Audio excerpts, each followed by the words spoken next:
Duty. He is shooting beams right now.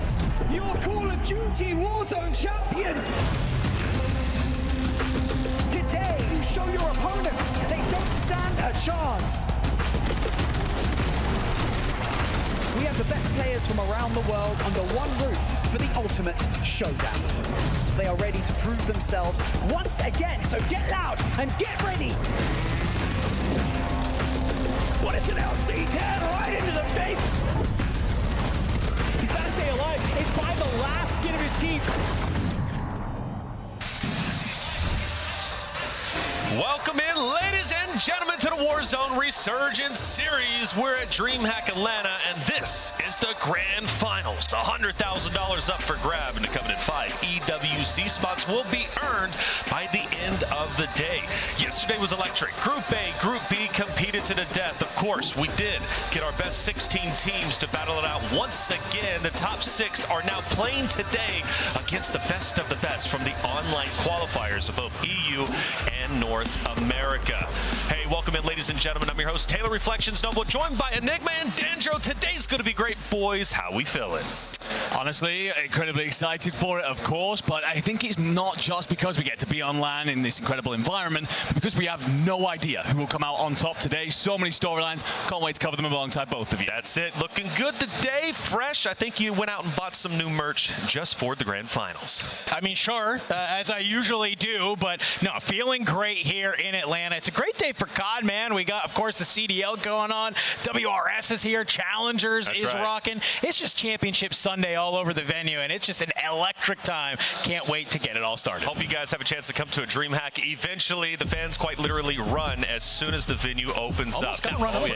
Which was great. I got a video of it. Let's talk our 16 teams fighting today, because we've got the big dogs joining in with the qualifying teams from yesterday. No, I certainly do. This is where we start to enter a more traditional lobby, should we call it, where we end up with a lot of our top teams walking in. Your Falcons, your Twisted, they are star-studded, heavily stacked, going to bring a lot of competition to today.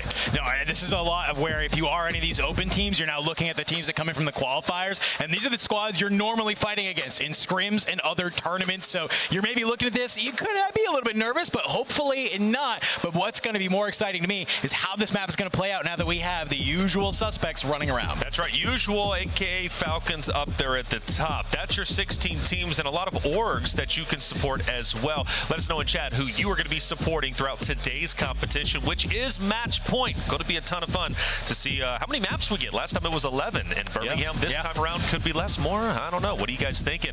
Let's talk about money, though. This is what it's all about, right? There's a lot of money on the line. In fact, this entire Warzone Resurgence series is up for $1.2 million guaranteed. We already gave away $100,000 over in Birmingham. This time, we're doing it again. $30,000 for first place here in Atlanta. Big money. And of course, the championship, $1 million. You can't beat that. But $30,000 for today is going to be great. In fact, for all the teams competing, they walk away with at least a little something. But $30,000, a little better than $750. So if I'm one of the great teams out there, which is pretty much all of them, I'm going for first. I'm shooting for gold. That's your prizing. Tons of money to be earned. Of course, those 5 EWC spots up for grabs as well. But it's been a long journey to get to this point. Not only through groups just yesterday, but we also had our online qualifiers, which were absolutely grueling. And we had a chance to watch both EU and North America. And let's start with EU. EU was incredible through and through. This is a region that has a lot to prove for sure. And one of those teams from the EU region that continues to just play absolutely stellar happens to be the Ravens. It does indeed. A big part of the French Revolution that we've been having inside of the region has long been the conversation about the Gentlemates, but the Ravens have taken over through this year and continue to do so in Stage 2 qualifiers. Nielsen, King Chalk, Heeds, this is a roster that has announced themselves, proven themselves very much so, but it's all about Nielsen and that star power that he has at the front. He's very much so the X Factor. King Chalk has brought himself up to that level as well, but it's the freedom from that guy that I was just mentioning. He's very much so the one that everyone's looking over at saying, where's he going to be next? I'm really excited to see what this Ravens roster can do, because for a while I feel like they kind of went underneath the radar a little bit, but they've showed out in Birmingham. I got to expect they're going to show out here on land in Atlanta. Maybe kind of commanding some respect from some of the region, because it's been all I'll talk about the Gentlemates. For so long that's there, finally we have a new French team. But speak of the Gentlemates, we got to talk about their surge from behind here in the EU Quals. You and I had a chance to cast that last map on Rebirth Island. We kind of started to see it come together, but it's all into a last-second buyback from Hollow. He gets Enkyo back on in, and it's literally a 1v2 from Enkyo to get just the last few points needed for them to cross over the line to be here in Atlanta. Not what we expect normally out of that trio, but they're here. It's a new opportunity to come back on top. T1, this was the big factor for me personally. Going into Birmingham, I was like, man, this team is going to look great. Spam Gola is going to be on fire. Dared to interview, fully confident. But then they dropped the ball in Birmingham in a big way. I'm like, how are they going to look during the EU qualifiers? Will they be the T1 that dominated from before? Well, yeah, they didn't get first place, but they still look true to form. I think they're looking great coming into today's competition, and I'm going to be putting a lot of pressure on Spam Gola to perform. I love the conversation about Spam Gola because the Rookie of the Year conversation now shoots up even more. It felt like he fell behind a little bit with how Criminal God performed in Birmingham, but with them not now getting through to finals, Spam's got an opportunity to flip that entirely, take the lead there, and Echo, this is about continuing to cement his legacy after the World Series win last year. And one thing to note here too, you have that Orgless roster now playing underneath Orchid. Unfortunately, Authentic's not going to be joining us here in Atlanta. They're bringing in the French anchor Master 5K on that roster as well. So while yes, you were one of the top 5 from EU, how do you perform here? That's a great question. I've got the same question almost for Novo Esports, the only team that we haven't touched on inside that top 5, bringing in Fede. This will be his first ever LAN. He's this young Italian man, 18, missed out on Birmingham basically by about a week, has started to play through stage 2, has lit things up, grown every single step of the way. But as a young man, it's a lot of pressure to walk into this venue and deliver. But if he can do it, and we talk about him the same way we used to with Enkyo in France, he could lead Italian back to glory. But it wasn't just EU competing. Of course, we've got a different region, and this region is the powerhouse region so far when it comes to our competitions. Of course, I'm talking North America, and this time it was business as usual as Falcons ended up flying high once again. It seems like their wings are never going to be clipped. No, absolutely not. I think the Falcons, they came out, they wanted to make a statement in this NA qualifier. No exception, no understanding that they would not be here, but they wanted to really show everyone it's not enough for us to qual. We have to do it in a style. They come on out, it's hot, it's heavy, they're able to make it happen. The thing about North America here, Andy, is that it wasn't even close by the time we got down to those final maps. Virtus Pro absolutely running away with it. Yeah, absolutely. And Virtus Pro, the story of them is actually very interesting. In Split 1, they were reaping Haven's Hollow. Yes. Split 2, the Haven's Hollow has come undone, but they've very much so taken advantage of the map rotation, dominating on Rebirth Island. So yeah, very great performance out of them. But so much talent, of course, in this region is stacked with Dead, Twisted Mind, Shifty, pushing to being called the greatest player of all time. There's so many things that we can talk about when it comes to North America. And of course, they'll be looking to repeat the performance in Birmingham on home soil today. That's kind of what the conversation's all about, right? Can Falcons keep that running? You can saw, obviously, in that clip there where Soko was feeling himself. Vitality, they make it through the open. They're here as well. UJC, another one of those teams. And this is what's really fun. A lot of the teams that we saw in some of those last rounds of the open yesterday were actually some of the squads that were just shy when it came to North America, right? They were on the outside looking in, but they all got denied by that man flapping on your screen right there, none other than Destroy. He's feeling great today. I had a chance to speak with him just a little bit earlier, feeling confident, calm, composed. He said, I'll watch the broadcast afterwards. I'm not listening to it while I'm playing. I'm fully logged in. I said, brother, I get it. Go out there and do your job. Falcons obviously have a big fan base, and Ahsoka during that interview said, look, I'm here to build another dynasty, and those are powerful words. He's looking to do that once again here. This is just one of those stops, the very long path, of course, towards EWC, and ultimately a dynasty, which is such a heavy word, but he's done it once before. He's looking to do it again. The closer returns to the land. But whether it's Falcons, whether it's VP, you got so many great teams from North America. Of course, we're talking Falcons, Twisted Minds, G2, which G2, big talking point there. Yeah. They return to land. They're looking confident too, and I think this time around, they're going to qualify for EWC. I think they have to. I think for a long time now we've put G2 into this team of online, you're great. At LAN, you're crumbling at the knees, you're looking a little bit shaky out there. For us to take you seriously, you must qualify at this point, realistically. Scythe, big man anxiety, a lot of conversation about the way they play. Very chemistry-based, very much so relying on each other, dug each other out of the trenches of not being trusted in this scene at all. But now it's a case of, do you need to make a change in order to take that next level? So if you want to answer that question with some sort of confidence of saying, no, we're going to stick together, you got to do well here in Atlanta. I also love that we got Gen G in 5th there. It was a lackluster Birmingham from them. They make a roster change. It's a role change with Lennon moving to the anchor, and they look like an entirely new team. They are a force on the map, but we're back at LAN. Very excited to see what they're going to be able to do today. Absolutely. And funny enough, I saw BRS all the way down in 11th place, but that does not represent how well they did during the open round 2 just yesterday. They were dominant throughout their group. They were dominant throughout the finals of yesterday's competition. 16 teams entered, 6 teams moved forward to today's competition. It was a whirlwind of emotions all the way through. And when we talk about open round 2 for sure, a lot of heavy hitters. Who was the biggest surprise for you guys? We'll start with you. I think I'm going to have to say UJC, right? I stopped the show. I said they're never making it through this. They're never getting on to Sunday. And then, yeah, Dan said he loves 2 things. 1, Warzone, 2, me being wrong. Well, I certainly was yesterday. Performed very well in the end. So, yeah, that's got to be the biggest surprise for me. But I think overall, it's coming back to that BRS conversation you were saying, that they are indeed putting on. And it's that consistency that they're now bringing. Delivered well online, PCL finals. Were you going to transfer that to LAN? Well, show us how they have. Yeah, I mean, there's a lot of squads, I think, that really kind of showed out. BRS, they looked good online. We had questions, will it translate to LAN? And the Open, probably a solid warm-up for them, right? You get that team chem down, you get the atmosphere. They're feeling very good. But guess what? They weren't the only squad in, of course, that Open round 2 that was also feeling themselves, because we got to talk about JD Gaming setting records, okay? They had that absolutely banger last game. I'm going to give you quick stats here, okay?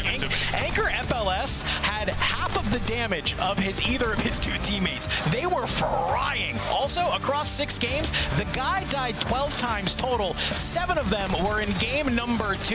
He knows how to play his life. He knows how to stay alive. And it's that type of gameplay that's going to net you a lot of success here in this finals lobby. So 40 kills, final game. Melvin was also on fire. I know you guys were personally very excited to see that. JD Gaming finish on top. BRS also looked great, but another talking point that I was really happy with, Vitality looking a lot better than they did before. Yeah, there's been a lot of conversations about why this team needs to change and where they need to blow it up, but they answer all of that. And we've been saying for a long time, the thing is that online performances are hard to understand and kind of weigh up because of how much they evolve on LAN. That only counts if you do evolve on LAN. And of course, we get to see yesterday they placed 3rd in that round 2. They were stacked with a hell of a lot of talent. The one thing today, though, they're going to come into this with a lot of contest at both Train in T1 and at Control in terms of, we think, 2 other teams. So you've not done very well in those contests. You got to change that if you are going to make EWC in a roster with that caliber of player on it. Should be at EWC. And we'd be remiss not to mention both Geeky and Godlike, right? Both going to be playing maybe on that southwestern side of the map, down towards Gazebo.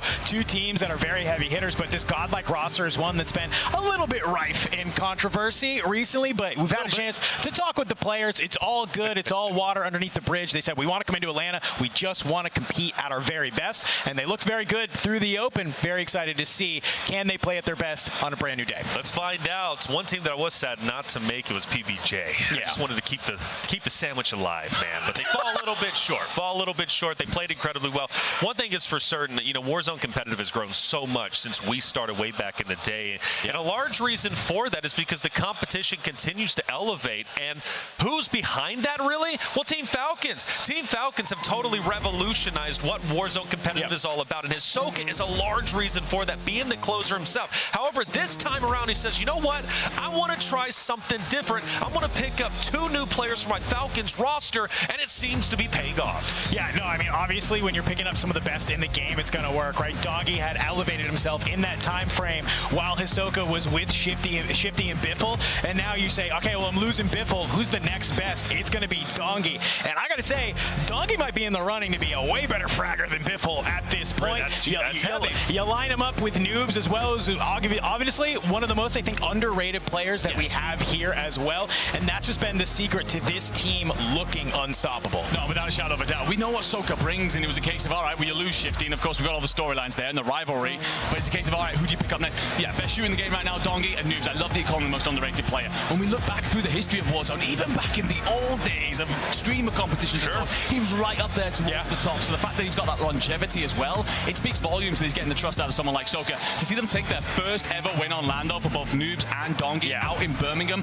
speaks volumes to just how much it meant in the interview, crying afterwards, so emotional. They're coming into this one ready to go back to back. Yeah, look at Dongi here, just being able to go MVP. I mean, I think today he's coming in, he's feeling confident. He is going to absolutely come on out with some firepower. He was in the venue yesterday. He gets to watch all of that competition rolling. He's looking at it, he's getting the download, and he says, all right, I know how we're going to play here today, but it's all going to come down to Rebirth Island and how they can manage to play out of counter. Falcons, an incredible roster. Dongi, probably one of the leading slayers in our scene at the moment. I have to agree with that. You know, should I say it? Dogwick's making a return to land, baby. Dogwick is back in the venue. I'm saying he's looking dangerous. He's looking deadly. He's looking to slay out today. TB coming from one of those legendary rosters, obviously.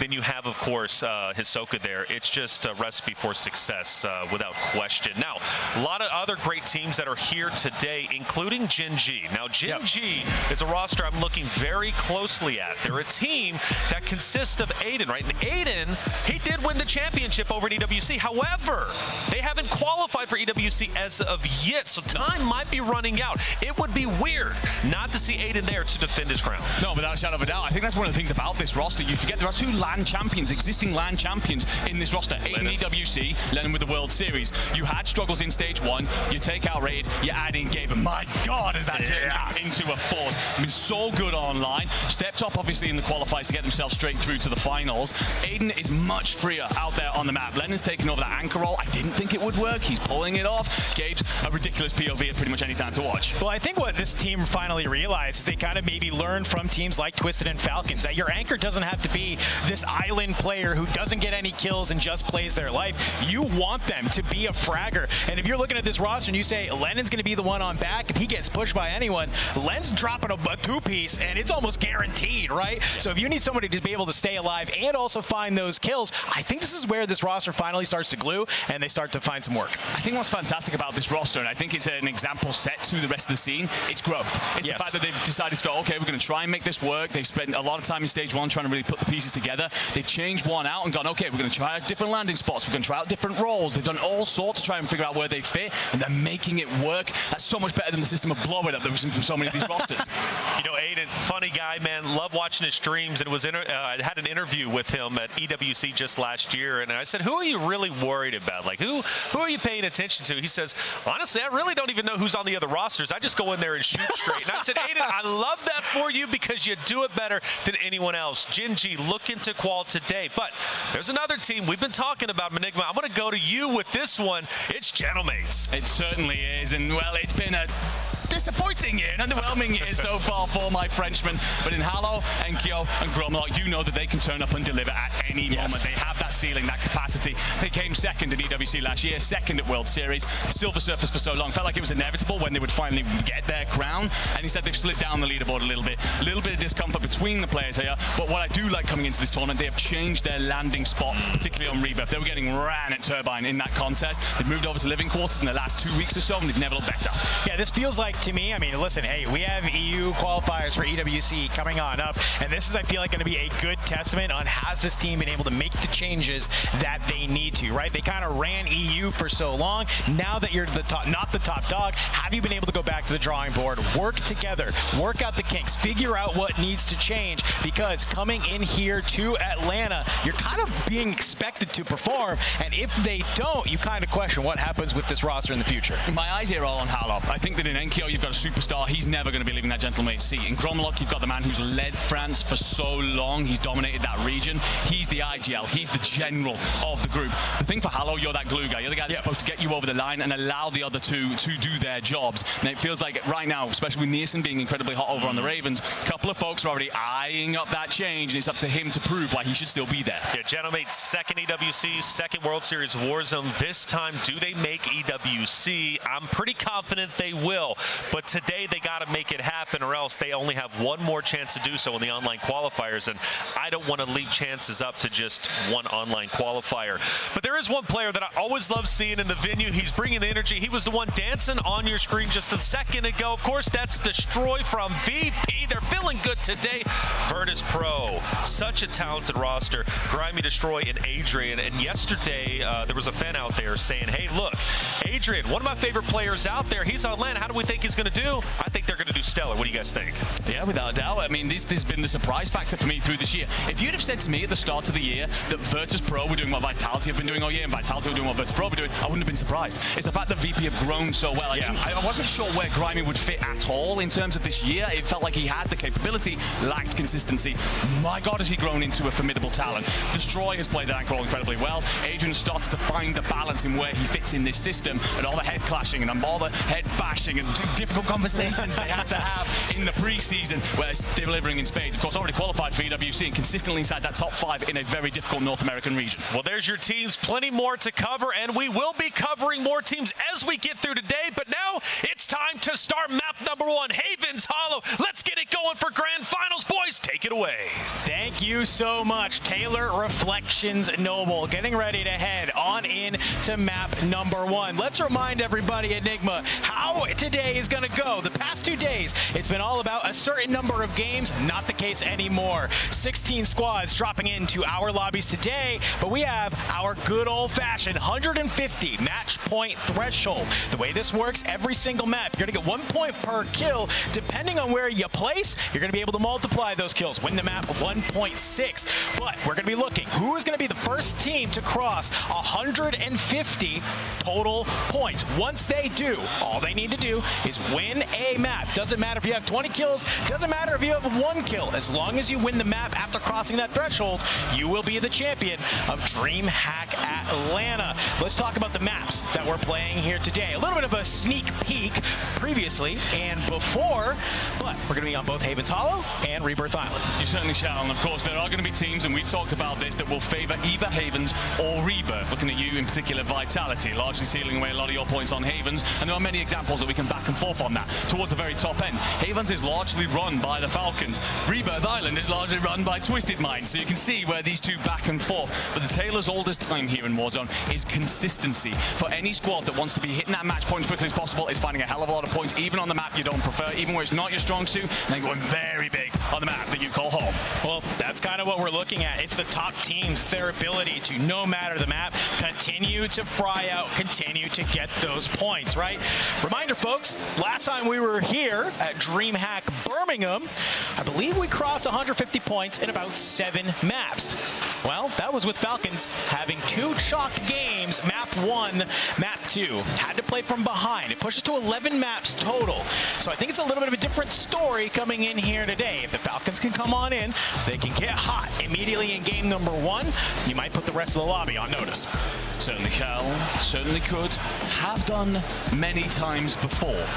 Wouldn't be a surprise to see them do it here. But of course, for so many of our rosters now flying in, we're going to take a look at this first circle. It's largely pulling off towards the east. We're going to get that contest immediately at train station between Vitality and T1. Lumbermill going to be actually much freer than I expected. But look at Resurgence. There's 4 squads between there and Service. Yeah, we got to take a quick look, though, at this contest already. It's back and forth. Skullface has dropped. Echo is there, pistol in hand. It's just going to be Disrupt on the ground. Spam will come in from the sky. Echo's actually going to be able to get that self-revive off. I do like the patience from Vitality. They don't have to push forward at this moment. They really want to prioritize gaining the power position here at Train. Do not let T1 stabilize and be able to go for a second push. I like how they're split up, controlling so many of these buildings. T1, they're going to land. How do you decide to push this fight? The interesting thing for T1 here is that because you are on the more inland side of train, you may have teams pushing up from behind you, so you lose even more than just space because Sage is going to push up, clear out one. Disrupt's just got to try and get out of here, try and stay alive. Spam's having to back off because you expect to lose Disrupt in this moment, and as such, this may be a victorious contest out of Vitality, and if they were going to build their way into this afternoon and look much better, this is the start. Spam, he's actually decided to kind of go towards the skies. He looks like he find a ground loot hawker. Maybe hit a couple of snipes there along the way. The thing, if you are Vitality, you're actually happy that the zone is starting to pull. Traditionally here on Haven's Hollow, their best maps have been when they have to move out of train. When they have to stay there, it's almost like, what do we do with our hands? I don't know where to go. Yeah. Now that you have to move across the map, it's a little bit of a different story. So while this is going on, I'm looking at our side. Plenty of action elsewhere on the map. A couple of teams research. We have some fights going on at Mansion and a nice little eye in the sky to see what's going on. Here we go. Let's check on in. UJC going to be getting on into the mix. We can start to see Novo. They're one of the teams that's here as well, alongside VP. As the trades will start to come on through, it's a little bit of a third-party situation. Who brought the cake? JTag just pauses, waits. Wants to land in his lap. It's Grimy. Great win on the initial. Heavy up and softened up. So it's whether you get traded out. And you shall fall. Adrian on 3 already. Just going to tuck himself inside the office. Feddy's going to arrive at this back window. We expect it no, and the answer is no. But you do enough anyway. What matter? VST at that range will lay claim to the young Italian. Great stuff. Let's take a look over at Main Street. Yes. Gen G in their home of Bank. Well, actually, no. You know what? Actually, we fancy Adrian again. And why not? He's already on 4. Yeah, I like this. Because I think we have a couple of squads still going on there. A quick check-in on Ravens, because we knew that Mansion was going to be happening here as well. Look who's managed to find their way up here, Enigma. It's godlike in the kill feed.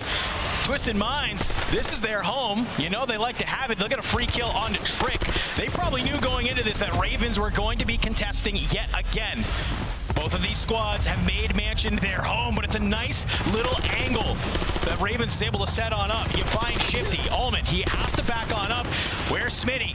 A little bit of a shoulder. He's gonna try and hold on up with the carbon in hand. This thing at mid-range is dangerous. You're not watching the ladder, and it's a 3-man hit from Ravens as they are going to go ahead, find Ullman, and Twisted Minds, I believe, is our first squad eliminated from map number 1. Script that you would never have seen coming.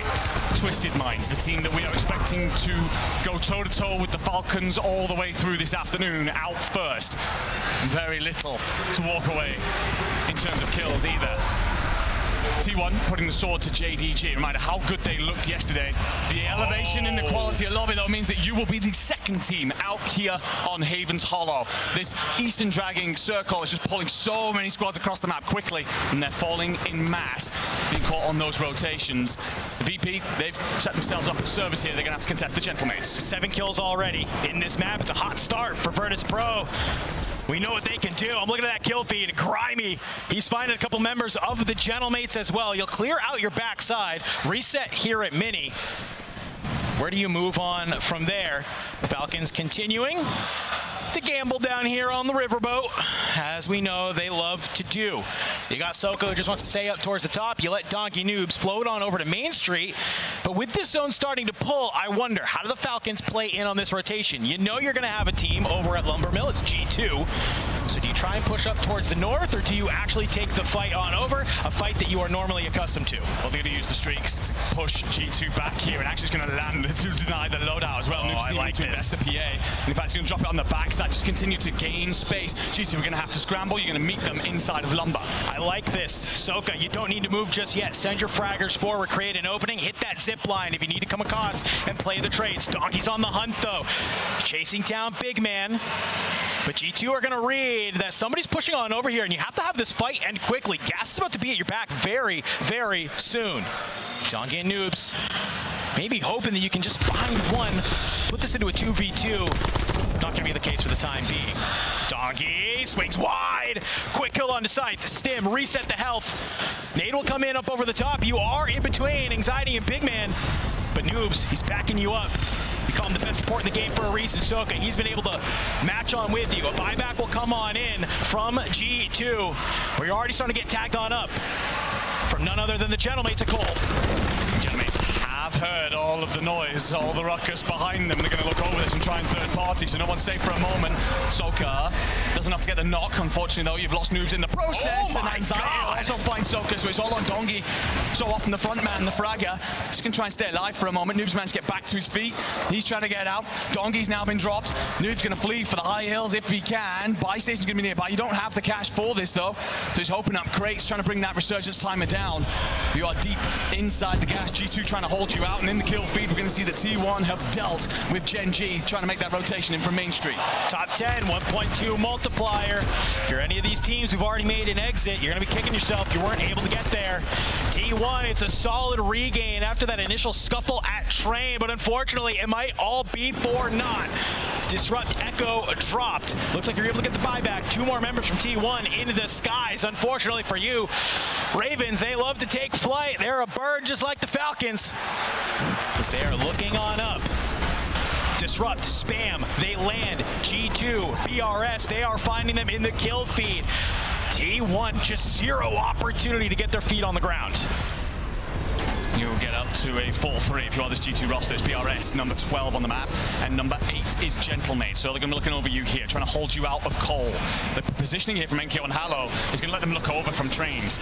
They may be slightly exposed, but if you read this BRS player over towards the riverside, that's actually just going to try and slip underneath, but this is all going to attract Ravens. They're here for the party, and they're going to set up to essentially row in through the back, and you see the knock come through on Hallow in the kill feed. But look at the Falcons. They're kind of circling around here as well. Noobs. Mark 78 in hand. Doggy, he tries to make this exit. He doesn't realize you got somebody right underneath you. It's Anxiety. Thankfully, the trades are there. Noobs will be able to look over his duo. Provide a little bit of cover. Rez will be able to come on through. BRS. If they can manage to hold the Falcons here, this would be a huge win. Ryda right above. The hop up from Noobs. Ryda is awaiting. BRS, that's a huge kill for you to be able to get. Unfortunately, Ravens on the backside going to be able to bring down Braxton. Falcons only on 6 kills thus far and would be sat at a 1.2 multiplier. That is considerably less points than they would have been expecting. Big man.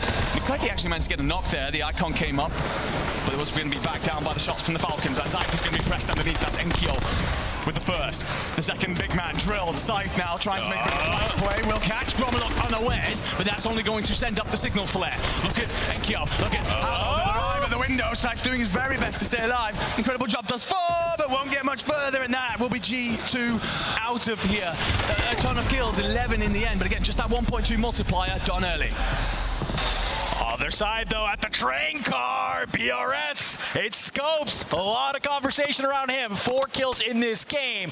You take Falcons out of the mix just like that. Look where the zone is pulling. It's up towards the bridge. It's up towards these train cars. BRS, they need to get into a power position. T1 still alive. The second regain we have seen from this squad. Looks like they've been able to find a little bit of a home and some loot here at Cole. But you have to manage to get into zone. Let's go ahead. T1, they're feeling good. Let's do a listen in, see how they're feeling. You could third up to that if you want. Drop me all your cash. Alright. Landed on my right in gens as well. Yeah, I just dropped from mine. Yeah. Play gens. Okay, go. Placement on it. I'll have money here. Buy street. We just do a fucking combat axe, is that you? A bit more money. That was me. Yeah, buy 2 mortars, bro. I can get one. Grab one. Yeah. He's in gens, I think. Yeah, he's looking at us. Snipe it. Motor it. I'm. I just did. Alright. I can't do it. No, I cannot do Play it. now at gens. He run away. Gens are straight. I'm doing guns. He's on your deep left. Right, he's in that close to that little shack. I do. Top research, don't worry. I do. Yeah, he's firing from the window. Yeah, just get in. Yeah, I was going to come on. What, have you got slims? Yeah. Echo leading the comms as he so often does, and leading the line, known as the in-game leader himself. He will use the streaks, invest them to push Enkyo away, gain the space at gens, just simply rotate up, avoid too much trouble for now, play in for that placement multiplier. 2 more teams need to fall for you to hit the 1.4 zone though. Going to drag heavily up towards G2, and I don't mean the team, I mean the location. Orchid are going to be waiting there. A couple of teams set up towards research could be a problem for Ravens. 41, both teams have to rotate in from the south. Ravens currently on 16. Second in the lobby as of right now. Getting to that 1.4. It's a great way to kickstart Championship Sunday. Because already they're going to gain control of a little of these train cars. You can sense you have some of these members of Orchid ahead of you. Niasen, he's going to be the tip of the spear. Couple of shots, but you're not feeling that good about it. Go ahead, jump on down. Reposition alongside your teammate. Unfortunately, Sario will get found on out by Stukex. That's Geeke coming in from that research side. While you've managed to take this fight, though, you've spread too far. King Chalk, he's brought down by BRS, and they're starting to move on up here. Scopes, he's going to be by himself. Heats cuts you on down. Ryda, can you look over this? I don't think you can. Zone continues to push on through. Not many buys left here in the zone for you to be able to get your teammates back on in. King Chalk breaks his leg on the landing. Niasen's going to have to prioritize the res there. That could get you all sort of torn up as a rider begins to arrive. Enkyo's actually going to fall, so Gentlemates are dealt with before you hit top 5. Raven stay alive. They do have not only the high ground here for teams rotating out of research, but the zone pool's glorious. Oh my as long as they find Master 5K out in the gas, they have complete control. Everyone's going to have to cross in front of them. VP wiped. Looks like they were maybe one of those 6 teams. They had a lot amount of kills, but they weren't able to get into the 1.4. T1, they're still here. Ravens on the other side. Only 4 teams remaining. In the finals here, it's a couple of solos and 2 full 3. Brax down below. That's the last member of BRS. You make it to the top 5. Master 5K found. It is an EU on EU battle. The French versus the English.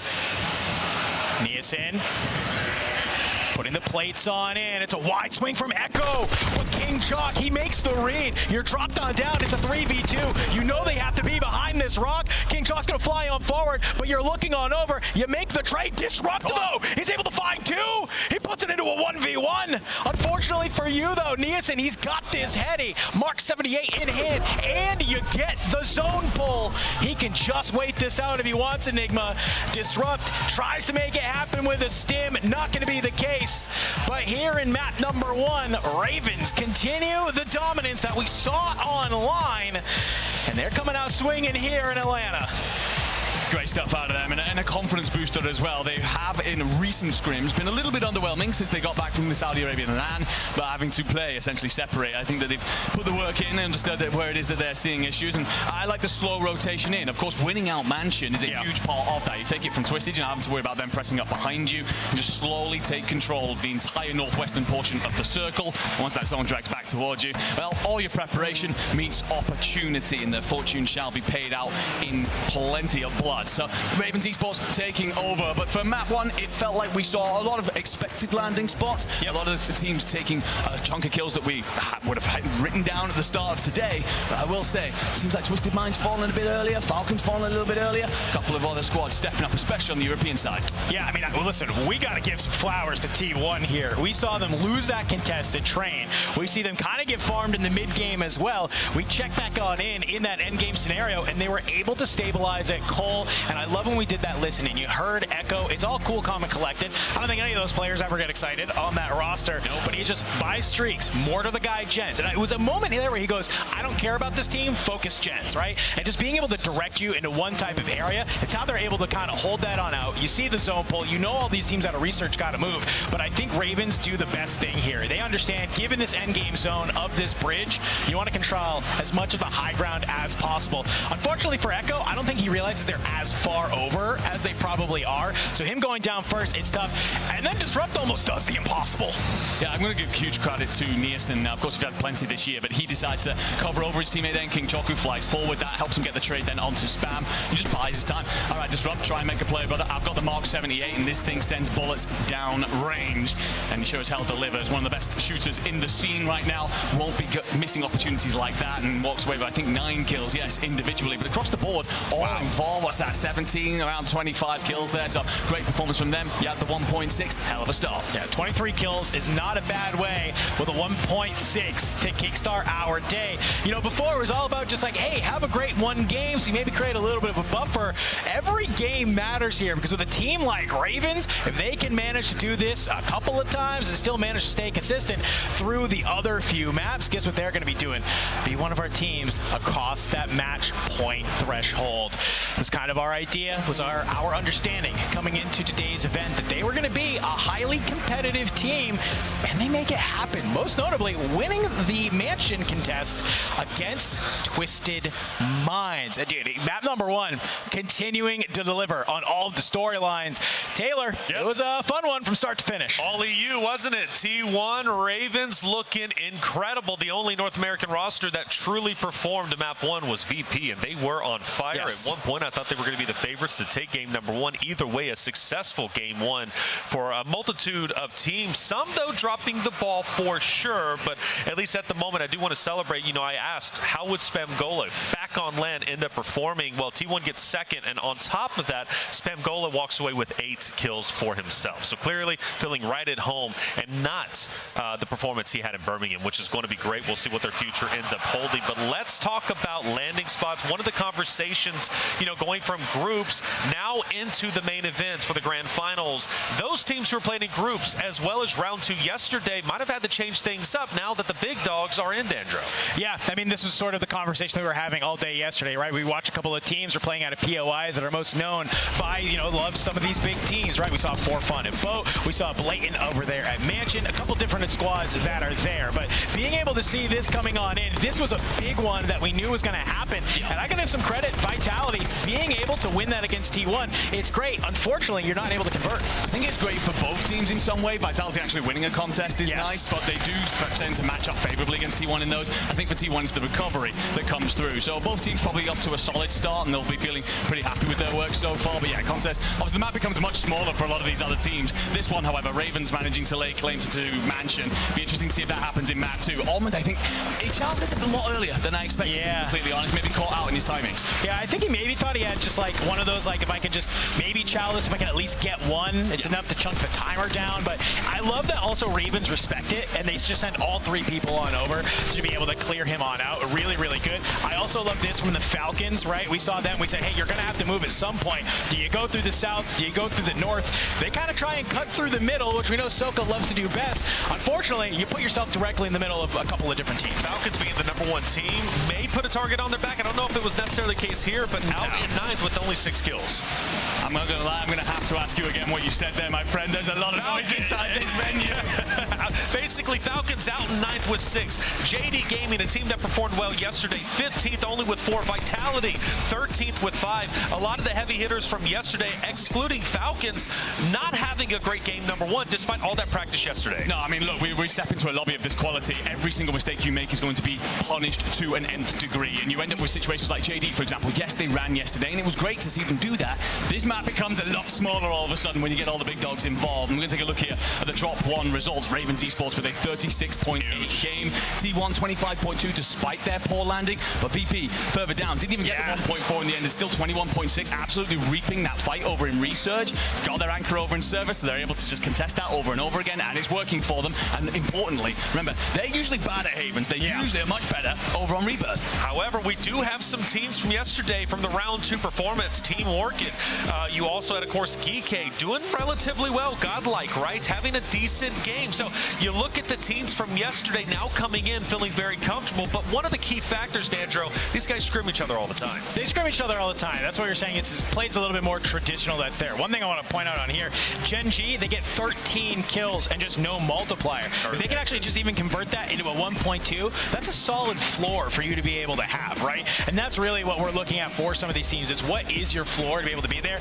BRS as well, they also get 13 kills, but they get the 1.4, 18.2. That's a 5-point difference, which may not sound like a lot right now, but when we're talking about this in maybe 4 or 5 maps, could be all the difference. Well, game #1 was electric. Some heavy hitters ended up having an early exit, but they're just getting their feet underneath them. We still have a long day ahead of us. Speaking of which, let's hop in the map #2, boys. Take it away. Hey, thank you so much. Map #1 delivered, like Taylor said, a couple of heavy hitters leaving our presence. But map #2, it is a new opportunity to drop on in to be able to find those points that you so desperately need. I'm looking at Twisted Minds. I'm looking at the Falcons. I'm looking at, of course, a couple of other teams like Vitality for maybe take some learnings from that game #1. Go ahead, make some changes. And then here in game #2, put yourself right back up the leaderboard. I agree. And one of the things I will say, by the way, taking a quick look at Twisted Minds there, we've all seen the fractious conversations that's been happening online, but very very relaxed in the moment. Okay,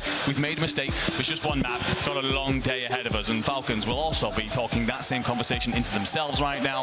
Sokus in so many moments where people have counted him out early in tournaments. We did in Birmingham, and then they made an incredible run to obviously claim the crown.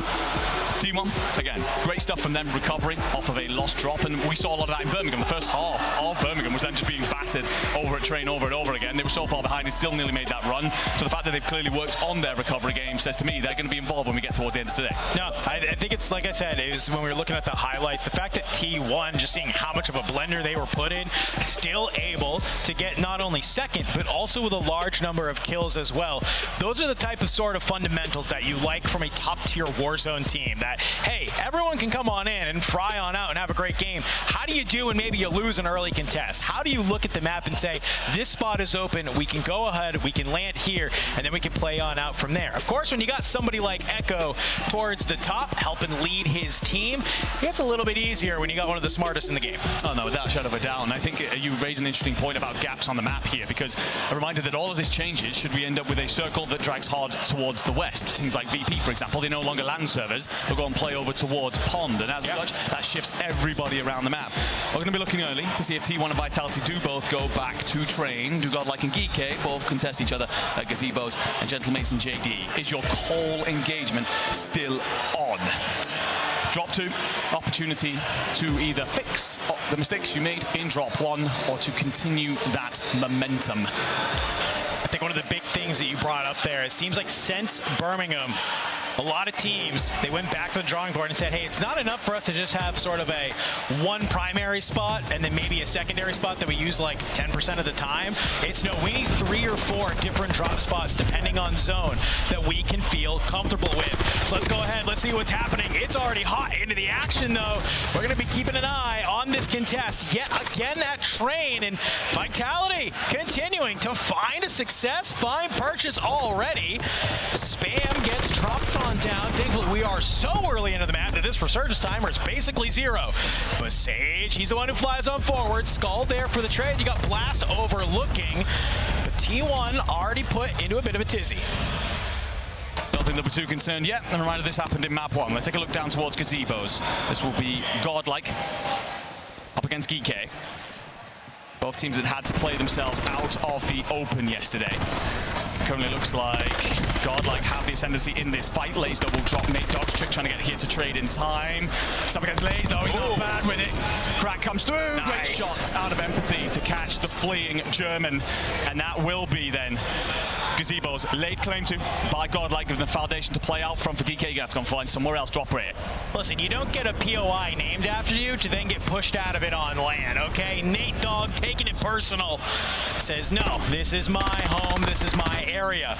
You can see not too far away, still at train, this fight brewing on. Skullface, it's a DC going down very quickly. Spam though, he's actually able to slide on out, finds one. He brings down Skull, blast in the back. You turn on to Sage, the armor crack is there. You're gonna be making that call. You're seeing the arrows start to fly on in. Sage though, on that rotation, he's gonna be able to hit the buyback. You see it coming on up. Blast is gonna be the player that's here. But T1, they're not gonna let it go for free. Hawker in hand, get the armor crack if you can. Echo, he'll land the shot. Sage deleted, and all of a sudden, Vitality, even though you win the contest hot off the drop, that's not the case here. Is an Echo, ooh, tries to line one up. Gives Blastatees a haircut. He backs him down with a flinch just in time. I will give plenty of credit to Echo in the initial fight, but we might have to come back to it. Skullface, Sage, they've surged back in. They're now pushing up towards L building, just trying to squeeze what's left of T1 inside of that POI. Look at this. Research, we saw it was a hotbed of activity in game number 1, continuing to be the same here in game number 2. VP, 4 kills already. Destroy will get swarmed by Orchid. As you are just watching 4 different teams rather just battle it on out. Grimy, he's gonna try and manage to come back on over here towards Mini. You do have Gromalok who is trying to do the same. Thankfully Adrian on the fly and will double on up with you. You might only have pistols, but when you're some of the best shooters in the game like these two, you're gonna be A-okay. Taking it to Gromalok. Destroy trying to be able to give some comms. If he can spot Gromalok making his way back over towards Gens, VP, they'll be able to take over this POI. Looks like they will lay claim. Taking a glance at a couple of teams here operating inside of Main Street. Gen G going to be one of them. A lot of kills considering where they exited map 1. Unfortunately, Zone Pool put them out in amongst a bunch of different teams rotating as well. Saw them cut down.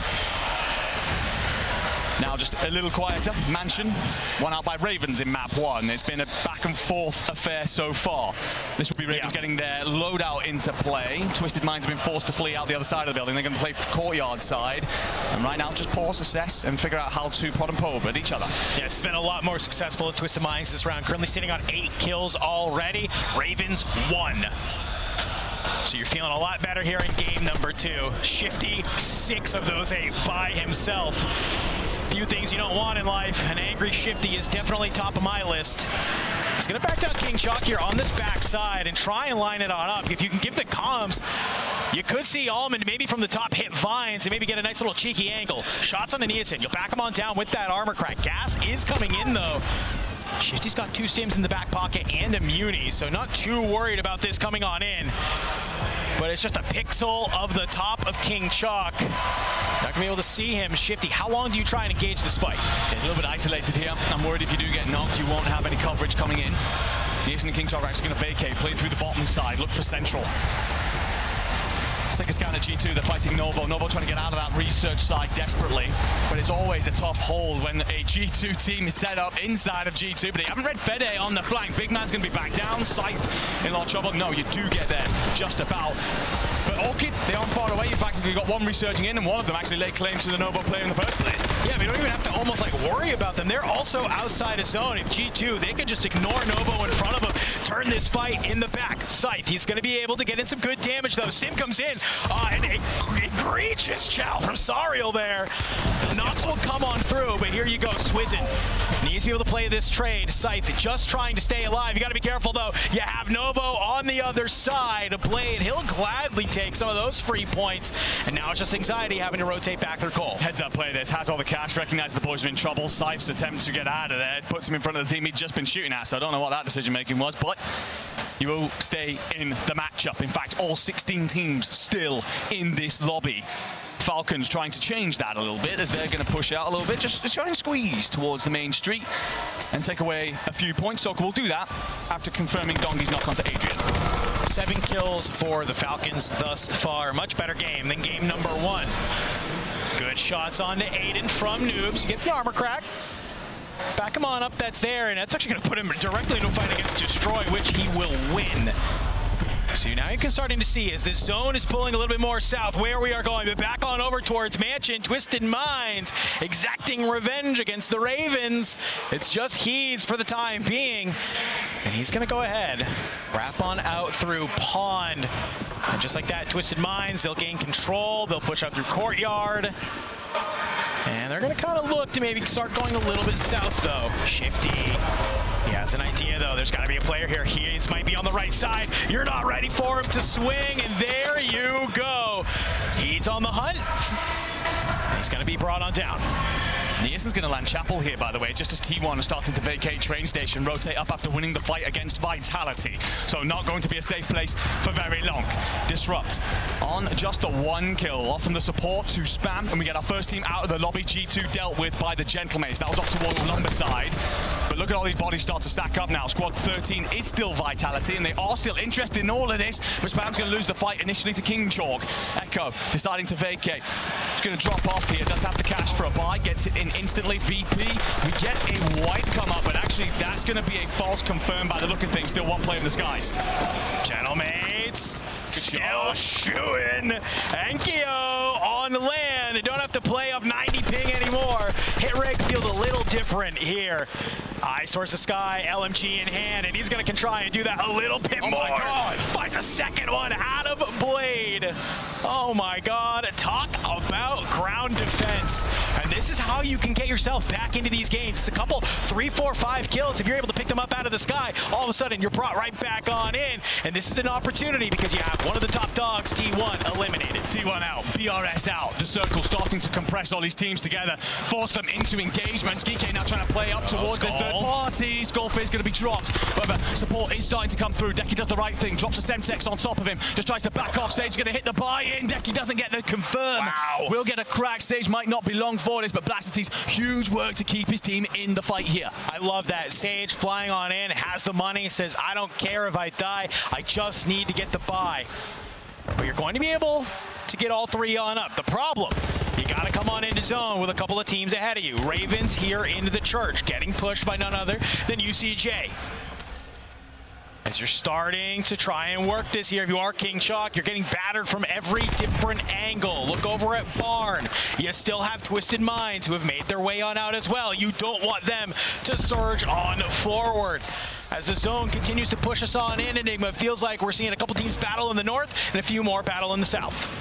Zone has pushed Falcons into Main Street. They do have 13 kills between them, but you would still only be on a 1x, so it would just be the 13 points. Currently after a bad map 1 as well. And a reminder that this map is where they tend to take a hell of a lot of points comparatively to Rebirth. Ravens out, Vitality out, so many teams starting to be cleaned up here. Twisted Minds get their lick back. Oh my God! Too, and everyone's just dying. Virtus Pro is going to be next. Enkyo's going to rain bullets out. Gets stuck in the doorway though, trying to run in. And Hallow going to be in his way in the end. Falcons are going to push up on that. They want everything that the General Mates have. Reminder, these are on a recovery, so they need the loot on top. Donkey's nade will clear up Enkyo. Hallow's just trying to look for some sort of safety. And Falcons have yet again, from the most dire of situations, put themselves back in the fight. But look at this, Gen G, they're right a step ahead of you. You've either pushed the General Mates right into Gen G, or even if you make this fight happen, you might be weak after it. The Falcons, I do like the hesitancy there. They don't need to push on forward. But over here, just across the way, they're going to hear these shots of Gen G. They're going to be able to bring it down to the French. It's a much better game from them, but still an early exit in 8th. As Main Street now, it's just all about claiming a building here. Godlike now rolling up. They want to get a part of the action. Taking a quick look at the lobby kills here. Twisted Minds leading with 17. Ooh. Falcons going to be on 13. Gen G on 10. So many of those remaining cross double digits in fantastic positions. Not to be outdone, by the way, Godlike themselves. They have 13. They're still in this. 7 teams remaining. Circle, pull next. Huge for everybody involved. A lot of teams stack this south side. Twisted have control of the entire northeastern quadrant. JDG going to operate in the center here. They should be able to stay there no matter where this circle pulls. If you're in Main Street, you got a bit of movement to do. It's going to pull off towards white. It's actually going to pull off directly almost on top of JDG. I was about to just commend the Twisted Minds for all of the space that they have been able to create. But the zone is going to pull them. They might have to try and bully JDG out of that building. And you can start to see people going to start to join on up. Tax getting used from above. Gives Gen G an idea. You have Geek above you. Everybody, you can tell this lobby has come to a crawling pace. Everybody trying to get to that top 5. Team we haven't talked about. You can see him right there, number 16, UCJ, about to be met by Twisted Minds. Took hold of Chapel early. Twisted Minds looking to rotate up on this. Why don't we listen in and see just how they want to play this out? Okay, listen, mortar blooping, mortar blooping. I'm gonna Left be kid forward. cracked. Left kid is cracked. Left kid is cracked. I PA'd in the courtyard, okay? I mortared blue. I had to get Take down my with heady. Kyle, Take though. my heady. Yeah, play On the left. On the left. Right on the zip. Crack. Jump down low. He's on the low steps. On the low steps. Okay. I hit one of my cluster, one stimming, one's no plates, knocked one. Nice. Bill in church in the window. Yeah. Careful on Hop to the window, watch the wrap. Right, watch the right. I'm playing up a little bit. Yeah. On our right, on our deep right. So I PA'd in front of us as well. I have the PA down in the truck. I played left a little. One kid's already top bank. Yo, we can wrap deep left with Stims if you need them. I don't have them. I do util. I dropped him on util. There's kids in white, careful. I'm wrapping so deep. There's kids late top bank already too, and in white. Okay.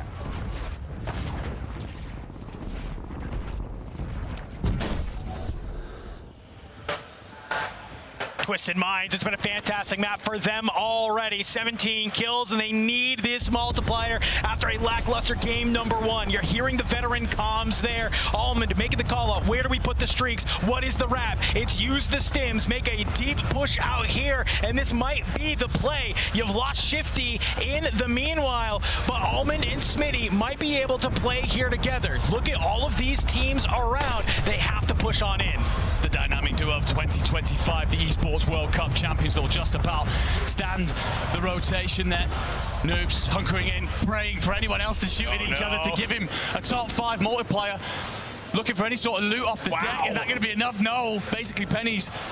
No, you got to confirm Soka will be brought back in, has 6.5 grand if Godcaster's correct, and so Dongi might be the next to join them. It's whether he can get down to the ground in time, and Noobs actually picks up Gabe Kuhn as well as he rotates out a bank. Look at that zone pull though. It's going to drag all the way to the south. It's going to set up towards blue, and you've actually got one member of JD Gaming already there. It's so much open space you have to cross if you want to try and get into zone. Noobs with a tomahawk. He'll be able to find Slappy, brought on down. Only one more team needs to drop to get us to that top 5, that coveted 1.4 times multiplier. Soka has been knocked though. Donkey onto the inside. You basically are just trying to be a little bit patient here. See if Soka can crawl in here for free. It looks like he might be able to get it. On the other side, UCJ, they bring down Lays, they bring down StuKX. That's going to be Geekay eliminated into the top 5. Twisted Minds, they start to activate. They surge on forward. Z Smith dropped by JDG. It's now just Ullman. 3 teams remaining. It's 5 players. It's 2 solos. And look who it is. It's all a Gen G.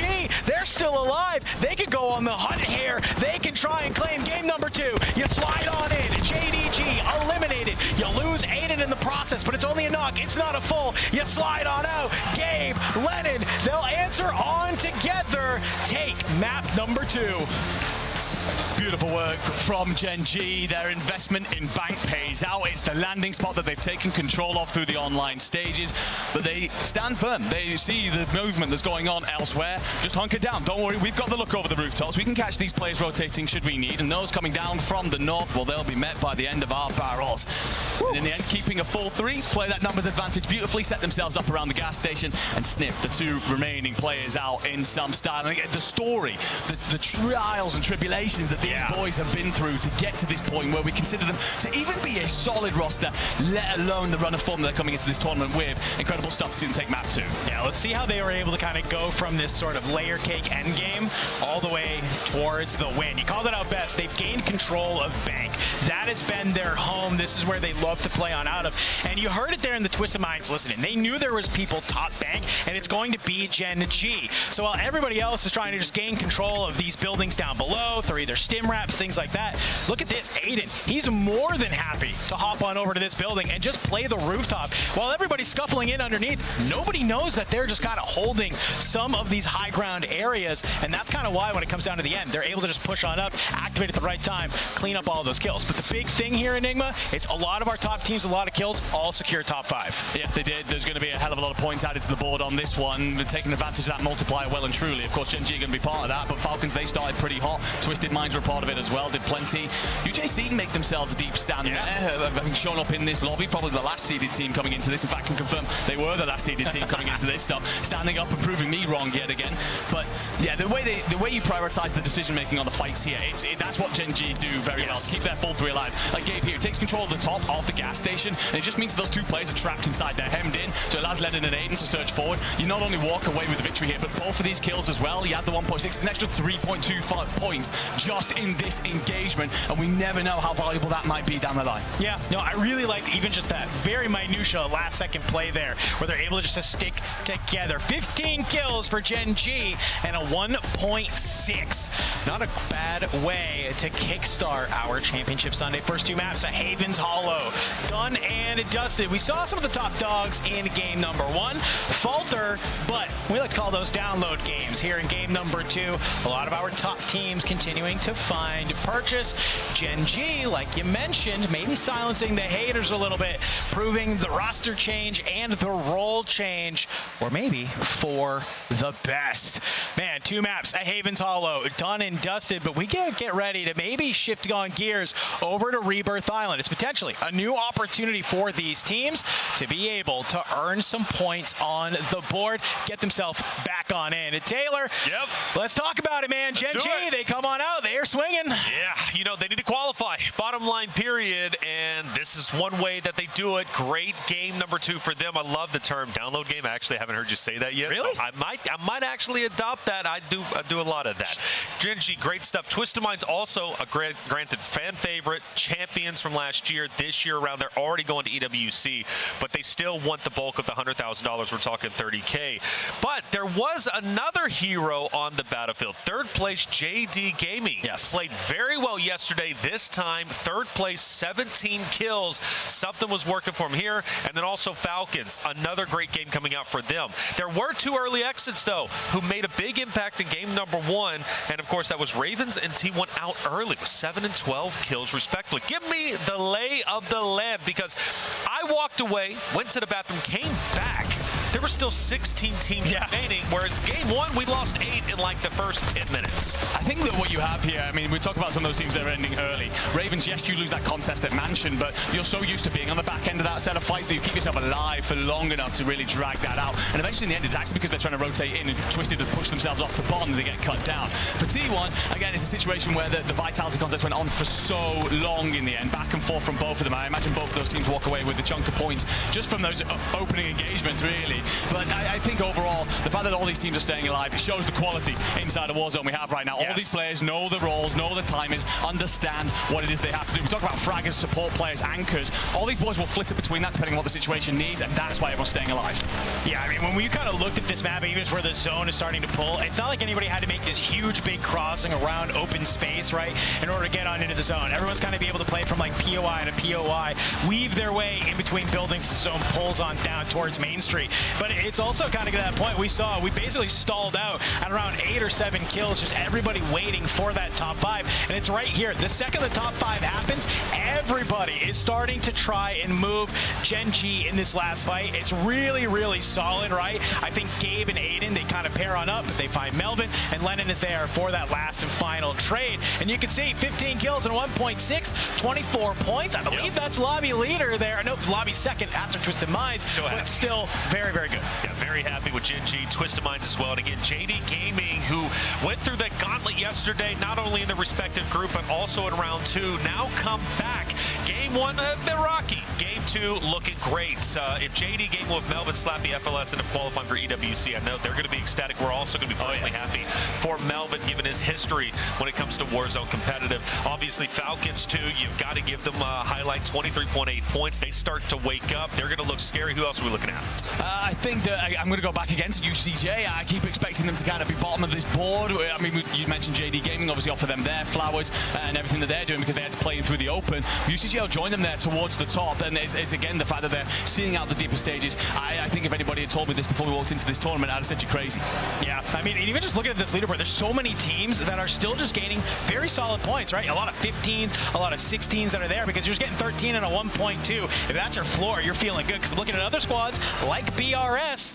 Fantastic yesterday, off to a little bit of a slow start here today. I mean, the lowest score is Ravens at 7. The highest is Twisted Minds at 28. That's only a 21-point gap. Every single one of these teams can blow that number out of the water. So this is, I'm expecting anyway, the next overall leaderboard to be incredibly close, with there being minor gaps all the way throughout. And let's not forget, chat, just to remind you, it is a 150-point threshold, okay? Once you reach that point, you need to win the next game in order to win DreamHack Atlanta, okay? So that's something to keep in mind. Still very early. However, I mean, Ravens sitting around 43.8 points on the overall as we take a look is really good. I mean, they've almost reached 1/3 of the points they need. Ravens 43.8, and that's based off of not only game number 1, even though they get an early exit, you covered it. I mean, still got 7 kills. They're remaining consistent. Yeah, I mean, and that is really the consistency that's key, because imagine if 7 kills is your worst game and you're able to elevate that to 12, 13, 15, all of a sudden that adds up over a couple of these games. But let me call it out. I mean, Ravens already through 2, almost 1/3 of the way there, and already creating just a little bit of a gap over some of the competition. T1, Gen G, they're right behind Twisted Minds. They're only 10 points. That's there. Reminder, folks, top 5 advance to EWC. That's what we're going to be looking at here. Gentlemates, surprisingly, Andy, along with Team Vitality, all the way down there 15th and 16th. Yeah, the first map, obviously they're landing over in Cole, and first map, they're trying to get out of that, and they end up just being at a bit of a blender, basically, at the wrong time. Means that they're in the regame when really they should have been reaping. Second lobby there, they're trying to get out early, and I honestly think there's a little bit of a mistake between NKO and Hallow. They both get stuck in that doorway, a little over egregious, trying to push Falcons out from that backside in the 2v3, and then when NKO's trying to squeeze back through, runs into Hallow. It's basically a nail in a coffin in map 2. So a bit of misfortune. Also, just need to really get over that. This is your hurdle at the end of the day. You've got to step over if you're going to get yourself to the Esports World Cup in the summer, and they have the quality to do that. We shouldn't be talking about them in last place. Now, we're going to keep you educated throughout the day as far as those top 5 advance to EWC goes. Virtus Pro, Twisted Minds, Ravens have already secured their spot at EWC, which means we could be dropping that metric down depending on who ends ends up in the top 5. Don't worry about that just yet, though. We'll keep you up to date once we get closer towards the end. But as of now, 2 maps down, plenty more to go. And that's Haven's Hollow done. It'll be coming back, don't worry if you're a fan of it. But Rebirth Island, the OG now, is going to be coming into play. Super excited to see who's going to be able to perform when we head into the fresh map. Hey, we're going to take a quick break. When we come back, Rebirth coming your way. Lock in, load up, and let's make history. Doggy from above! The shots are firing! Fights coming thick and fast and furious. Today is about legacy. Guess what? You thought you were safe? Everyone who's falling into this guy's sights is dying. Twist and Might! They do it to the very end! It was patience all the way through!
CDL Champs is headed back to Las Vegas, the entertainment capital of the world. Will Optic three-peat, or will someone else take the crown? Make history with us at Michelob Ultra Arena by scanning the QR code to grab your tickets now. The Call of Duty Warzone Resurgence series is coming to the 2026 Esports World Cup in Riyadh this summer. 32 teams, $1 million on the line. Tickets are on sale now. Get yours. Get to Riyadh this summer and watch the greatest rise above.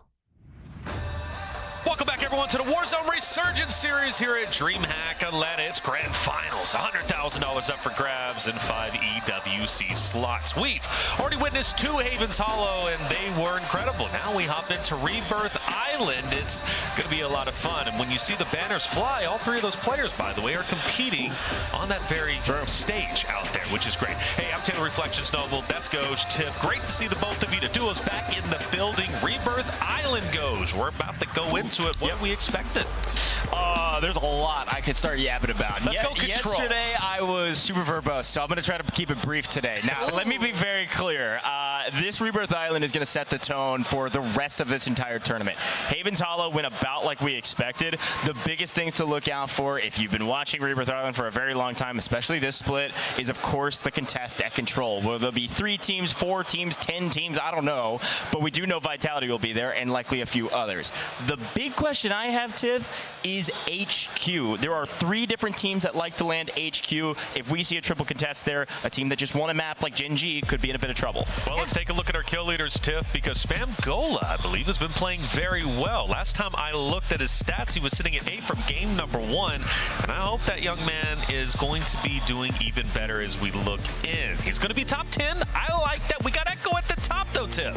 Wow. Look, that's massive, considering we know how they like to play their performance, right? Echo usually kind of anchors back and allows everyone to dictate the close-range engagements, but like you saw on Havens, he's pulling out the sniper. We're connecting on those shots, and to get 15, that's pretty damn good. I love what we're seeing out of Grimy, 15 as well. Shifty from Twisted Minds kind of anchoring in there with 13.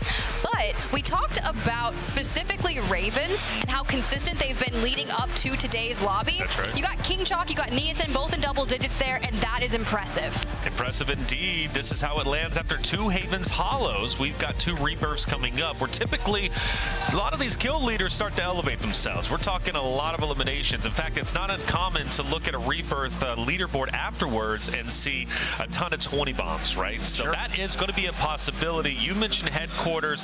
Tiff, I still like the control conversation.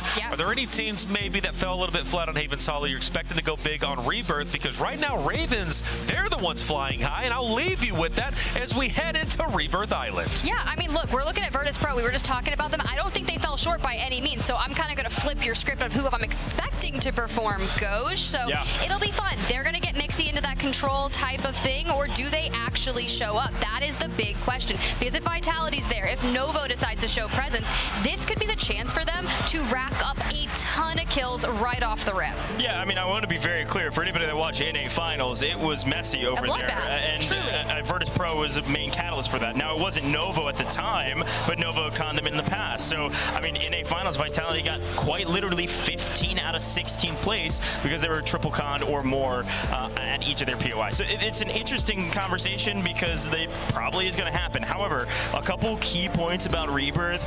You know, we've seen this map for 5+ years. Because For Fun didn't make it here, because FaZe didn't make it here, because some of these other teams didn't make it here, Turbine is wide open. Nobody's in Industrial, not that people usually land there. Nobody's in Harbor. There are open spots on the map. I'm not expecting a triple contest at Control and a triple contest at HQ. Well, then if I'm Virtus Pro and I don't want to get involved in that Control contest at the beginning, I take Turbine. I loot up, I feel comfortable, and you can decide, do I want to push up north, depending on the circle? Do I want to drop down to Control? Because we did see that in some of our earlier lobbies yesterday.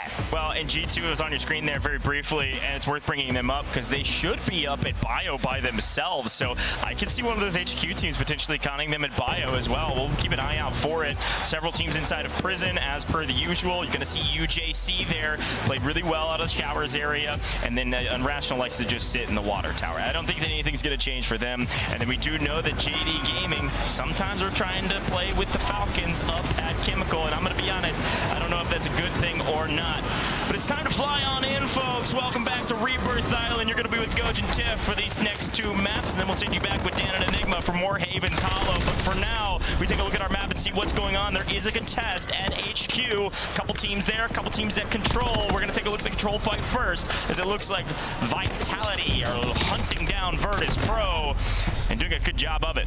I mean, you say Virtus Pro, but I just see Grimy elsewhere. Gen G over back at headquarters. What was that action going to look like for them? They've already had a nice solid scoreline leading into today, and it's just Lennon on the angle, on the hunt. Yeah, and this is to be expected. Ravens and Gen G both like to land at HQ. It does look like Godlike decided to go elsewhere. So a double contest here, a double contest to Control. And a couple other fights across the board. Twisted Minds is out of Factory alone. Kike usually landing outside of them on boat, but we're going to stick with Gen G for a moment and see what they can find. Currently, all calm as Aiden is back onto the map at the top of Prison, trying to get some intel and some loot.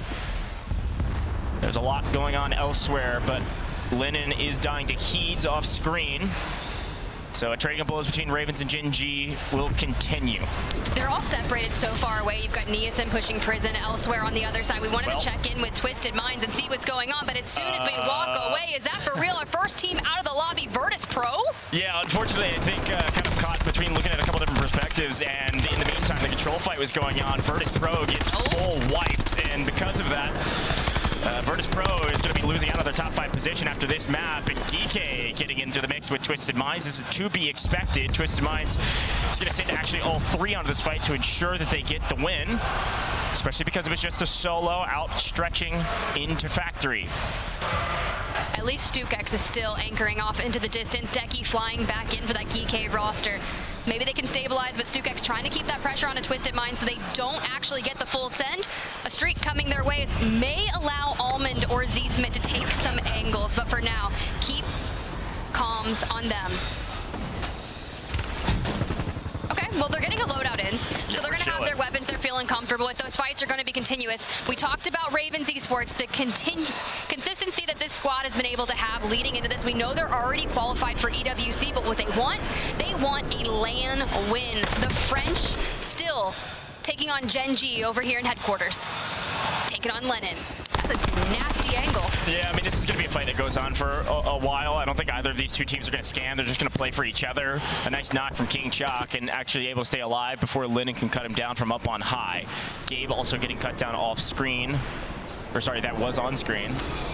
And we're still looking for their third. So I'd love to take a look at some of these other fights if we can and see what's happening around the map, as we did have Vitality win out against VP, but it does look like Novo may try to play for control, which was to be expected as well. Now, as we swing over to Turbine Tip, this was one of the other big questions, is who decides to go here, and it looks like it's Intex. Yeah, you got Godlike, Trick across the way, and Anxiety rips a ton of damage into him before getting lit up 1 HP, perfectly timed stim, gets to cover. Now, this was a hotbed of activity yesterday. A lot of teams looking to regain in the water, so I feel like G2 can find some picks here, boost their numbers, at least until we get deeper into the game.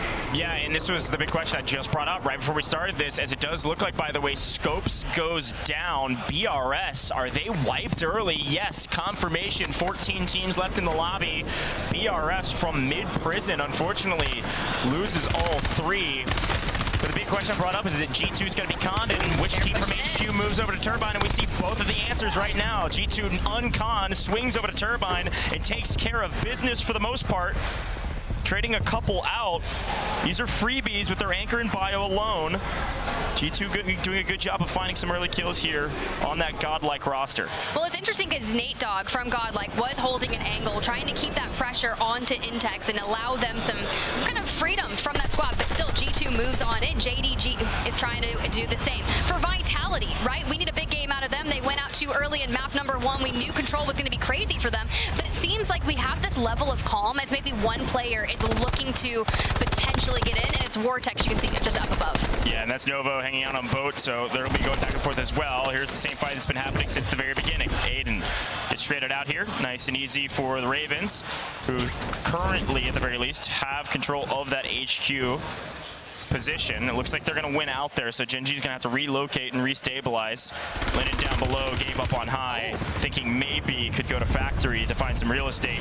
We'll swing back to G2, who's continuing to tear it up at Turbine. This is crazy because G2 is continuously putting pressure onto Godlike, but JDG is in the water, and they're just trying to lay low. We don't want to kind of poke this G2 Godlike fight, and now we've got streaks coming in, Anxiety from the outside. What is he going to do? Pushing straight into a trio that's fully stabilized? Oh, we're pushing, and Trick wasn't actually ready for that. Anxiety picks up the kill, and Trick backs on down.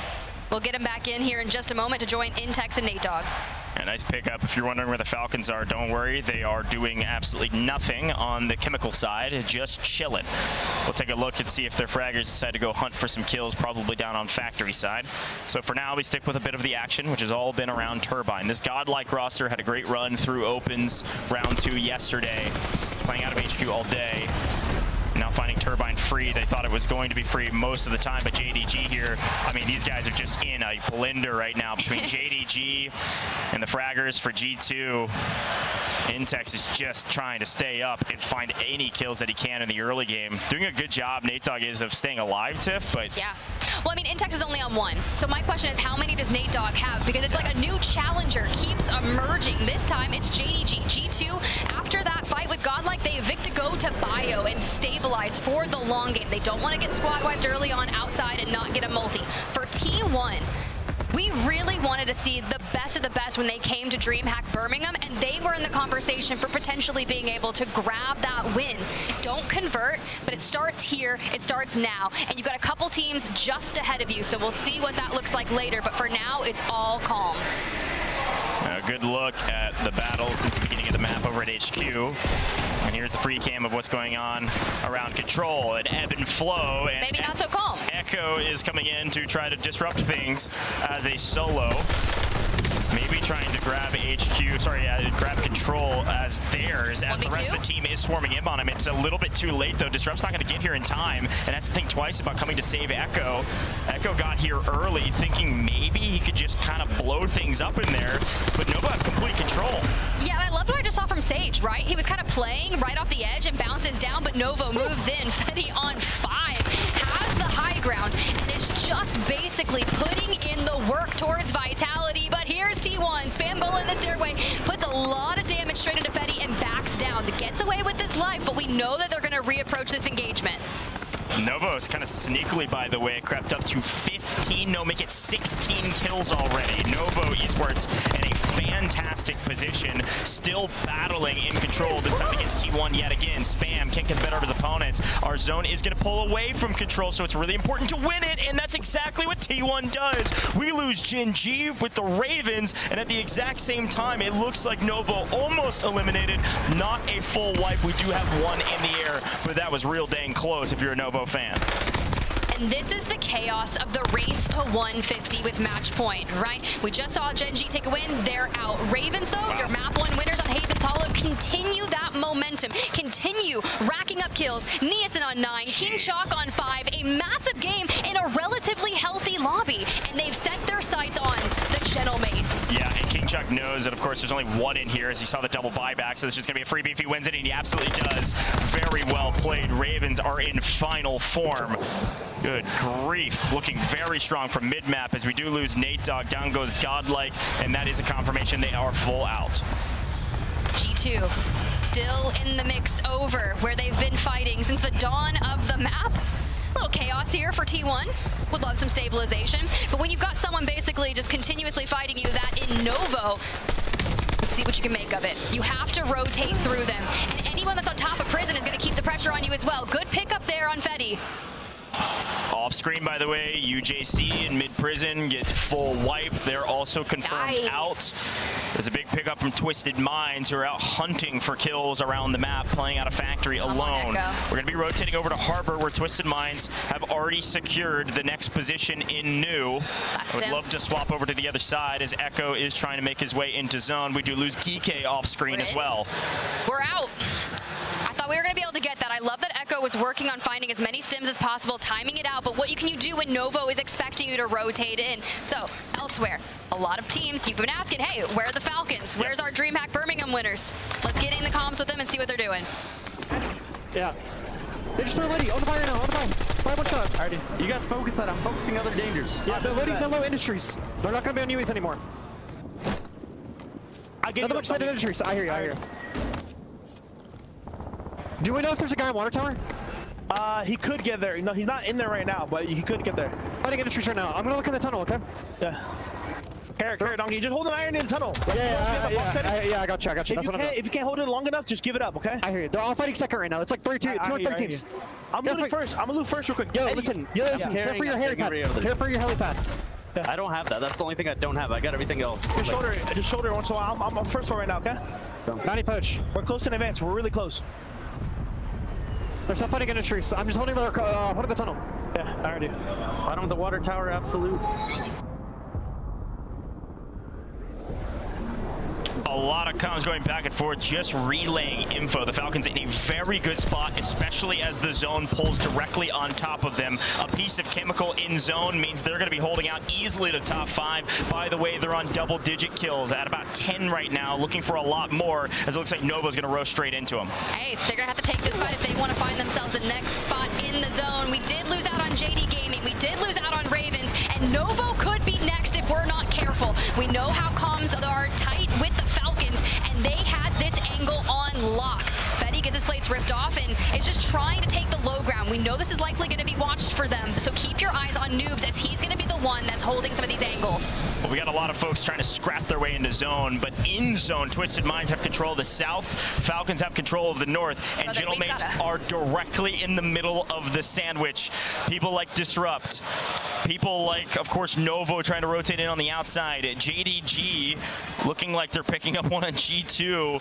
Maybe a bleed out, I don't know what happened there, but looks like G2 has a solo out in the water who is eventually going to get taken down. There it is. Twisted Minds finding all of these holes. It's going to be Twisted Minds, it's going to be Falcons, and then Gentlemates in mid. Novo maybe trying to play spoiler to the Gentlemates position here. Watch out for that pink 6. And with Disrupt not being able to get into the next circle, he's going to fall, and now into the 1.4. Here are the Gentlemates. Novo finds them. It's an underwater battle. Blade here replating, seeing if we can use our teammate as a body shield. We stick this? We stick this. Okay, back to the Falcons. Nice read. Yeah, and this is a great read. The zone pulls over to Kim, and immediately Twisted Minds go for the rotate, and the Falcons see them. And because of that, we pick up 1 in transition. Twisted Minds down to 2. Now their third is getting back into the lobby, bought back. So because of that, I wonder if they're going to land on roof, potentially, to be able to play for late game. Zeesman out of the open. He's a little bit sneaky, but not sneaky enough. Down goes one remaining member of Twisted Minds. We've got 1 with loadout, 1 without. And the Gentlemates and Novo still battling over water. Gentlemates, Novo, Twisted Minds, Falcons, your final 4, and Novo with the early water rotation. Sure, they're not up to a full 3, but you know what they have? A location on everyone for the low ground. The battle for height is going to be difficult because we did see some of the members of Twisted Minds flying back in, so I expect the new playing mid. Falcons controlling the high ground is all going to be very dependent on the way these next things pop, and look at where we go. Falcons should convert on this. This is actually a very interesting zone pull because it pulls all the way outside of Kim. Yeah. So we're going to be playing with stims. There's no question about that. And actually, it looks like Hisoka lost his life to Grom. Not fooled. Maybe trying to early rotate. Hisoka down, but not fully out. And the Gentlemates in a bit of a blender trying to make their way in, and it looks like they are down. Novo certainly did play spoiler to the Gentlemates, and now it's 3 teams left. Almond with 1 stim left. Look over to Fetty. 2 stims in the pocket. We got to keep your eyes on Shifty, though, because he's really going for that wide wrap for Twisted Minds, and Almond is spread out. But it's Soka remaining on the high ground. We have to pop on over, and this is where angles are going to matter. Checking everything, making sure, is there someone inside this building? But Z Smith being left behind for Twisted Minds could play spoiler. They're going to hit a pinch, so keep your tabs on that. Yeah, Twisted Minds is fully split, and I think they've been red. Almond immediately cut down. A full send from Dongi gets paid, and Novo can't find any moment of safety. Shifty! All of a sudden, Twisted Minds pick up all of Novo. It's going to be a couple members of the Falcons, and 2 remaining members of Twisted Minds deep into the gas, trying to figure out where do we go from here. How do we pinch this? Z-Smith on the Kim side, and his teammate behind him in Industrialist Shifty. They were able to knock Noobs. Falcons can't get a beat on him. Where are they? Shifty and his PAs. Like, I don't know how many streaks he's got. He's on double digits. He's out of here. And you just got to find the last member of Twisted Minds. There goes the stim. 1 stim left in pocket, hunting Z Smith.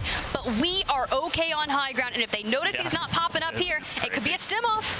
I mean, it is certainly going to be a stim off. There's no way they can even shoot at each other right now. Z Smith playing low ground. He's got 1. He's got 1. He's got an armor box. I see Soka's 1 got a here. Self. This is one way to end a Warzone map. Unfortunate zone pull means. Welcome to Rebirth. Yeah, well, unfortunate zone pull means there's an underground position. Hisoka knows that's exactly where Smith's got to be, with how long they've both been alive. And we're just going to take our time and see what happens here. We lose one remaining member of the Falcons who goes down. Donkey goes for the chow. But with that damage, Z-Smith can't stay up in time. The Falcons will win map number 3 after a disappointing start in this tournament for them. They've rallied back for Rebirth, and it's paid off. That was a giant map for the Falcons and a giant map for Twisted Minds. Tiff, both of those two teams are going to soar up to the top 5 most likely. And you think about what happened in Birmingham, right? It took 7 maps for the Falcons to eclipse 150. It closes out in 11. So you're going to need some big games. And that was with them dropping 2 games that were less than 10 points. So if you've already had a couple of maps, which honestly, they're situated pretty good already. And we'll talk about that later, but we'll get back into the last stand because that circle pull was pretty interesting with how many teams were trying to rotate early. You can see Almond all the way back on that top right-hand side of things. Yeah, I like the play from Twisted Minds. They set up this, I don't know if this was necessarily, it felt like Z-Smith couldn't get all the way over. And I think Almond and Shifty were trying to play together, but Shifty was just a little bit too late to pinch back over to Almond because Nova was still here, and then Shifty just kills all of Nova. So it actually works out well for Twisted Minds that they find that amount of kills in the final circle because they're already getting the 1.4x multi. I think the interesting part actually about this in-game was right before the last stand. I mean, the end here was, you know, it is what it is. We've got stims and, you know, the zone pulled to a position where you can go underground. That's just how it's going to play out. The interesting part was when it re-pulled to the other side of control, those early rotations you brought up were really fun to watch, and I'm really impressed with Novo Esports. I'm going to be honest. What they were able to do, cross-mapping like that, being able to play for Gentlemates, winning that out as well, being a top 5 team, ton of kills, really well done. I also want to shout out the fact that Twisted Minds is in an end game yet again in a final 2 fight. They were, if I'm not mistaken, the first team out on map number 1 in Haven's Hollow. They're in the final 2 fight on map 2.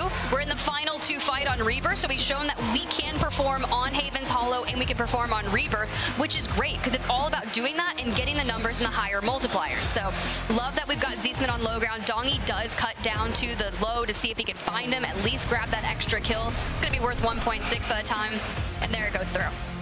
Yeah, and had to go play for him to see if he could get the kill, and just getting that damage down actually gave them that kill. There are our number 17 total kills for your Falcons.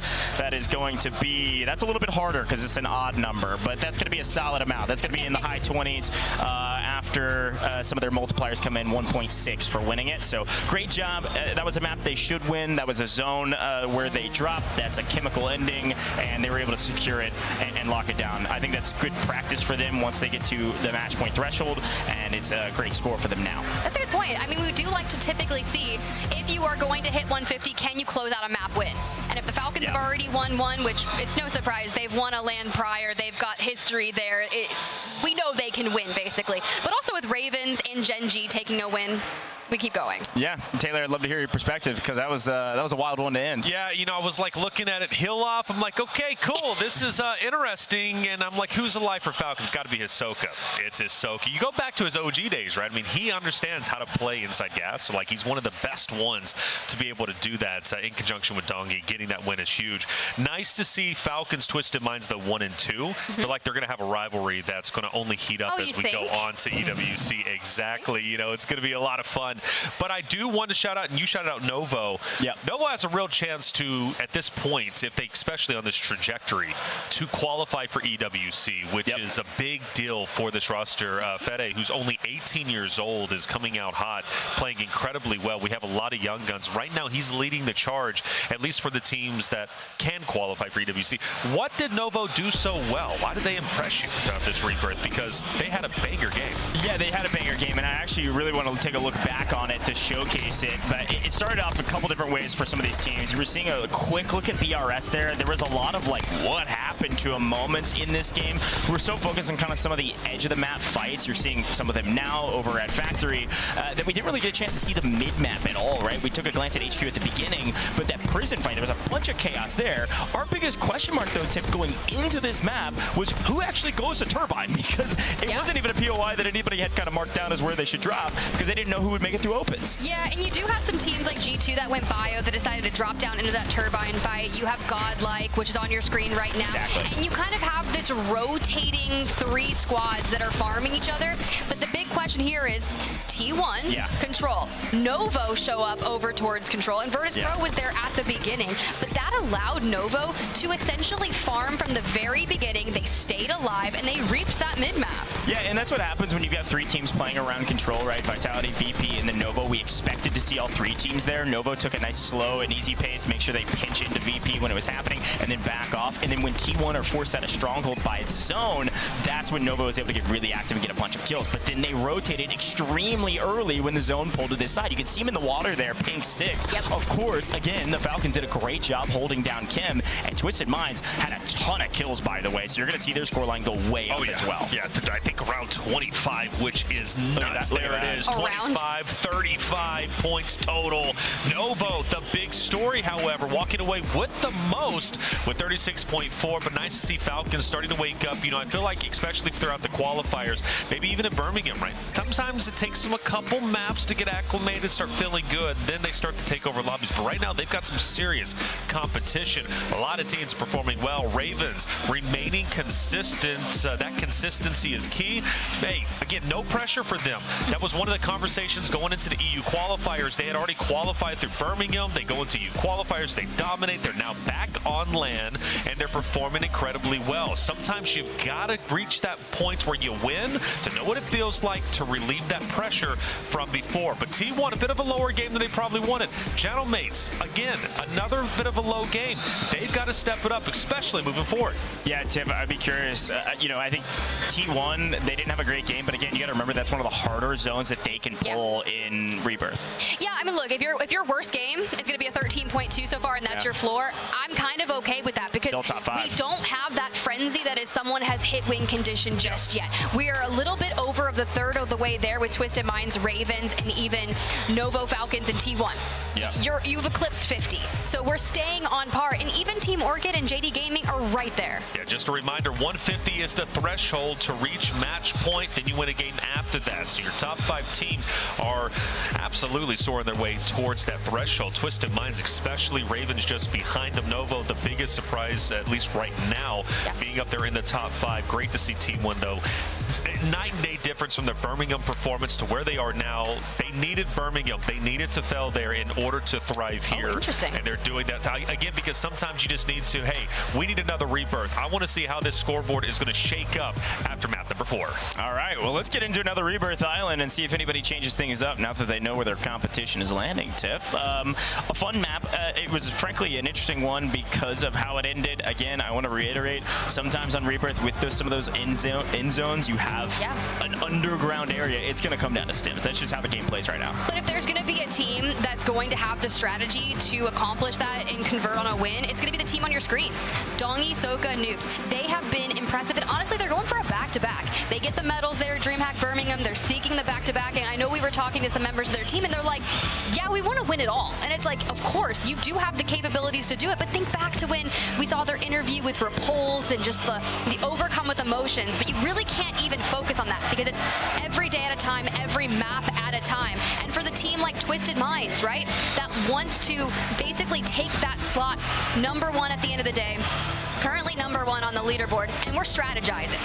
Yeah, and I think the biggest question mark, I think, going into this map will be, can a team like G2, who's landing by themselves bio, find as much value as a team like Twisted Minds? Because Twisted Minds is basically landing a lone factory. They've got Geeky on the outside at boat, but they're finding so many kills in mid-map and mid-game that at the end of the game, you know, regardless of whether they get first or not, they're jumping up the leaderboard. That's how you have to play Rebirth, is you have to have a safe place to go, and then you just go hunt. Anybody that's even played pubs knows that, right? And some of these teams are just have way too many folks around them to be able to do that, whereas Twisted Minds have this free POI. So I'm looking actually at a team like G2 to really step it up here and find more kills on the map when you do have a free POI. Well, I'm looking at the 2025 EWC champions. I love that we flashed that. Of course, you do have Almond and Z Smith still returning from Twisted Minds, now alongside Shifty, looking to claim their spot at the top. So if you want to witness EWC Live, make sure you get your tickets,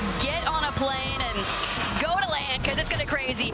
Elsewhere, we're grabbing on a plane, we're going to Rebirth Island, and we're ready to get mixy. Here we go. Back to HQ with a quick look at Ravens versus Gen G, and it's looking like Gen G win the early engagement. Not the entire thing, but they do have command of the HQ for now. Meanwhile, JD and Godlike are fighting over Turbine, with G2 going to get Mixie in a second. Otherwise, yeah, Control still crazy. Everything else is the same. No crazy drop spot changes. Just trying to change our luck with some of these early fights, and it looks like Vitality, who is bottom of the leaderboard, take down 2 out of 3 members of VP and are hunting their last, with Novo again getting into the mix for the third party. They're on the outside looking in, waiting for the perfect time to push it onto this engagement. Now VP did get bodied at Control just on the last map. It seems like they're taking a lot of pressure from Vitality, who needs every kill on the board. My thing is, when does Novo move in? What does that timing look like? Because Aiden is still finding a ton of value for Gen G elsewhere. Yeah, that was off screen, of course, playing around HQ, but for the fight on screen is really important for VP, who is desperately trying to hold on to a top 5 position. Again, top 8 today also are making good money, so that's another thing to consider, let alone some of the teams that have already made it to EWC. They're just playing for cash. I mean, it's 30 bans for a first. We want to get for a win. Oh, they're pushing straight again. He's got info onto Aiden, and Gabe says, I'm just popping through the windows, through the walls, all of the place. Now, playing around the loadout. Aiden still up ahead, takes a ton of damage, gets plates back on, but what is that going to look like? Because we still got Control. Destroy, who was intense, has pushed out for an angle, gets read by Vitality, who are essentially winning out Control. So a new challenger emerges in the form of Novo. They've sent out Vortex to put pressure on this fight. Yeah, not quite as aggressive, or at least maybe the aggression was actually stifled from Vitality against Novo. So Novo not going to immediately wipe Vitality back, but VP is deeply in the trenches. We'll check in with him later as Gabe is in a bit of trouble. We also have Aiden down. Lennon's last alive, so he knows he's got to stay safe. Make sure he's not just throwing shoulders for no reasons as the Ravens are on the hunt, and he goes running out. Open a few chests, make sure his teammates get back, which they do, so how he can try to reassess this fight from a different angle at HQ. Pop the streak in, force them back inside. And here we go. We just want to make sure, hey, do we have a safe place for our teammates to land when they do come back in? But when you've got Twisted Minds on your back on this fight, you have some heavy-hitting squads that are going to make this start of the game very difficult. But Novo, incredibly impressive. Now that VP's moved out of Control and onto the ship here, Novo says, you're not regaining on my boat. Yeah, I mean, VP wants to try to restabilize out here and then try to get right back over to Grimy, who's playing around Control as well. Destroy, though, unfortunately, just misses the mark on where Blade was at, and Blade swings in and takes him down. It's not a full wipe yet. We did lose a team. I'll try to get confirmation of who that was. Gen G. Gen G out from mid-map. Unfortunate timings to all go down together. They were in a bit of a blender last we checked in with them. Gen G go down first in this lobby, as it looks like Godlike might be the second if J-Tech can swim fast enough. One Rational dives straight in, and Trick's like, I need out of this. This looks like a National Geographic documentary on sharks. It is Shark Week here on Rebirth. Oh, somebody got in just in the nick of time, though, so Godlike not full wiped. You can see that pink 15. There they are, up in the sky. This POV is crazy. Let's check back in with some of our teams on the ground and see what's going on. Nova still battling against Vitality. VP still struggling out there as well. Twisted Minds, by the way, have had not only Factory for free this entire time, but DK actually are anchoring up at Harbor. So they've been kind of butting heads with the Falcons up on the north side over by Kim. Well, Twisted Minds have almost a quarter of the map, it feels like, for free. T1 have rotated up as well into Living. So we'll check in with that in a moment, because the Falcons are on the hunt, because right now it's just, hey, Donkey, go run at everything. Nobody's even looking at us. I mean, you just catch a rogue Braxton from BRS there. The trigger discipline, he just reads it, is incredibly calm alongside it. But back to G2 we go, right? G2 at Turbines found a lot of value here as UCJ finally gets out of the water, moves on in, and straight into the hands of Big Man. Can we cover this one? We can. On Rational, that was quite unfortunate. Clap just went down, so we know there's one member left, J-Tech, underneath in the water, trying to hit that Resurgence timer to get the teammates back. Yeah, that means UJC, by the way, missed the mark when it comes to the fight inside of Prison, which I'm seeing BRS potentially still up in there, and I'm seeing Team Orchid still alive in Prison. UJC got pushed out of it, which is why they're scrambling so hard over here at Turbine. But G2 had to row down from Stronghold, or sorry, from Bio, because our zone is pulling down towards Factory. So we'll check back. I was about to say we need to look at Factory because Twisted Minds have found a couple other folks that are regaining out on their boat finally. Godlike. I mean, this is the place to go. Kike's not here. Again, Kike was up in Harbor, so the boat was actually free. They found a nice spot. You say free, but Stukex is there. He's going to let it be free. Yeah. Stukex isn't going to do anything because we're trying to get our teammates back in, right?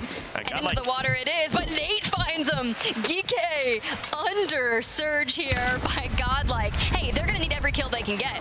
And then Twisted Minds, you've got Z-Smith kind of holding down the window, and Almond look to get close to it. Takes a bit of damage, back to join the team.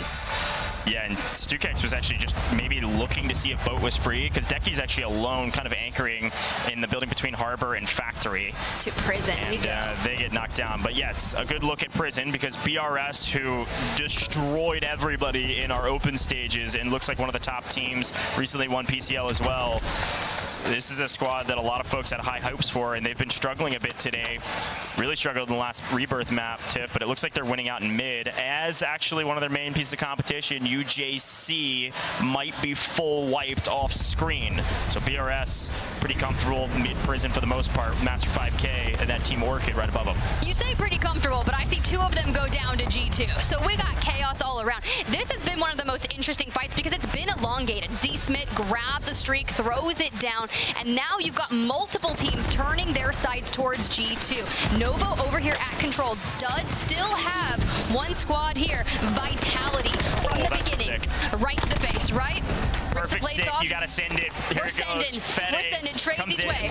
I was about to say, there's just no way that Vitality's gonna survive that. The stick is the signal flare. We gotta go, and Vitality go down in 12th, Tiff. Well, they own control now. Plenty of kills the way. Novo's been incredibly impressive when it comes to this land, right? North of 70 points, there goes the pull. G2 up on the outskirts, but when you've got no one really ahead of you, you kind of decide, do I want to filter through 10s and hit living quarters? Do I want to go kind of up, maybe keep out of the sightline of the height of Prison and rotate into headquarters? You can see the Falcons have moved down from Kim into Harbor, pushing Geeke out to Boat. Twisted Minds know it, and Twisted Minds are full sending Geeke. I would love to take a look and see if Geeke is able to stay alive. Twisted Minds have completely given up Factory because they want to hunt everybody else down. T1 are going to look at Gentlemates over here at living quarters on their way into zone. Seeing Shifty pick up Decky. So it looks like Twisted Minds are winning that other engagement.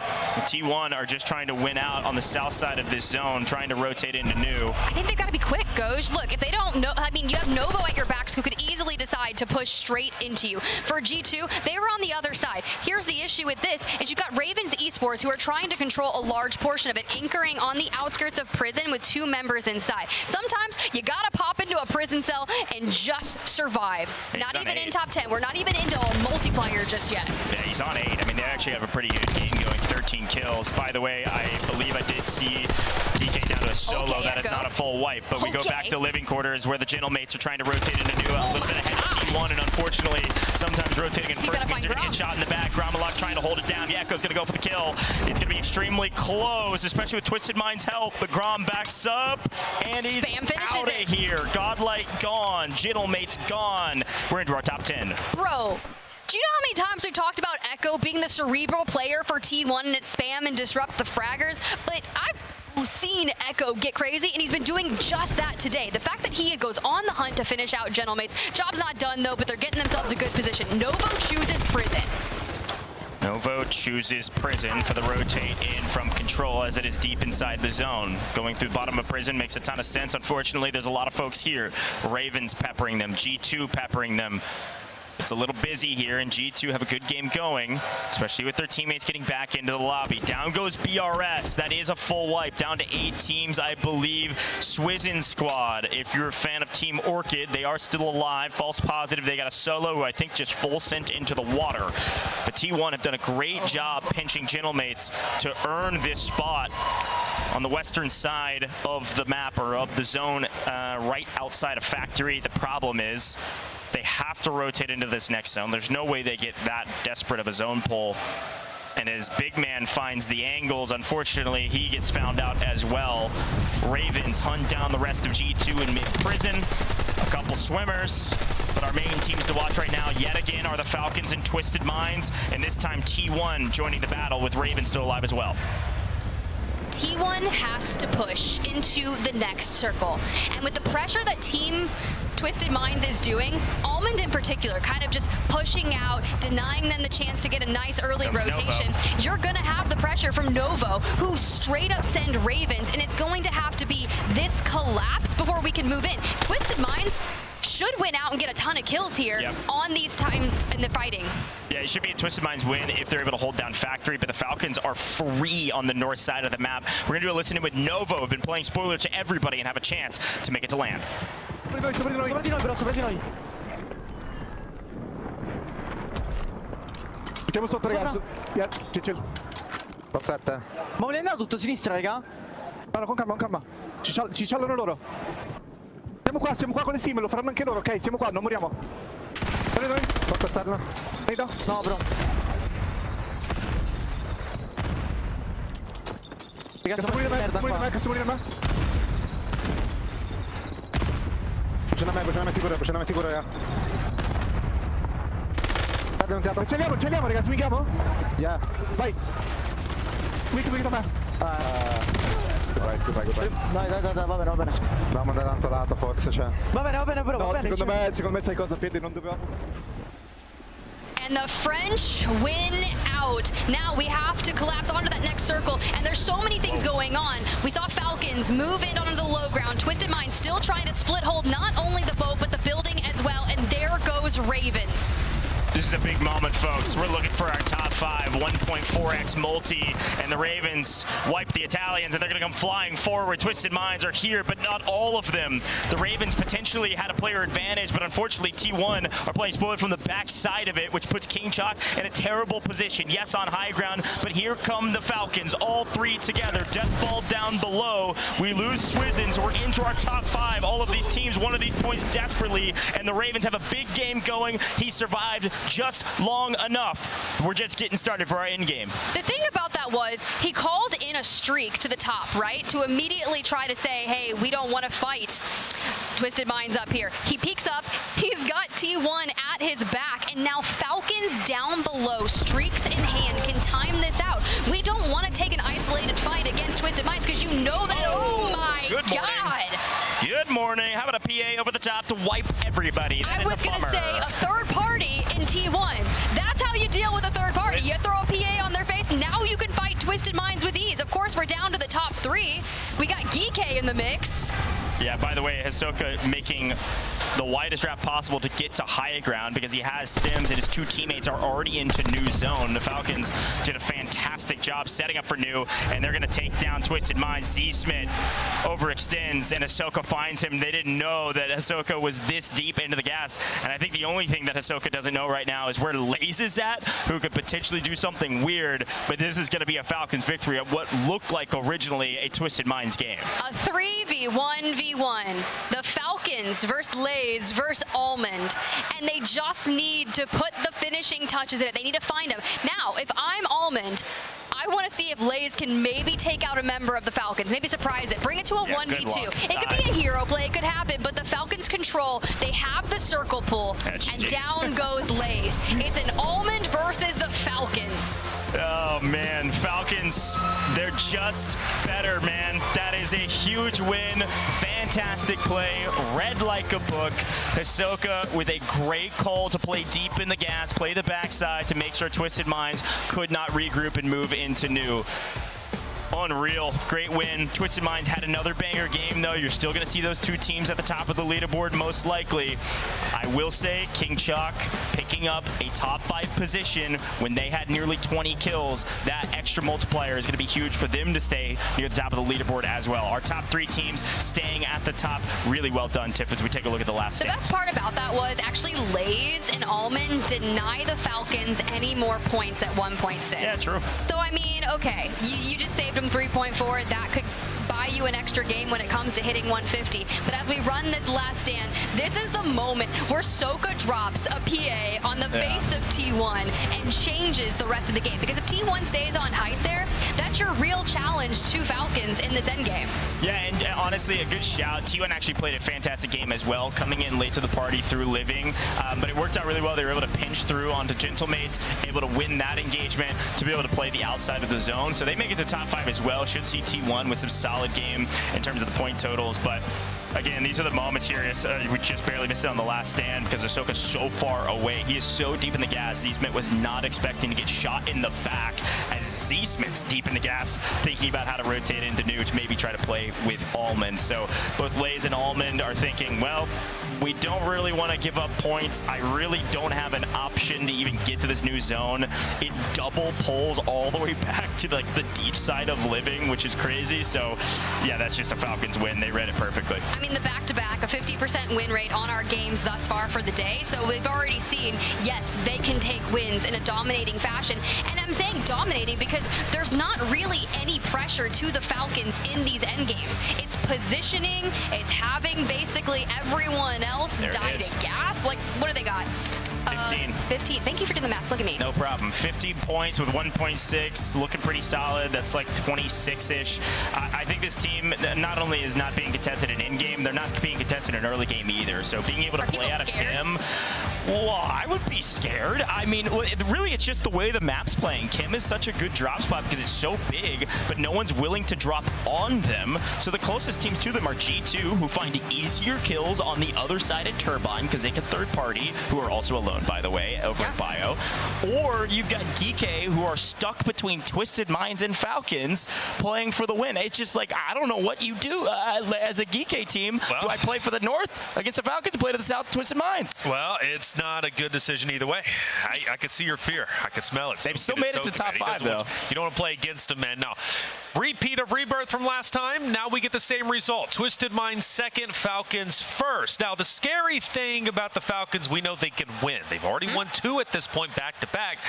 They're inching closer to match point. Remember, it's that 150-point threshold. We'll get there when we get there. But right now, Falcons' Twisted Minds are looking very, very good. However, Ravens finally returned to true form. They have an earlier exit, I believe, what, 9th place, or it should be top 5, excuse me, with 19 kills, though, which now puts them back in contention for potentially first place. Yeah, Ravens had a great game. We'll see them in their rotations, and obviously just winning against Novo staying alive and winning against Novo was a big one, Tiff. But it all started here, and this is what I was talking about. G2 is just getting weird inside of Turbine because they can, because Bio's so free. Same with Godlike, right? We're kind of seeing that issue over there. T1 finds a lot of valuable fights. Unfortunately, BRS gets caught out by Team Falcons here. And because they have Chemical for free, it allows Dongy to kind of just get out there and look for the scrap kills. And it's perfect to do so. Vitality, it's Vitality, Virtus Pro, and Genji. These are the teams that really didn't live up to standards here for Control, for Rebirth in general. And it's going to hurt them. They're going to have to make up for it on Havens. Well, also JD Gaming, I don't know if you shouted them out. JD Gaming drops the ball on Rebirth completely. Havens Hollow was great. They were in contention for top 5, looking good. Now all of a sudden, Rebirth, 2 goose eggs. Yeah, and this is a really big moment from this map that we actually had it from a listen-in perspective, seeing the Italians go down finally to the Ravens, and of course the PA over the top just really opens up a free win for the Falcons, and Almond, not even going to wait on this. Yeah, we're not giving the 1.6. I respect it. Some nice scores. Yeah, nice scores indeed for Falcons. 24. That's great for them. That's going to inch them up closer to first place. Of course, Twisted Minds just behind them, remaining highly consistent. You guys mentioned Geekay. They walk away with 11.2. That's okay, but a little bit more work to be done. Granted, top 5 is what they want. T1, though, I like the fact that they're still remaining consistent like we've been talking about. Yeah, consistent 15 points isn't bad, but we're trying to get to 150. We need bigger score lines than that, and the Ravens getting that top 5, 1.4x, puts them to 26-something points in this map alone. That's a great game from the Ravens again. Yeah, when you're talking about the 15-point games for T1, it's going to take you 10 maps to hit 150. Too long. It closed out at 11 at Birmingham, and someone went on win condition in 7, so we can't afford that. You know, again, the thing that I'm looking at for them is just make it so they can go to EWC and they continue to work on their issues. There's already been a big improvement, but you're right. As far as getting the 30K for first place today, that's huge. T1's going to need more. It's not even just the 30K. Right. It's the land dominance. It's true. Ripping Falcons off the top, moving into EWC land, playing for that money. Let's be real. It takes a couple more steps to get to that point. I think T1's at least improving and doing a little bit better. For G2, though, 16, not bad at all. They're still a little bit further down the leaderboard than they wanted to be, but they're not doing too bad. And for Gentlemate, 6 points. Can't be too happy with that, Coach. Yeah, they're just getting pinched from every single angle. I unfortunately don't really like where they're playing on the map. They've been kind of just not able to go anywhere from living quarters. All of our zones are pulling T1 out of Stronghold quite early, which means the Gentlemates can't really get their legs underneath them. And so as they try to roam around, T1 just keeps shooting them in the back. because T1's having to leave Stronghold so early, and they're alone in Stronghold. So it is the Gentlemate's fault, but at the same time, it's like, man, the maps are just playing out weird for them, and I don't know what they could really do different besides just try to play for an early exit from T1. Falcons are starting to heat up. They're on your screen. They're poised and ready to go for the next game. Before we get to that point, how far did the Falcons elevate themselves up the leaderboard with back-to-back first places? Remember, they were pretty far down that leaderboard, so I'm expecting them to be quite high up there, maybe even top three. Take a peek, and they are, in fact, in third place. Twisted Minds above them, and then Ravens Esports looking excellent. 150 points is the threshold. Right now, you got your front runners. Novo Esports T1 still holding on to top 5, Tiff. Look, if Ravens plays like they've been playing on Haven's Hollow, I give them 2 games to hit 150. And reminder, I know it's a different split, but Birmingham land, it was Falcons, then Twisted Minds, and then Leviathan, and then Ravens. So we still have our 3 teams from the top 4 at Birmingham, still top 3 today. Ravens won EU Finals by 75 points. They're the top EU team today by a mile. Falcons and Twisted Minds were the top 2 in NA by a mile. Nothing is changing, not yet. Novo really showing out, though. They're the big surprise today for me. Want to put Gingy on alert, though. We got some time, but they're currently in 10th place and 45 points. Not that far of a spread to get the top 5, but if they want to win today, they've got to do a lot more. Same thing can be said for JD Gaming. Those rebirths were not good. We're going to be seeing rebirth again after these next 2 back-to-back Haven's Hollow, where they performed well. But if they start dropping the ball, JD Gaming could be in tremendous trouble. 4 games down, many more to go. We're going to take a quick break. When we come back, it's going to be Haven's Hollow coming your way. Lock in, load up, and let's make history. Doggy from above, the shots are firing. Fights coming thick and fast and furious. Today is about legacy. Guess what? You thought you were safe? Everyone who's falling into this guy's sights is dying. Twisted Minds! They do it to the very end! It was patience all the way through!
CDL Champs is headed back to Las Vegas, the entertainment capital of the world. Will Optic three-peat, or will someone else take the crown?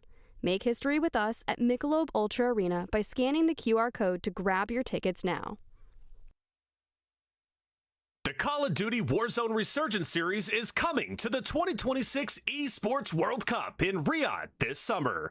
32 teams, $1 million on the line. Tickets are on sale now. Get yours. Get to Riyadh this summer and watch the greatest rise above.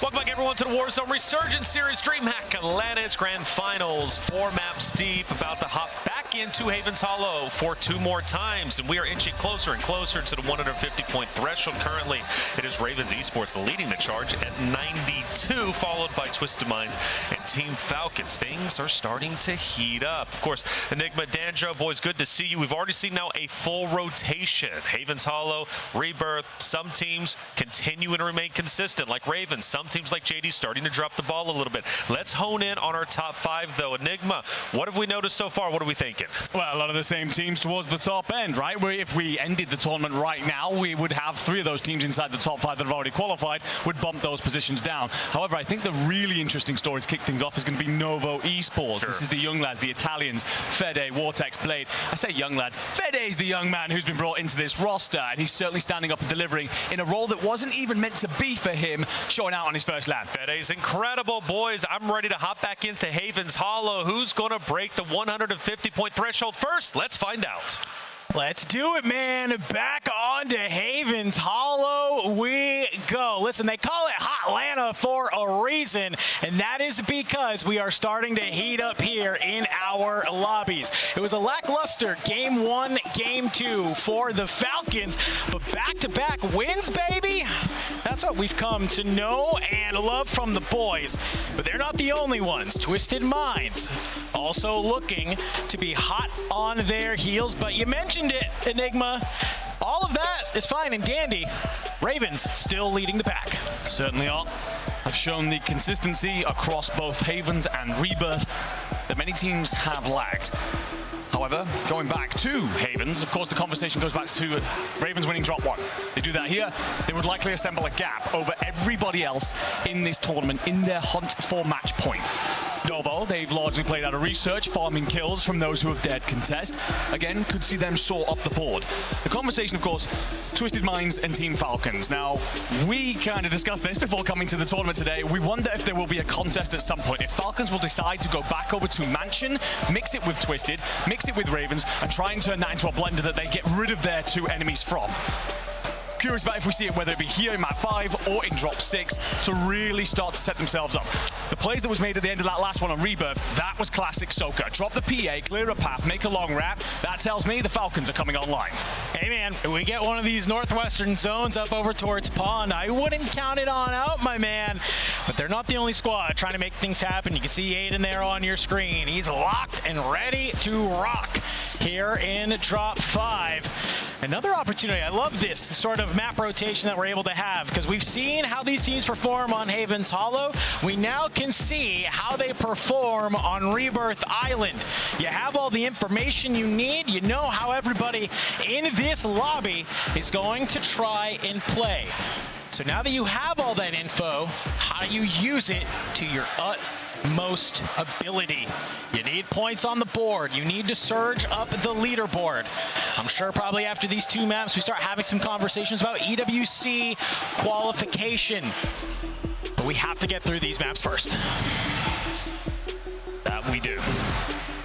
And as Genji get ready to load themselves in at a map where they looked incredibly comfortable in the first 2. Unfortunately, we are going to head to a little bit of a tech reset. Make sure everything is, of course, looking shipshape for everyone.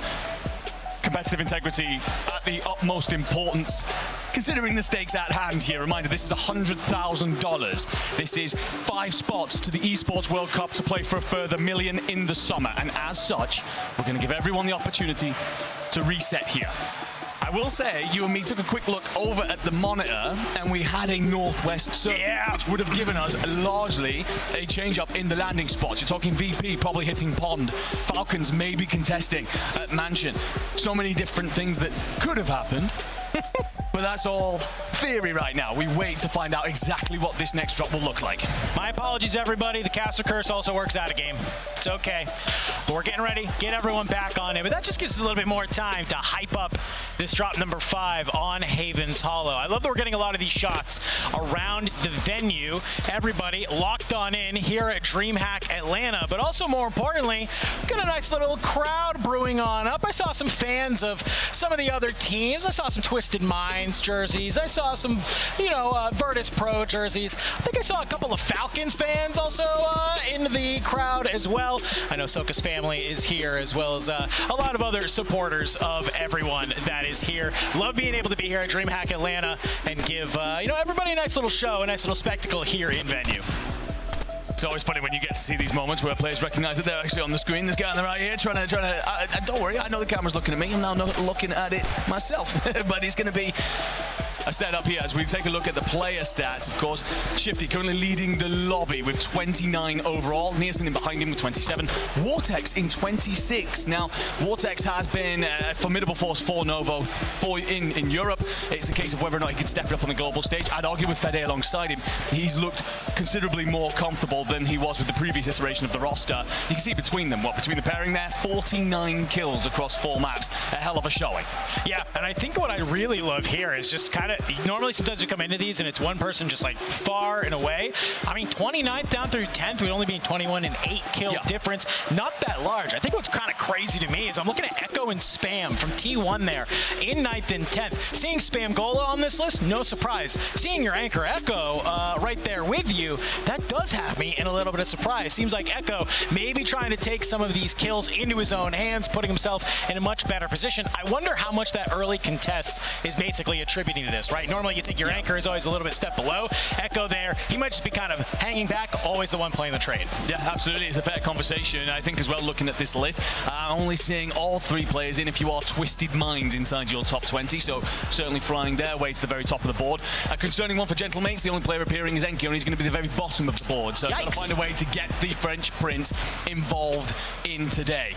The Twisted Minds, they will be, no doubt, thinking back to Birmingham. Yes. We're so close to seeing that out. 2 individual gunfights that they've just seen out, as they so often would in any normal circumstance, would have crowned them as champions. And all this online drama, all this debate probably wouldn't have happened. No, I mean, we even saw recently, Smitty was anchoring for a little bit, but we kind of asked him, I was like, hey, so you guys coming into this with that? He goes, no, just something we kind of wanted to try, right? And if you never try, you never know. And I think that's a solid idea, right? They understand how to play their game, given their roles, given their positioning. They know exactly where they want to land on each map, but I don't think it's necessarily bad to always just try something new every once in a while. See if you have something up your sleeve, a little bit of a trick, because sometimes you can come into these events and it's just not your day. I love everybody saying hello that's here, but it kind of goes back to show, if you come on in, maybe Smitty's not super feeling himself, says, hey, I can fall back to that anchor role for a map or 2, let Almond play up front, let me kind of shake it on off, shake off the rust, get right back on in. Oh no, without a shadow of a doubt.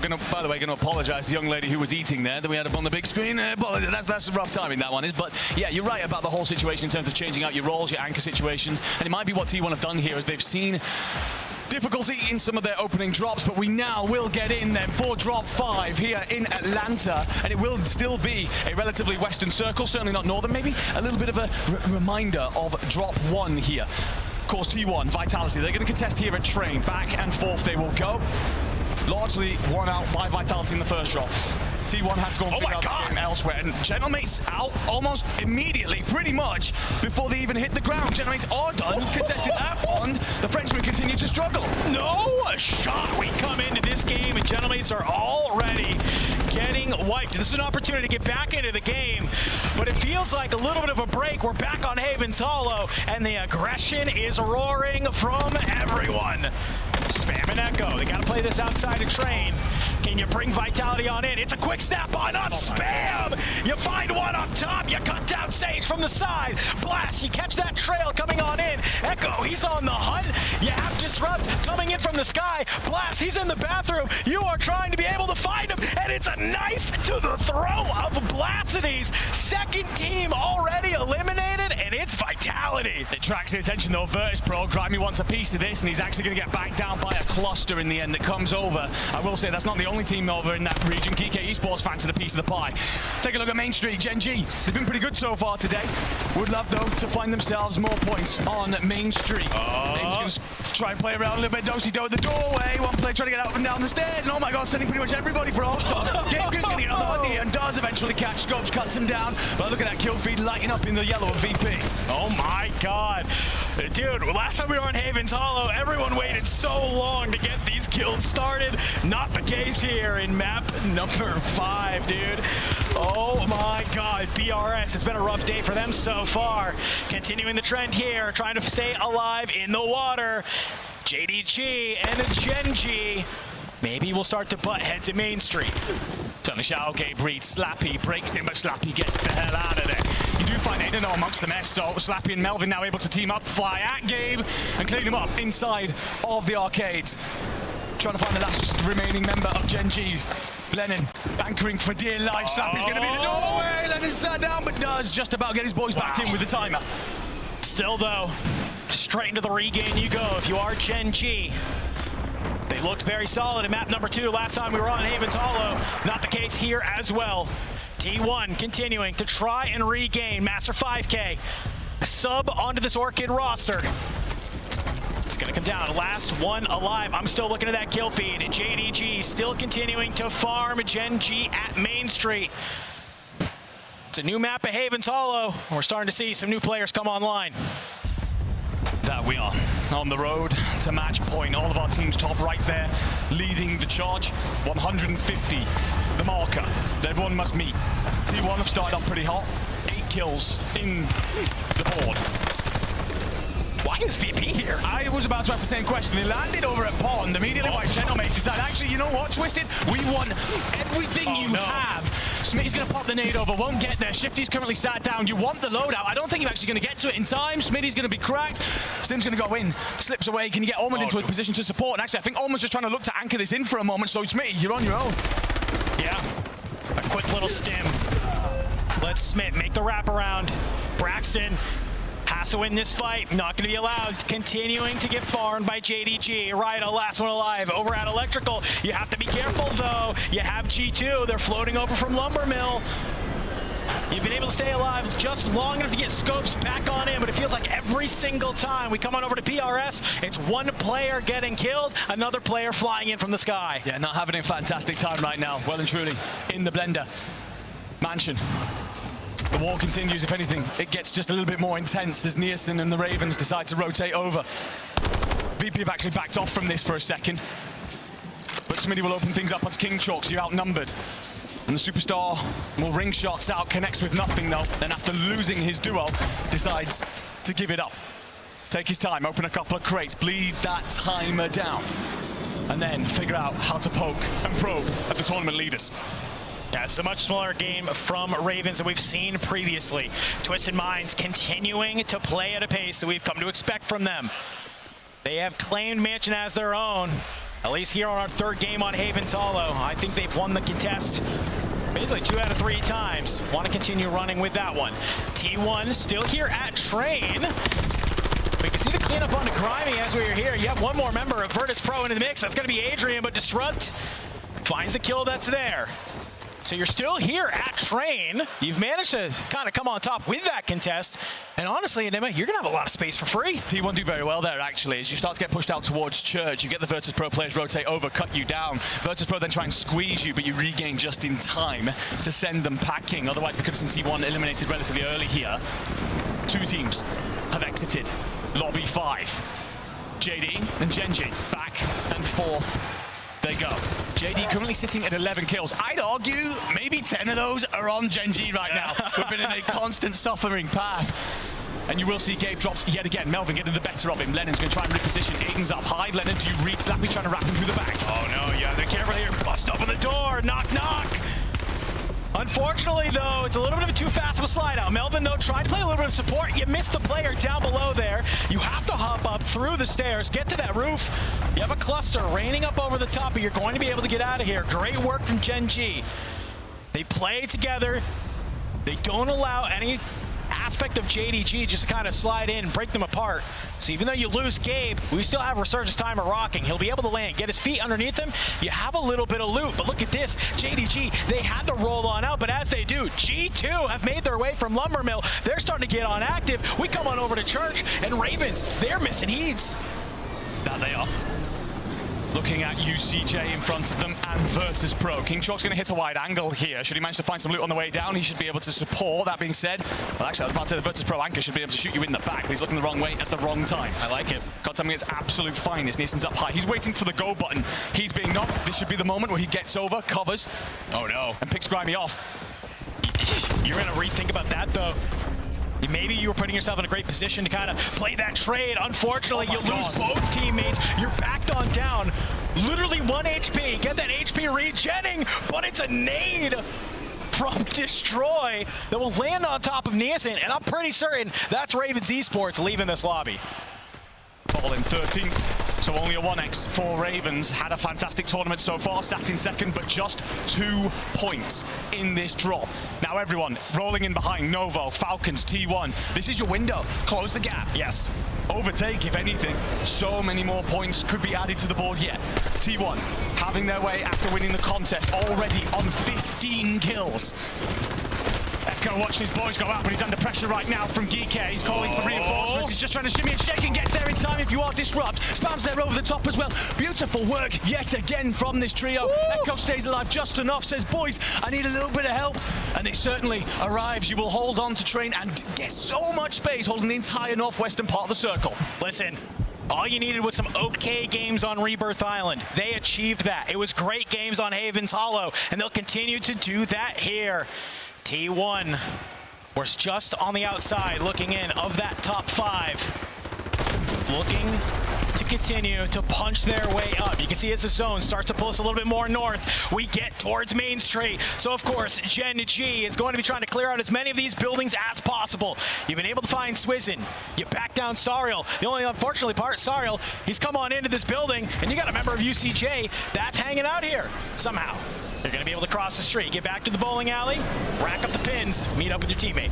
So many teams just being squeezed into this Main Street area. Falcons in big trouble. No. Over towards Boat. Soka will have 2 stims, so should be able to buy the time as long as you keep yourself out of trouble. Does the thing that he's so well known for, icing up in a situation where his squad needs him. The circle, though, is going to drag to the western side. Couldn't be much worse for Soka, really. Going to have to pop the stim, try and make a little bit of magic happen. Noobs will spawn back in, but you've got a hell of a lot of work to do. And as Noobs drops in from the sky, but I don't think there's much of a safety net for you. And it goes from bad to worse as Vortex ripped. Oh my God! Soka's going to get support in. Noobs does get the drop in the end, but Dongi, he's managed to get feet to the ground. Rotating out, but needs a second of space. While this is happening though, Gen G, they're hearing some of these shots. They're starting to float on over. So while Novo has been able to find the members of the Falcons, they may have unfortunately just grabbed the ire of Gen G, who are now going to look to hold them. It was a beautiful play from Soka. Play into the gas. Use the stims long enough to get your teammates back on in. It's a little bit of a trade, but unfortunately Novo will come out on top. Back on board with Twisted Minds. They've made their way out of Mansion. They love making this rotation on down. They know there's got to be somebody in this Church side. A little bit of a shoulder here from Almond. Easy picks onto Irrational. Clap, gonna be able to try and play that front side, but Twisted Minds are getting so much space. Back over towards that Twisted Mind situation. Their fight against T1 is likely for win condition. T1 have set themselves up around 5, which is where this zone is pulling to. Either that or bowling. And so Twisted want to beat them to the punch. Novo inside of Bank, up against Gen G. Semtex is going to ring out. Listen to him go. Leonard with the crown. He's trying to stay up here. Gonna fly if you are Vortex. Knock comes through initially. Gen G down to 2. You lose Lennon. He had the most wanted that was there. They wanted that cash. They wanted the insurance policy. But look at Blade from behind. You put Gen G into the gas. It's a quick kill. Aiden, Gabe Kuhn knocked. Gen G are out of the lobby, but you are not safe yet. You've taken out a formidable foe in this lobby, but you still have to get on into the zone. Falcons will gatekeep. Yeah, Falcons have got themselves back up as a full 3, sat inside the motel, but are rotating to do yet. Should be able to make the crossing to bowling. It's just whether or not that team sat inside a Bank has the rooftop and no So you can see number 6 there. That's going to be the Novo squad that in the bottom floor have stayed there, so they won't be able to look over the crossing. Twisted Minds are going to decide to rotate in from the north side. Very late here. Might be looked over by T1 at fire, so they decide to avoid it entirely. Hit out this western side. It will eventually run them into UCJ. It's a little bit of a deja vu from Twisted Minds. We saw Allman make this play call earlier on here today. It's going to be a wide wrap through the gas. Use as many stims as you can. He has been able to hop into this building. You can actually be able to see Clap. Do you mistime the shots though? You do. Clap with the turn and burn will drop Allman that was there. All of a sudden, this rat from Twisted Minds, it is not working out the way you wanted to. It's Shifty, alive. You got Immuni, but you have no more stims. Rez comes on through. You're playing through the gas. But how do you get on into the zone? If Twisted get all their players back to their feet here, the only other teams with full threes are going to be the Falcons, who are basically using ground loot, and then Godlike, who are on that southern rotation that we're going to spy just here. Circle's actually going to pull in their direction. If you can just stay alive for long enough, you actually have win condition somehow. Top 5, here we go. 1.4 multiplier activated. Soka from down below. He can sniff the Godlike is behind him. Nate Dogg dropped along with Trick. It's just going to be Intex alive. Noobs from a distance. Going to be able to get that nade on in. Twisted Minds continually in the blender. They're not going to be able to stay alive. They get to the top 5 though. That's the important part. But we have to watch how the rest of this plays out. T1, they've gained control of the building, and now you have to clear out Orchid. Flashbang's going to catch Disrupt, so he just decides to drop a couple of Semtex. He's down into the bottom of the stairwell. Sariel, Master 5K, holding on for dear life. Across the street, it's going to be Falcons setting up inside of the gas station, over towards the motel. Just pause, wait, see this out. The Falcons can essentially just third-party this, but it's all about this next zone pull. And it does drag off towards the boat side. And Falcons will have the heads up there. They can hit the route, but on the opposite side, we can already see Echo and Spam, they're on the rotation. I love this. If Echo and Spam can get to top bank, this is going to completely change this end game. Falcons had a great positioning here, but I like to send 2 forward. Disrupt, he's going to try and play a little bit in the gas. Makes the call out that I have 2 stims. I can sit here for a while. You have both members of Orchid down below you. You're just trying to figure out where the positioning is of these other teams. Thankfully though, Echo, he's got that solid angle. You find Sariel, you find Master 5K, immediately you hit the zip, you get to the rooftop. T1 versus Falcons. You get shot at a couple of times, that's going to give you all the information about where your opponent's about. You back up as a full 3, stimmed in, plates up, and now everyone gets squeezed together. The Costa drops in the middle, Soka and Doggy having to hunker down and just stay alive for a moment. Streaks will come on through, cluster up over the top. Echo, I think he's made this read that Soka's trying to go wide. Just don't put yourself in a bad position. Dongi from the high ground. He's going to be able to gain a lot of that attention. And Noobs and Soka, they'll be able to line up. You find Disrupt. You find Spam. It's just going to be Echo. You know where he is. You will cut him down. Is that a hat trick, ladies and gentlemen? 3 in a row from the Falcons. In Birmingham, they were slow to start. Not going to be the case here in hot Atlanta, baby. So many times we talk about what this roster do when faced with adversity. Soka the closer for very good reason. Even in that final fight, you're in so much trouble. T1 should have seen that off all damn day. Soka decides to hit wide one way. Noobs is going to cover over with the Mark 28. And Dongi decides to play the close rooftop. Set up a crossfire, set up a coffin for your opponents, and walk away with a 1.6 multiplier and 3 maps in a row. Well and truly can say now these boys have come online looking to go back-to-back as champions on LAN. Listen, man, can never doubt the Falcons. That is for certain. They do their best. I mean, we kind of check in a little bit of that map. It's a little bit lower kills. It's a little bit of a slower start. But this is exactly what the Falcons are best at. It's saying, hey, you know, we don't have a lot of kills in that early game. Doesn't matter. We're about to rock 8 or 9 in that endgame scenario. I really like the idea from T1 here. I think they actually, this is the better play, right? Get to that top bowling side. Next thing you know, you're gonna have high ground. I think the problem is Falcons, they actually do something maybe a little unorthodox for them, and that's slow it down. We don't have to push these other 2 teams. No, absolutely, and if you keep an eye on where the players start to wrap out to here, Noobs kind of lets Dongi and Soka go. He says, actually, you know what, I'm going to get some height here, and if there is a crossing, I'm going to be able to support you with it. If they play along the rooftops, I'm going to be able to protect you for a moment. Dongi and Soka, though, do incredibly well when they get to this wall that they get pushed back to by the cluster that comes out on top. What they decide is actually we're going to part ways. We don't have to play this together. We can set up a wide cordon and just let T1 basically play themselves into it, being forced there by the circle. Of course, this is the cluster moment. and it's right here. Soka, Dongi, what do you do? No doubt if we'd been doing a listening, comms, where's our positioning? What kind of setup do we have? Are we in the right place to make sure that T1 have no room to breathe? Yeah, and I'm going to be honest with you, man. I don't know why Echo is the front man here. It's Disrupt up over the top.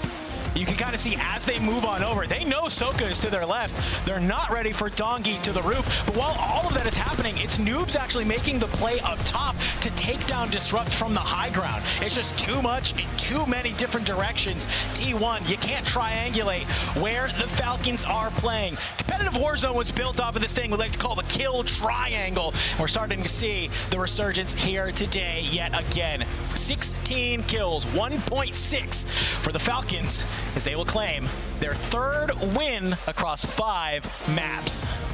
There's certainly not as many kills as the Falcons would probably have liked, but again, they faced problems. They put into spots where really they should have lost. Reminder, basically 2/3 of the way through that map, almost just before the resurgence window closes, they're coming back in from the skies looking for ground loot, begging for anything, basically being handed boxes of scraps, and yet somehow, again, come out on top. And this is what separates them from everybody else. They're able to make good games great, and they're able to make bad games better than far many other teams. And I tell you what, they can chat all they want with Mutex. He's having himself a hell of a time coaching these boys on to victory. Falcons managed to get 3 in a row. A spectacular performance. 5 maps in, winning 3. That's a winning percentage. These guys are on fire, and I love that you broke down that final play because they do that so consistently. Yes. They'll have 2 players go off on their own. One will stick back or try to make a gas play. Teams aren't ready for that. They execute it perfectly, and that's why they're so good at closing out these games. Falcons absolutely on fire. T1, great to see them doing as well as they did, though. 24 kills, nothing to scoff at. They're going to be a serious contender for our top 5 run. At the moment, we have a couple of teams that have already apexed 100 points. Excellent job from them. But let's at least focus a little bit on a negative, man. What happened at the beginning of the game? Gentlemates out instantly. Vitality getting shanked down. What happened? Let him take that one. This is just, dude, I don't know. It's like we said, we came into the map 1 and map 2, and it took a little bit. I think people having a little bit of respect. I don't know what it was, just getting back on Haven's Hollow, but people are full thrusters activated. Sometimes in Warzone, it's just about the timing, right? You think you have an opportunity to get away, get your teammates back on in, but we're starting to see some very quick hunting down activities. It's what we're seeing T1 do. Virtus Pro do it very good against the Gentlemates as well. It's just the second you realize there's only 1 player alive, you are full sending some of these teams. And that's exactly what T1 is doing at Train against Vitality. Man, it was in fact super quick. Ravens Esports, again, an earlier exit than they probably wanted. They've been highly consistent. They'll be just fine, but they will drop down a couple of spots. Certainly will. Just the 2 points on the board, and that for them is a case of, okay, do you rethink this Mansion contest? Because although they've been solid on it so far today, we've seen them flake away from that should they come undone, and often go and play off towards G2 and will contest that Orchid squad instead. So I wonder if that's the play we see in this next lobby. I will say for Ravens, nothing to be too worried about yet. As you've said, they've been very consistent. No alarm bells need to be rung, and they are, of course, already through to EWC. So there's an opportunity for them to get reps in and figure out where their strengths and weaknesses continue to lie. Yeah, we also see Twisted Minds sort of in that sort of end of the highlight package. They try and make a similar rap that they did earlier. Just doesn't work for them.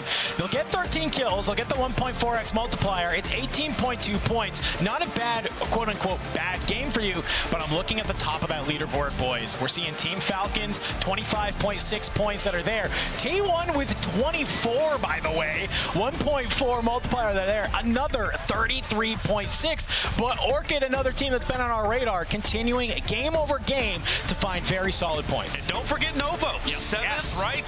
Total 22.8. This team today has been absolutely on fire. 18 years old, has been tearing up the competition. Yeah, absolutely. I think it's easy to look over this team a little bit and forget that Blade and Vortex are previous World Series champions. They were dominant in Europe back in the day, and it feels like they've been forever looking for the correct third. Now, of course, they're pinned into that Italian pigeonhole, if you will, speaking that language, of course, but it's a case for them of, well, now you've found this young gun, and my God, how he's lifting you to scary heights.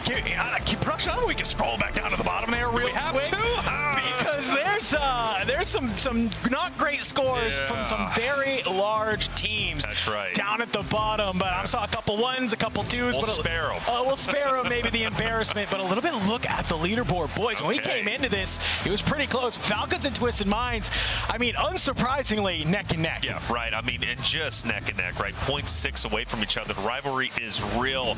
Novo T1, though, looking incredible for today's competition. Ravens, again, out that 2-point goose egg just a map before.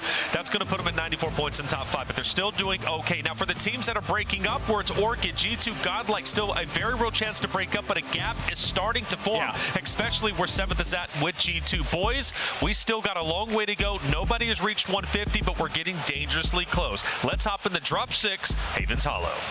Whew, I love the way Taylor Reflections Noble tees up games. I'm not going to lie, it gets me teed, that's for certain. Excuse me. Just like watching, of course, some of the best of the world battle it out. It's going to be the last map of Havens Hollow, just for a hot second before yet again you shift back on over to Rebirth Island. For T1 specifically, we saw map 1, map 2, it went their way, it looked great. Map 3, map 4, they get okay amount of points on Rebirth Island. We get back here on Havens Hollow. They bring it back to Vitality. They will continue to try and take that contest. They'll continue to win, but more importantly, they're continuing to put up very, very good points on the board. That they certainly are. And with the situation of the scoreboard here, couldn't be much tighter, but a reminder, it's not all about the teams towards the top. Of course, if you Falcons, your Twisted Minds, that's the minimum standard for you. We hand out 5 spots here at Esports World Cup. Currently, if you were to get the current finishing positions, you would have that nudge down to the top 8. So squads like Godlike, you haven't had a fantastic day, but you're still in the running to make yourself to the grandest stage in the summer. So many storylines yet to unravel. So many different plays to be made and superstars to set up in the moment. We take a quick look here at Havens. Again, this is the last chance for these teams that prefer this map to take away a ton of points before being pushed back onto Rebirth Island. Twisted Minds, they tend to take a lot of maps here. It's actually been something that they haven't done much of today, but they are still racking up a hell of a lot of points. Falcons, they're taking away a lot of wins, of course, right now, but importantly, also on Rebirth, where we head off to next, they look far improved here in Atlanta. Well, it's really a tale of two teams, right? The Falcons, they're winning games. It's just unfortunately with 14, 15 kills. Twisted Minds, they are consistently getting second in these games with 20 plus that are there, which is really just kind of the crux of the two ways you want to play Warzone, right? You need to play like Twisted Minds if you want to cross that threshold. You need to play like Falcons if you want to win tournaments. And that's what has to be in the back of mind of all of these players. But enough of the yapping. Let's get to the gunshots. Here we go, game number 6. A little bit of look, lay of the land, a very central circle. We'll have some of our players maybe guessing where this pulls, but should give us maybe a slightly calmer early game. No such thing for T1. Vitality will greet them, of course, with bullets and bombs. And for Spam, you will be over pretty quickly. Unrational, for some reason, decides to come and get involved here, taking a little bit of an early look, maybe looking for a sneaky third party. Echo says, cheers, mate. Thank you for the free point. Spam did disengage from, Disrupt decided to disengage from this, and actually, Lays and Stukex are going to start to squeeze up and find a couple of kills. So I think everybody's recognized there's a huge engagement going on here, and Vitality can swing on Echo, trapped in the toilets. Echo trying to be able to stay away, not gonna make it happen. Blast maybe getting a little bit of revenge on that one. About time. We'll be able to find the kill that's there, but back on over to this mansion contest. You can see already Ravens, you lose Niacin. We saw some shots go out onto Almond, but still, Twisted Minds. They'll hold down the area for now. But I'm also looking very quickly off the side of our screen, T1 starting to make their way up towards Pawn. I love that we get to check in here at Research. We haven't really had a chance to see how this has been going. Novo versus Virtus Pro. Judging by the leaderboard, I think Novo's maybe having a hell of a time here. Yeah, I think pretty much every contest between Novo and VP has gone one way thus far. Falcons rotating through Main Street. Gen G close by. That's that number 9 in Peach on the minimap. Number 14's Geekay. They'll have one player over, likely resurging and smothered and dealt with. Let's head back to Research. VP. Novo, oh my lord, Grimey's going to go down. A player from Novo's going to go up. They suddenly pass each other. But Adrian's going to get the job done. And actually, a nade lands at his feet. Bede martyrdoms him, takes him to the grave with him.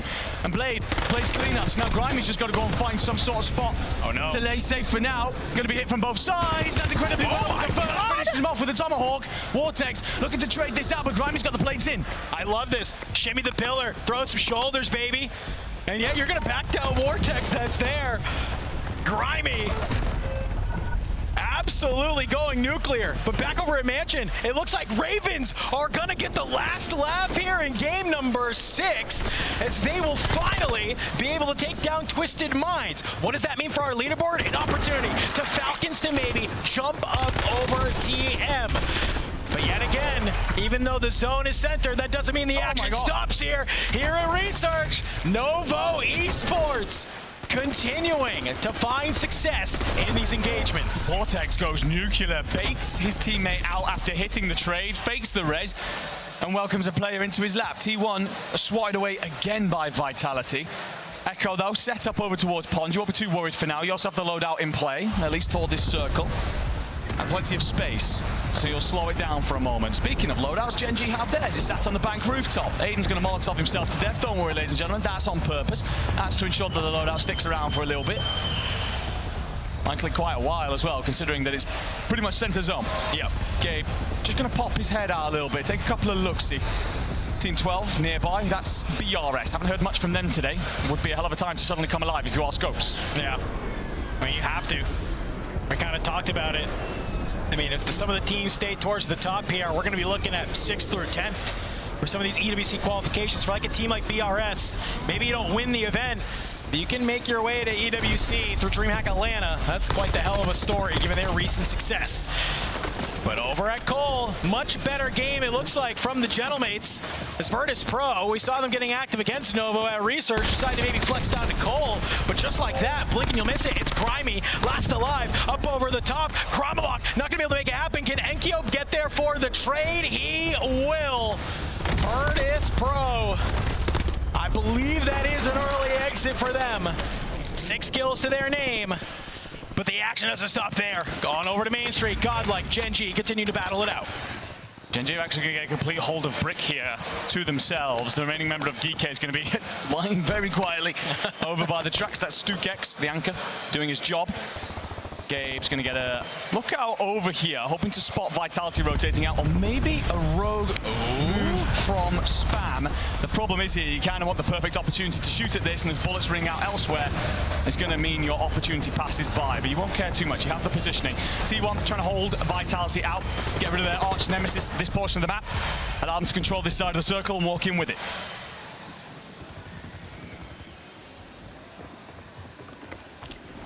Just trying to maybe figure out how you position this. I love that you make the call out. You maybe lose that initial contest, but you're going to go ahead. You regain Pond, and now as the gas is at their back, you know that the pressure is going to be on Vitality to start moving here.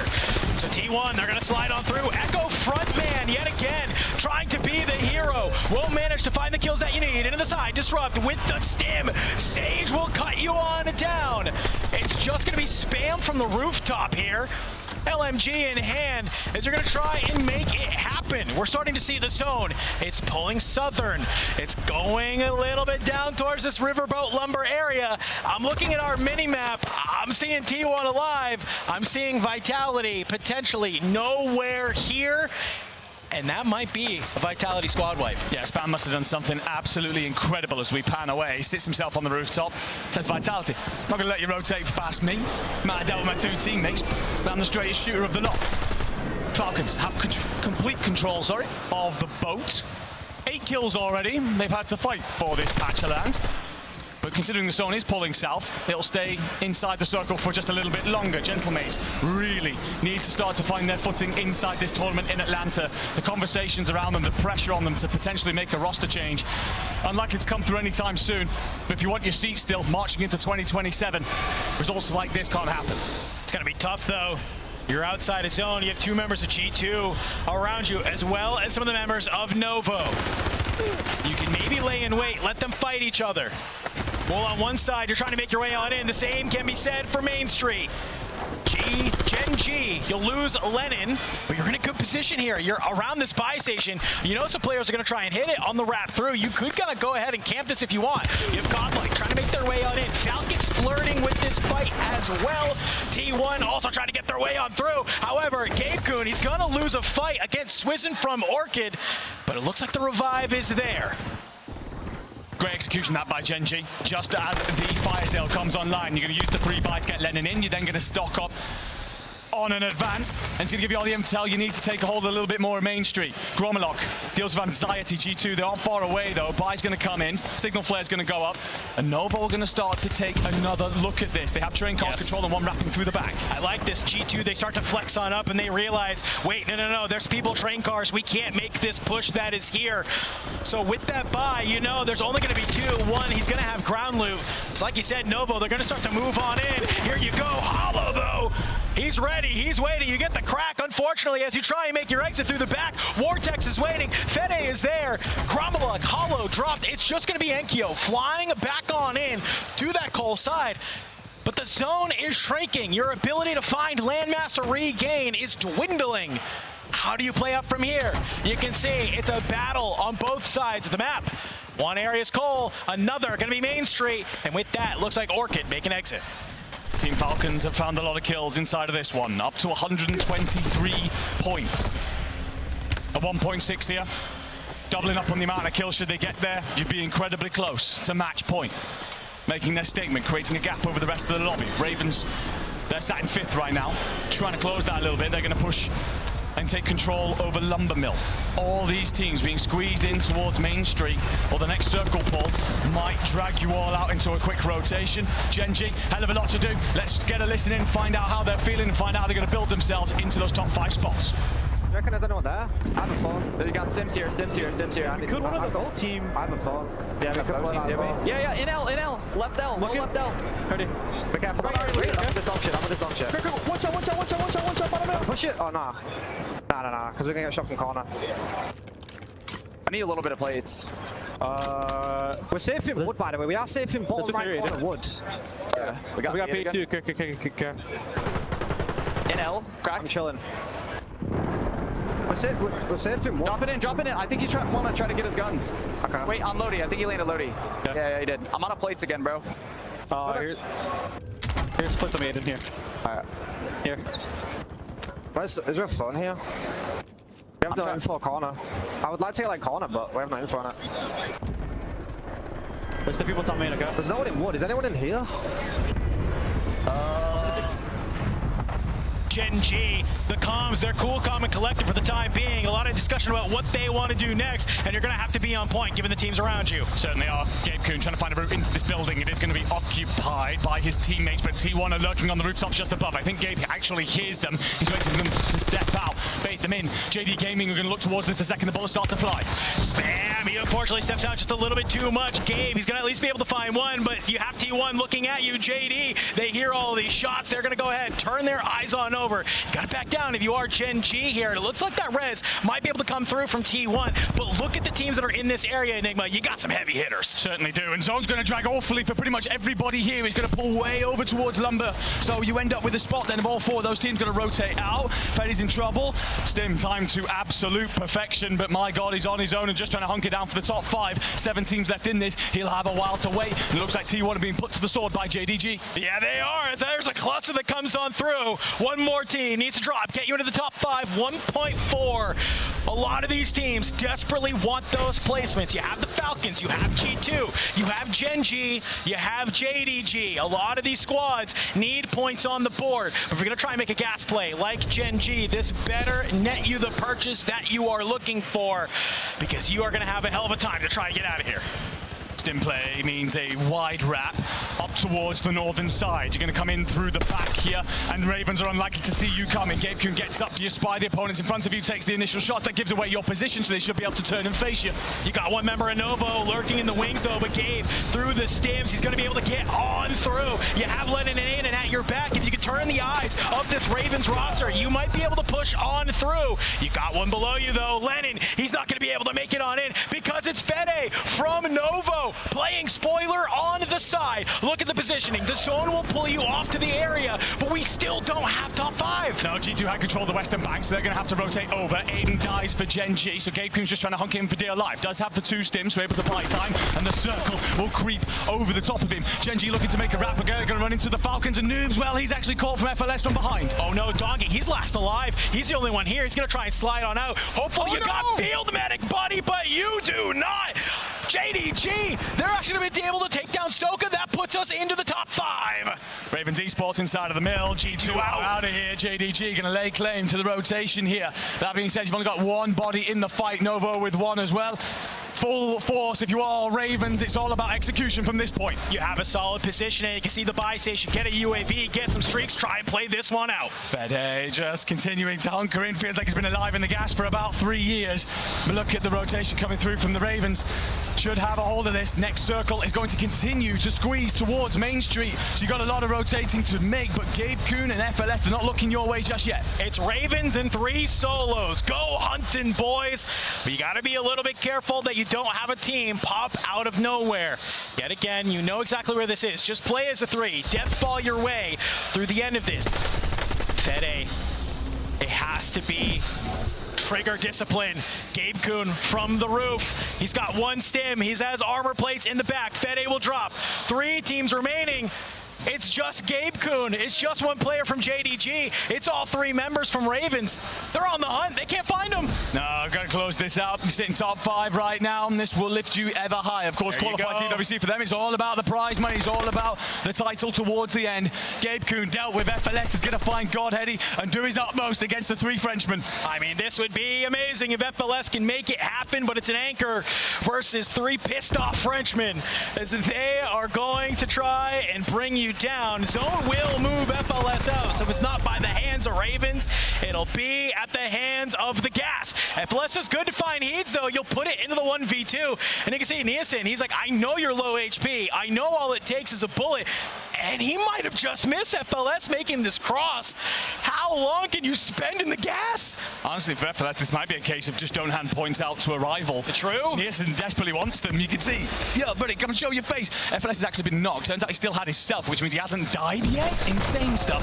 But FLS, with 10 kills on the board, here, you're going to be able to do much. Going to slide with them. Oh, and no, King Jorg will seal the deal here. Ravens Esports continuing to look absolutely fantastic in Atlanta, building and proving themselves over and over again. Their superstar performance in Birmingham was one thing. Could they hit that sort of ceiling again? Absolutely. These 3, fantastic stuff. It's the resilience you like to see out of a top Warzone roster. You maybe have a lackluster couple games, but then you're going to be able to come back on in, keep shooting, and come out on top. It was their ability, I think, to position themselves sort of in this end game that is really what kind of lets them run on through. You basically kind of get to one of these parts in multiple Warzone lobbies where you realize, wait, we're 3 and it's all solos. So as long as we just don't Giga Ultra scam, we probably have this win. And that's exactly what it is. You get a little bit of help from FLS on that high ground. Good positioning from him to be able to find Fede. But just for Gabe and FLS, it's just like, this is like one of those scenarios where FLS might be able to third party, but just given where the zone is on Main Street, it's all buildings. You have no shot of getting anything in on this. No, certainly not. But FLS will walk away with a couple of kills here, and it might give you an extra, 4 or 5 points in the end, considering the multiplier. So he's done a good job for JD Game. Of course, they're in the hunt. They're in that pack of teams that, should we end up with qualification spots knocked down, looking likely very much so now, that JD Gaming will get through. And what a story that is, considering how much they struggled in Birmingham in particular. Having made that change, bringing in Slappy, they do look a hell of a lot better for it. I don't say that with much love in my heart, because I miss Gooey. I miss him out here, my favourite Dane. But nevertheless, known as the Grim Reaper for the amount of changes he makes, ever looking for perfection, and has found the team to help push him through to deeper stages. That being said, FLS doing a lot of the work there. He's supposed to be an anchor. 10 kills at the end.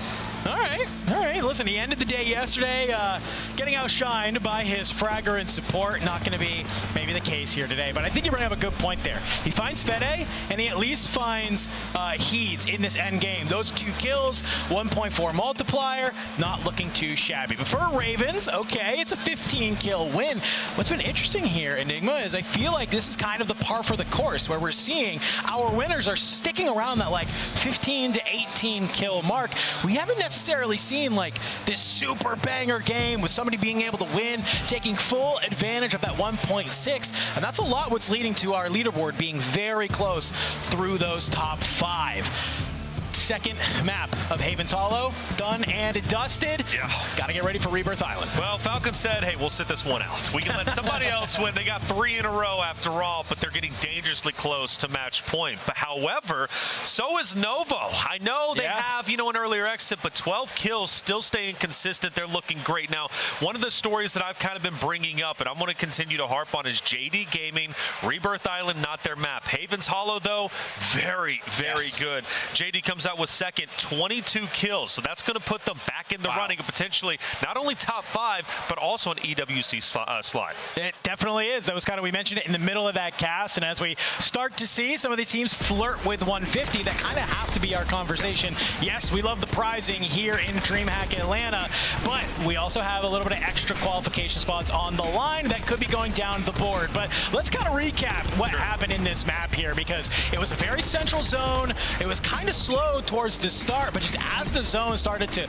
kind of close on in, we started to see so many fights across the board. No, without shadow of a doubt, it was a weird roller coaster of a game. It felt like a lot of teams, having lost the northern and southern battles, were being pushed into that main street area, and the zone then dragged off towards the middle of the map, more over towards Lumber Mill side. Suddenly everybody was forced out in front of one another, and teams started to fall quite quickly. It's why if you're Ravens, you kind of ended up in a situation where you couldn't lose unless you mega ultra scammed, as you said, because every other team was in bits and pieces, and you'd avoided the lion's share of the danger.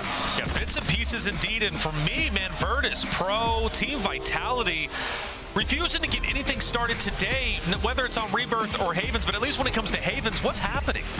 Well, you're getting farmed by teams better than you, is what's happening right now.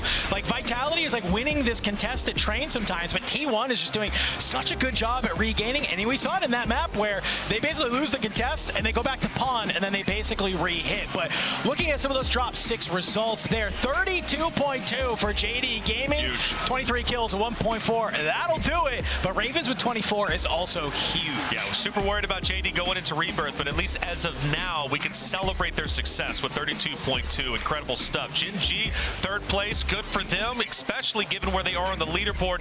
They've got some work to do, so they'll happily take the 21 points that they just accomplished. And of course, for Novo, big story there, playing out of their mind today. Fetty has been unstoppable. We look at the second page, though, a couple of teams are getting humbled. Certainly are. Twisted Minds off to a slow start in this one. A reminder that they're typically a better Rebirth team, but they didn't manage to take a lot of the Rebirth maps out, although the last seconds, it's still a case of, I've got to improve on Havens. Doesn't happen in the end. VP continuing to struggle. This is the worst we've seen them look pretty much all year, to be honest. A big consistent top 5 team all the way through, and Team Vitality, that's not the score you want to see, considering the slow starts they've already had this afternoon. Yeah, also BRS towards the bottom. They've haven't got anything going today, despite them being a stellar team in yesterday's competition, not only in the groups, but also in round 2. We might be getting close to the end, boys. We're getting close to the 150 threshold, and I believe there's like probably 3-4 teams inching towards it. So I'm thinking one banger game away from match point from maybe Falcons, 2 average games for them. You can't count out T1, Twisted Minds, who have also been heating up. Things are starting to get scary, especially for those teams outside of the top 5 or out of the running for the EWC slots.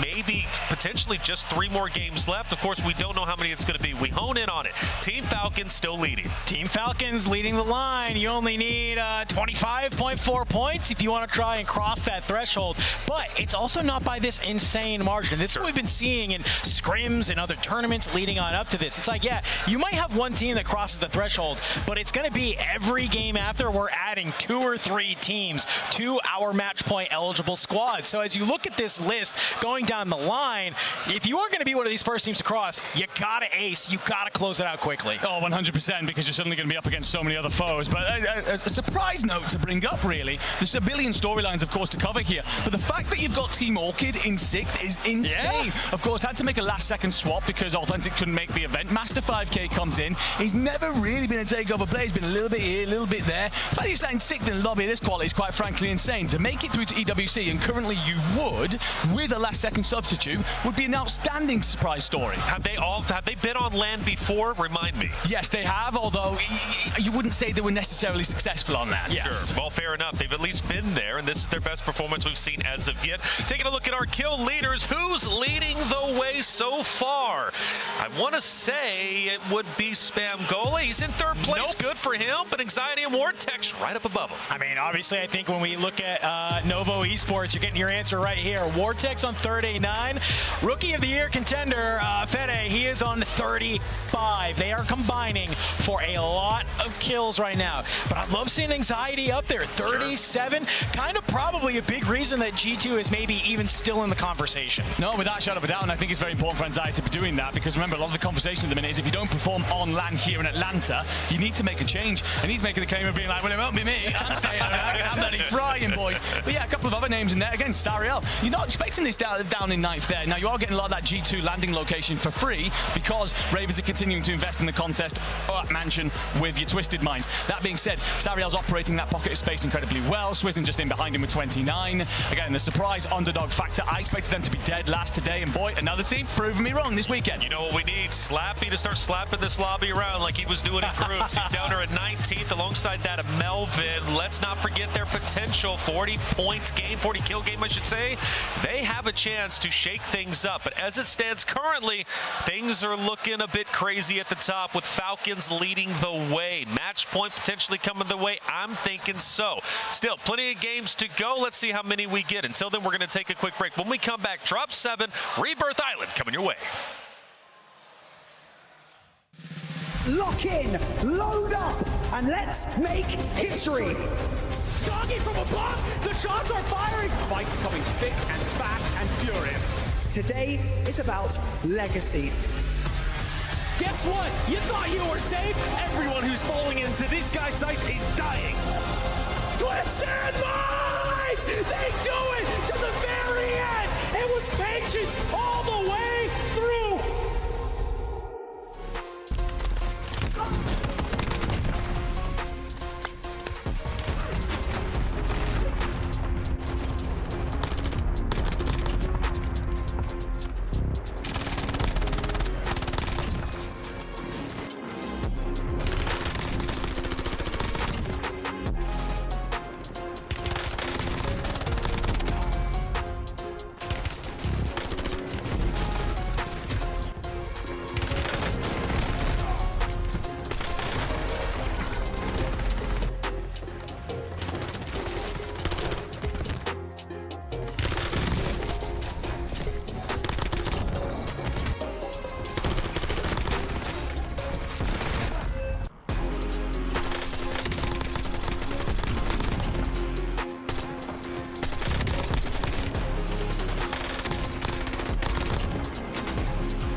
CDL Champs is headed back to Las Vegas, the entertainment capital of the world. Will Optic three-peat, or will someone else take the crown? Make history with us at Michelob Ultra Arena by scanning the QR code to grab your tickets now. The Call of Duty Warzone Resurgence series is coming to the 2026 Esports World Cup in Riyadh this summer. 32 teams, $1 million on the line. Tickets are on sale now. Get yours. Get to Riyadh this summer and watch the greatest rise above. Welcome back, everyone, to the Warzone Resurgence series at DreamHack Atlanta. It's grand finals, and teams are getting dangerously close to the 150-point threshold. What's up for grabs? $100,000 in total prize money. But on top of that, the coveted 5 EWC slots that are still up for grabs. Hey, it's going to be a good time. We're hopping back into Rebirth Island, and the big story is who's going to reach the threshold first, because we've got a lot of great teams in the running, Goj. Yeah, we got a lot of great teams in the running. Of course, the Falcons are at the top after a frustrating map from Twisted Minds. They go down very early, which actually yielded a Ravens big win towards the end there. So at least Falcons don't go 4 in a row. Let's take a look at the standings, though, and see how close we are to that threshold, because I think this is where we have a big conversation about how many maps are we actually going to play. Like, the reason I love looking at this overall leaderboard is just, it's so global, right? Of course, you have the DreamHack Birmingham winners at the top there, Team Falcons, just a mere 25 or so points away from 150. The Italians over at Novo Esports, that's really cool to see them up this high. Yes. Ravens, the French, T1, who wanted such a dominating performance in Birmingham, didn't get it, but they could run it back here. Absolutely, Falcons getting close. If they have a banger game, they're at 150. They're eligible to win back-to-back, not only in Birmingham, but also here in Atlanta. For Novo, they're looking to make history for themselves. Let's see who's going to get the job done. Casters, take it away for some Rebirth Island. Thank you so much, Taylor Reflections. Noble, I am so pumped to get into Rebirth Island again, and I gotta say, Tiff, Rebirth Island, I think, is going to get real mixy. Again, we talk about this idea of, do you land on somebody that's closing in on match point, or you just kind of let them play their game? I think the Falcons Falcons have too much aura. I don't think anybody's landing at Kim, which means it's going to be a freebie this map. I mean, when you look at them this way, right, they're locked in. I passed by them just on that recent break, and they're feeling calm, but just a brief reminder on what this looks like. We always talk about match point, what that threshold is. We're chasing that 150 number, 1 point per kill, and that placement multiplier is so vital to making the most of this. 1.6 for a win, 2nd through 5th through 1.4, and it scales all the way with 11th through 16th, not getting anything, which is why when you go out immediately, it's a chalked game. Yeah, you got to hit 150 and then get a win in the next map. But as a reminder, yes, we've been going back and forth every 2. We will continue to do that until someone hits that match point threshold. Once they do, we are going every other. So if you've got a team that performs better on 1, well, get ready to be swapping back and forth. Now, a lot of things up for grabs right now, right? We've got $100,000. We're looking for qualification spots to EWC. I do think we need to remind people of this at home and in the stadium here, that just being top 5 isn't actually the metric for success when it comes to getting to EWC. It's top 5 of teams not already qualified, and we got a lot of folks already qualified that are up there in the runnings on the leaderboard. So you could see a team get 8th or even 9th and still make EWC from this tournament. So there's a lot going on that we're going to be paying attention to, but of course all eyes on the Falcons to see if they can drop a 17 kill game win to put them at 25 plus points and put them over that threshold. All very good things to talk about, Goj, but you also brought it up as we get into drop number 7. Will someone challenge the Falcons? You run the risk of chalking your game, losing out on kills that you need to get to 150, all while trying to throw them off their path. Yeah, no chance. Nobody's at Kim. Quick look at the map. One note is Geeke. They land Industrial, which means they're going to be playing for G2 early rather than Harbor, which means Chemical is even more free. Otherwise, everything is the same. We see a lot of kills in the kill feed from Control. We see a hotly contested HQ between Gen G and Ravens. Everything is the same of all our other Rebirth maps we've played. The question is who will come out on top of it after a nice sizable break. Maybe some of these players re-teed back up, got some more caffeine, are ready to rock and roll. With this being the game where we likely see teams eclipse 150, it begs the question for all the teams that are on the outside looking in, like Team Vitality, to amp up the pace. And Skull lays the trap, but gets decimated. It's Novo who's actually showing out. Blast the anchor, takes to the water, lays down below, and just has to play the timer. That was almost a very cool play, unfortunately. Not quite enough bullets to go around, or at least they didn't hit hard enough. But Novo here playing a little bit of spoiler into this fight. This is what they've been doing the entire time. Grimy picked out a little bit, looking for a trade, and actually Grimy's able to get out of dodge. Nice job from him to grab one and back up.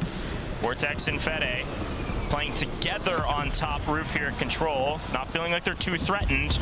And what we see also is that Vitality have now regained fully over at the boat off screen. So it's going to be a 3-team battle over here for a while.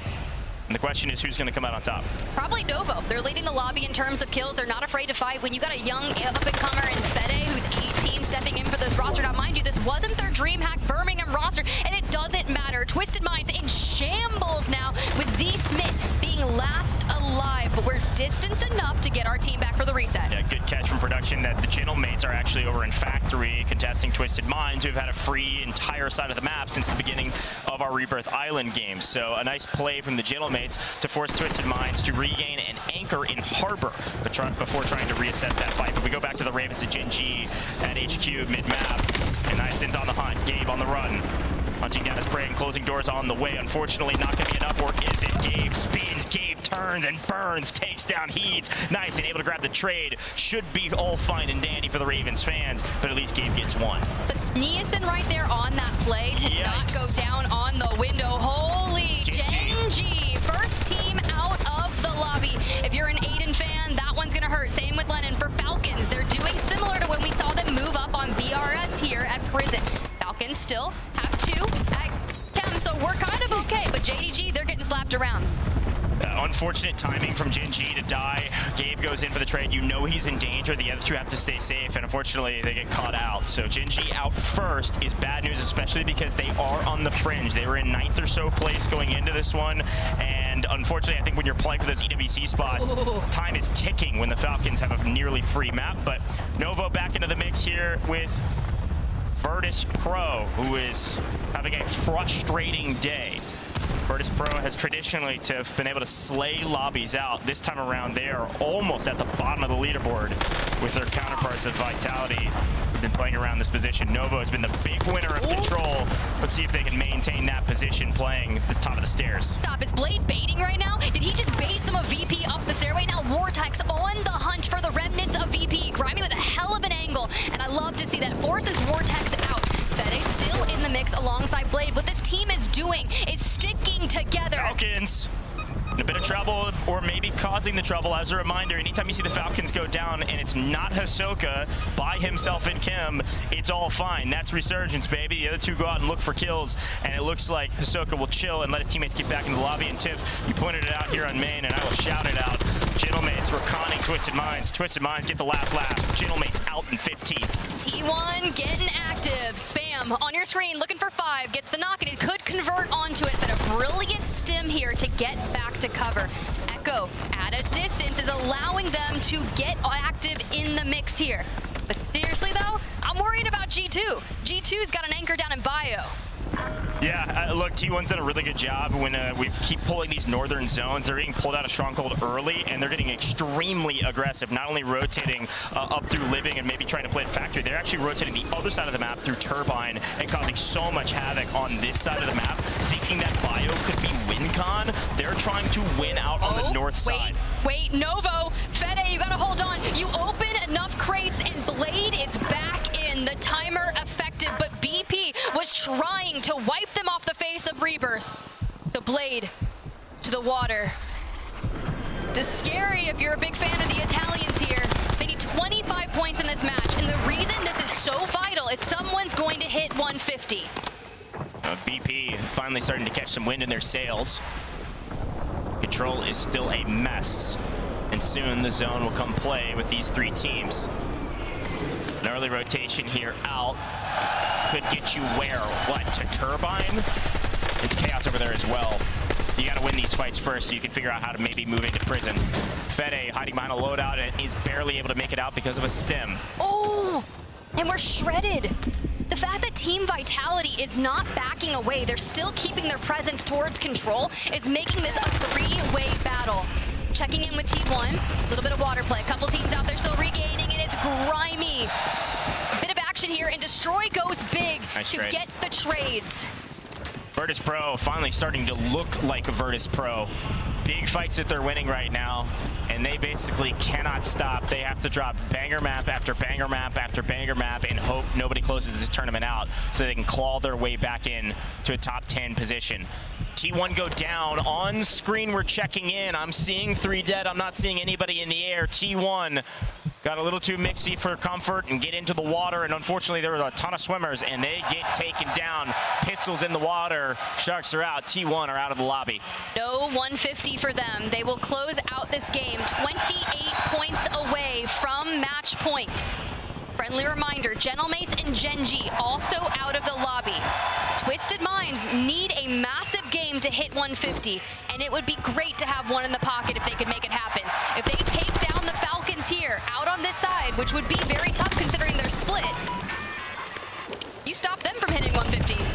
And you find Ryda. Yeah, and a brutal day for BRS, frankly. They haven't had anything going for them in prison, haven't been able to make their way out without getting caught in transition. Scopes has actually been okay in the fragging department, but the team as a whole, not a ton of score to write home about.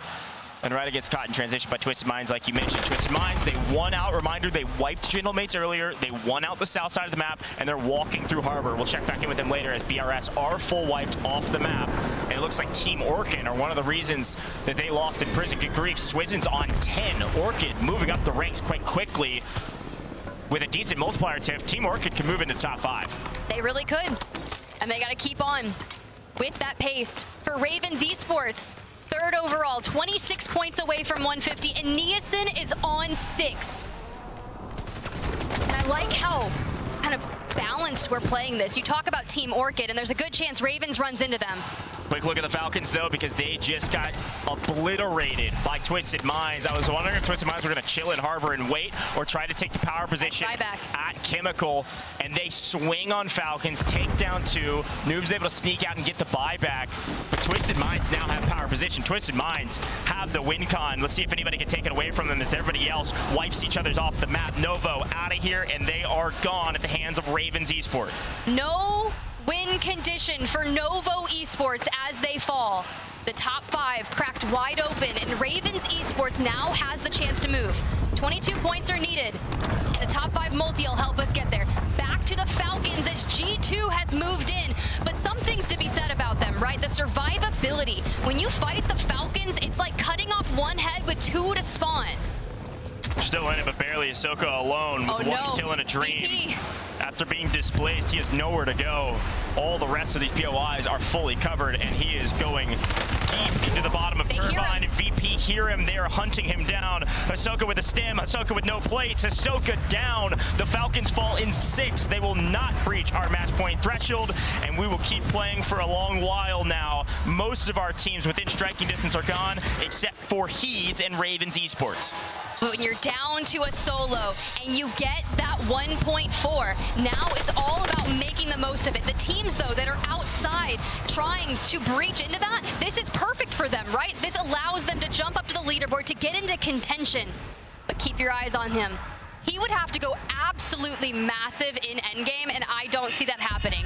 With 14 total players, -1 of him, it's just, I don't think it's happening. If anything, this is looking like a Twisted Minds victory. It is, plenty of map to be played. Team Orchid have a banger right now. They're up at 21 kills, by the way. Ravens have tried to restabilize. It looks like you got the double buyback in. And actually, our timer is just now wrapping up here in just a moment, so... Yes, and I eat my words. The fact that we get some of the buyback with pushes in from Team Orchid. They want to play spoiler. This is down to Niasen, last alive for Ravens. The spin. We still have plates. But honestly, if I'm Team Orchid, I'm looking for this all day. What does our cash look like? Not enough to get the teammates back.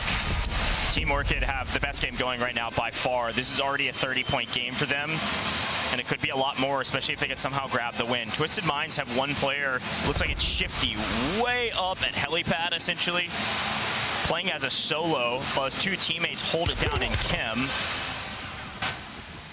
Chem can have angles on this. Chem can have angles on this, and there goes the bullets. Mind you, VP still a team of 3. Be cognizant of that. G2 a team of 3 over at Bio, and Niasen needs kills. Another one worth 1.4. That was a nice take that is going to assuredly either put G2, who have been in Bio since the very beginning of the game and are still there, or Twisted Minds, who are in Chemical in a solid power position. But our new zone, you can see a piece of it on your screen now. It's actually pulled to Industry. So both Bio, both Chem will have to rotate. Niasen, last alive, is going to get slammed. Can't get out of dodge with Swizzin holding the off angle. Ravens go down. Twisted Minds take down 2 members of this Team Orchid squad. But like I said, they are on a heater. Swizzin on 14, but Twisted Minds on your screen looking to end them. He finds Master 5K, sets his sight straight onto Swizzin, and goodbye Team Orchid. Twisted Minds.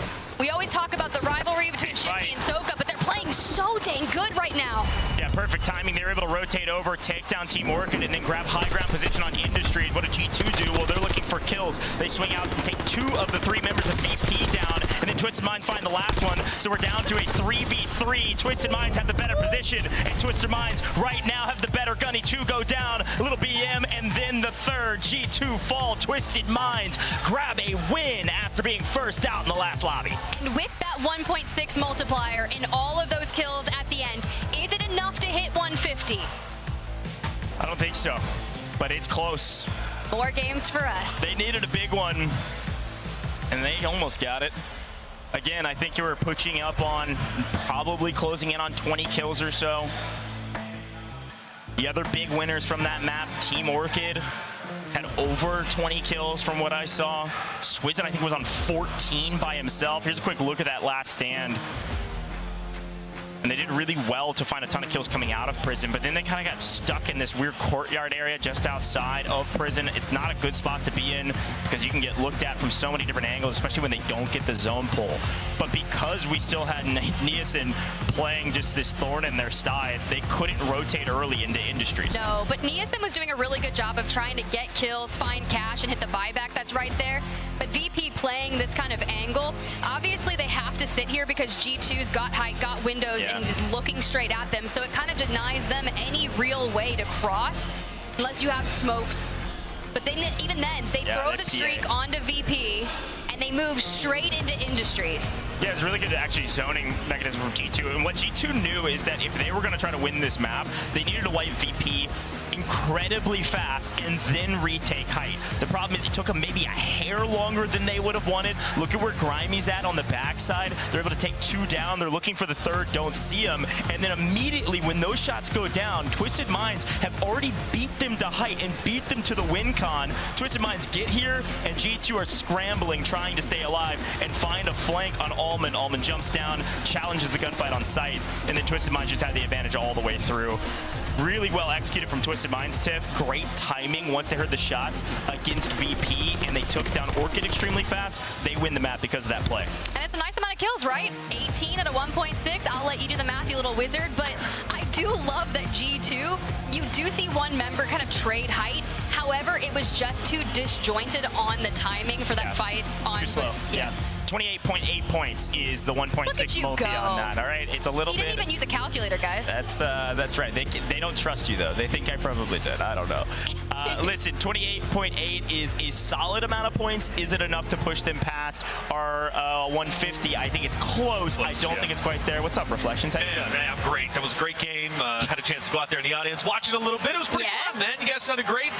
Look, check it out. Oh, he's gassing us up now. Let's go. You can stay. You got, and I plan on it. Okay, look, things are definitely getting crazy at the top. There's plenty of teams getting very close to match point, but nobody's been able to reach it just yet. Now, a large emphasis of that game was spectated from the controls, at least viewpoint. Oh, yeah.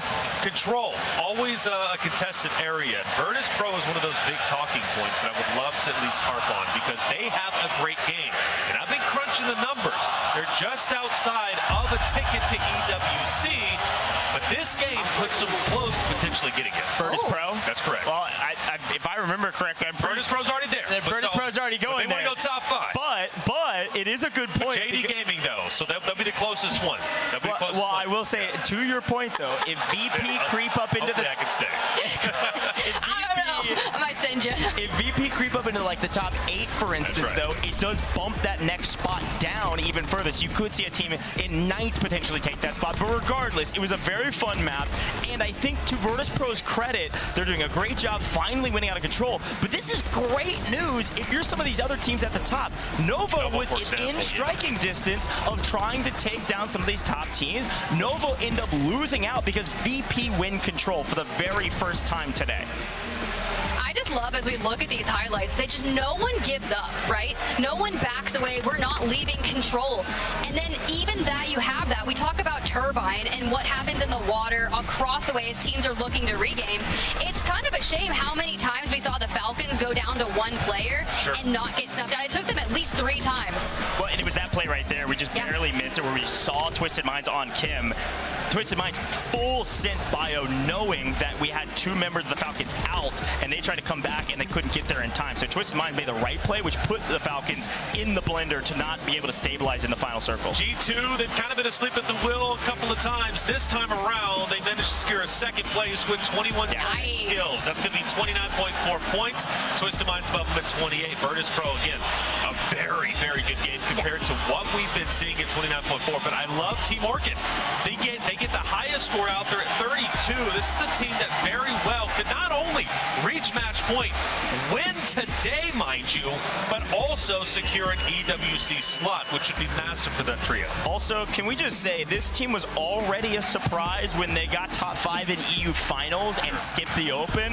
The fact that they're doing this with a sub, Master 5K, a fantastic player, but technically a sub on this roster, did not play through EU finals, and now they're performing of this caliber, a top 5 team likely moving into what could be the penultimate round, or at least the beginning of when we start seeing teams hit that threshold. Because Falcons have a lackluster game compared to what we have seen in the past, that opens up the door now for Ravens, for Twisted Minds, for Nova, for Orchid, to maybe reach match point the next game, or maybe 2 games later. The door is wide open for anyone to take this tournament. That's just a reality. Orchid, a wonderful job. Ravens have been hugely consistent all day today. And for Novo, gotta shout them out, man. They are just stellar all day long. And I'm happy, honestly, with the 10 points from JD Gaming, because their rebirth has not been working out. Hey, where are we pointing? Where are we chatting? I mean, we know who's right across. Yeah, I was gonna say. Oh, we knew it. Come on. We knew it's happening. You think they're chirping at, man? And you know, it's so funny, man. Twisted It's looking like a kindergarten playground out there. Look at the smile, I'm just kidding. Look at the smile, though. I love the drama. I really do. It's all love at the end of the day. But sometimes it does get intense out there, especially when you got Shifty. You got he's still going. Can you read the lips? I wonder if onliners could hear that, because we can't hear that. I don't know what he's saying, but it's probably not PG.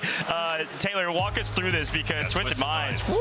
Yeah, this is big for them, right? They have a chance to win not only today, but also go into EWC incredibly strong. They're already going to. This would just be the cherry on top, especially for the storylines. Love the storyline with Ravens. They've done such a phenomenal job. Team Falcon just below. But again, I focus my attention to Novo, Orchid, who now break into top 5. These 2 teams have been fighting tooth and nail to be where they currently are.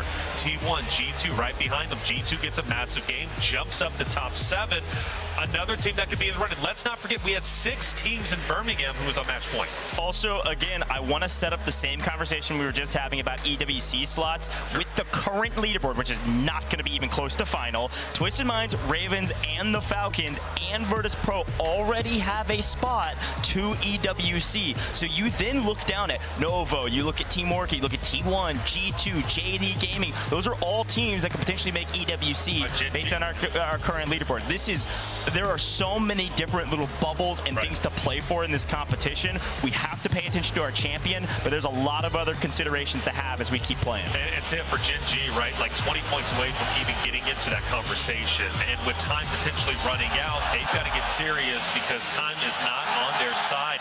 Hey, chat, we're getting close to the very end. We almost have reached match point. Who's going to get there first? Twisted Minds, Ravens, Falcons, or somebody else? Let's find out. Casters, take it away. Thank you so much, Taylor. Reflections, Noble, Tiff. We give Taylor a hard time, but we are having a great time up here, and we are headed back to Rebirth at least one more time, if not at least probably 2 more times. Because again, I do want to remind everybody we're swapping every 2. But then if somebody hits it on this map, we'll go to Havens, and then we'll be back and forth, back and forth, back and forth. So at least 1 or 2 more Rebirths. I mean, I haven't got to cast a Havens Hollow today. Like, let me do it, right? You never know. It's going to be a really good time. And as we look through our teams here on LAN, this is the calm before the storm, because you start seeing the pace getting picked up already now that teams are so close to breaking 150. And like you said, you painted the EWC picture. You also have the storyline of Twisted Mind Shifty versus Falcon Soka, right? Of course. They've won together, they split ways, and now it's kind of been this chase to the top. The Falcons have already won DreamHack Birmingham. They want to go 2 for 2 here. And now Shifty wants to grab a LAN win before heading into EWC. And mind you, Almond and Z-Smith are the reigning champs of EWC. Yeah. No, it's a really good shout. We're about to see their faces on the fly-through here. There they are. They're the boys. Island, folks. And Gen G's now Aiden, right here. 2 seconds. I know. I hear you. You all have points to prove. You're here on LAN. You can basically see each other. That's why I love the setups behind us. We got fans in the building. DreamHack is crazy.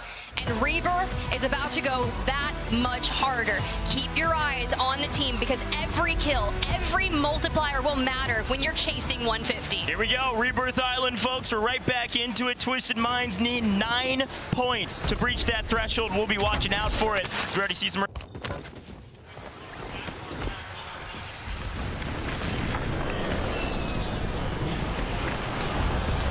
industries, and They're going to be playing around G2. G2 had their way with them last time, and it looks like it's going to go the opposite way this time. But either way you look at it, Falcons are free at Chemical. Twisted Minds are free at Factory. Gentlemates are nearby, but not immediately on them. Gen G in trouble. It's Ravens over there in living quarters. Control still a hot mess. Fetty now, it's only just a few moments before, but it's Gen G's Aiden that has to play it low and slow. But keep your eye on the two, the purple. Raven.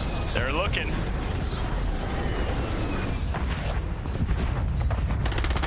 Wow, Gen G, hot start that does not go their way.